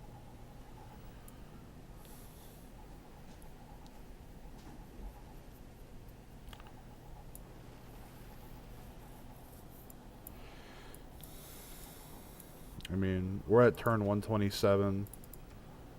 Fonz is sitting at 271 science. He's probably only projecting. Everyone else is between 57 and 69. 109 culture.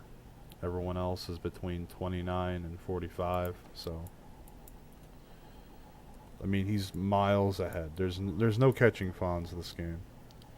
And if he's gonna hit Macedon next, that means, I mean, Thierry and O2 got to figure out who's second here. They got to start squaring up.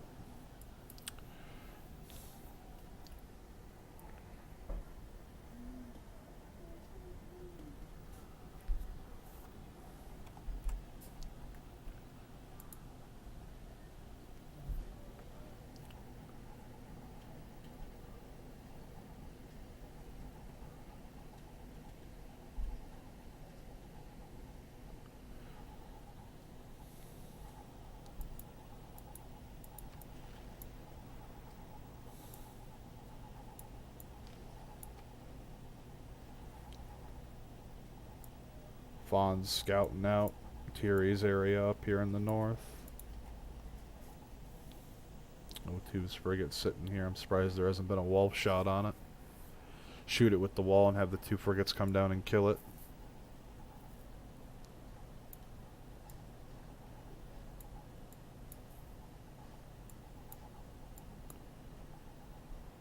I mean, I guess we could start to see a culture victory here from Fawn's, because I mean, he's taking over all these wonders that have been built by Priz and the ones he's managed to throw together. But it's going to be a long time because how late in the game it is, so. I mean, all Fawn's has to do to win, honestly, is take Methone. Or take, I'm sorry, Solid Gent, rather. As the capital. No. He made Methone his capital. He switched capitals. Because his capital got taken earlier. He took it back. His capital's flipped here for all intents and purposes. Okay, so that city will still count for the victory condition. And then he needs to take O2 down here. And if he can take... Well, he's already got Tiri's, so... He's just got to take those 2 cities and he'll win the game.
Woof.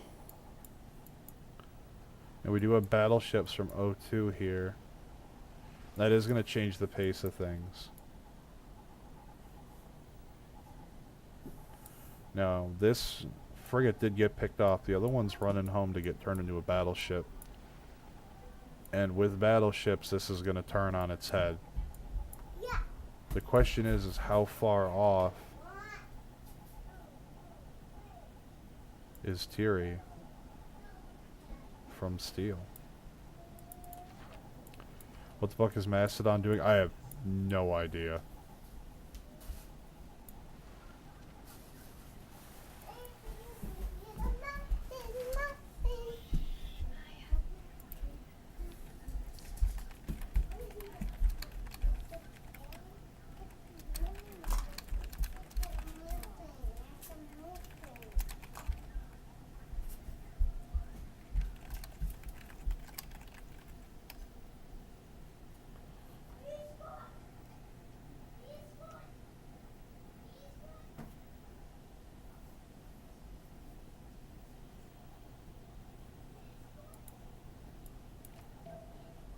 Oof. Can a CC work? Alright. CC vote. Let's see what they got.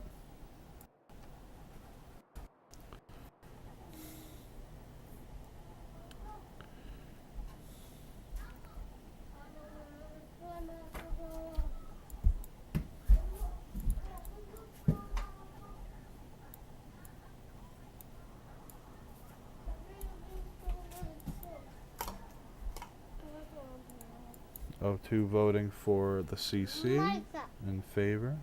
Mine. Your cup. Mine. I don't see your name on it. Mine. Can you bring me a biscuit? Sure. Alright.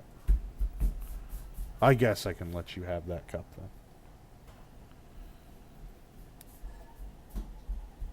Equals. Solid Gent doesn't care. Take care, kiddo. Homemade biscuits are the best.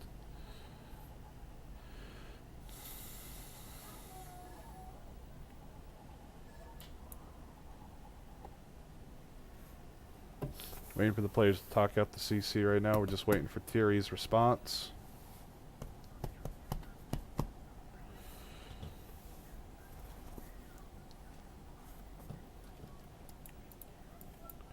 I'm gonna pause the game while we wait. Priz.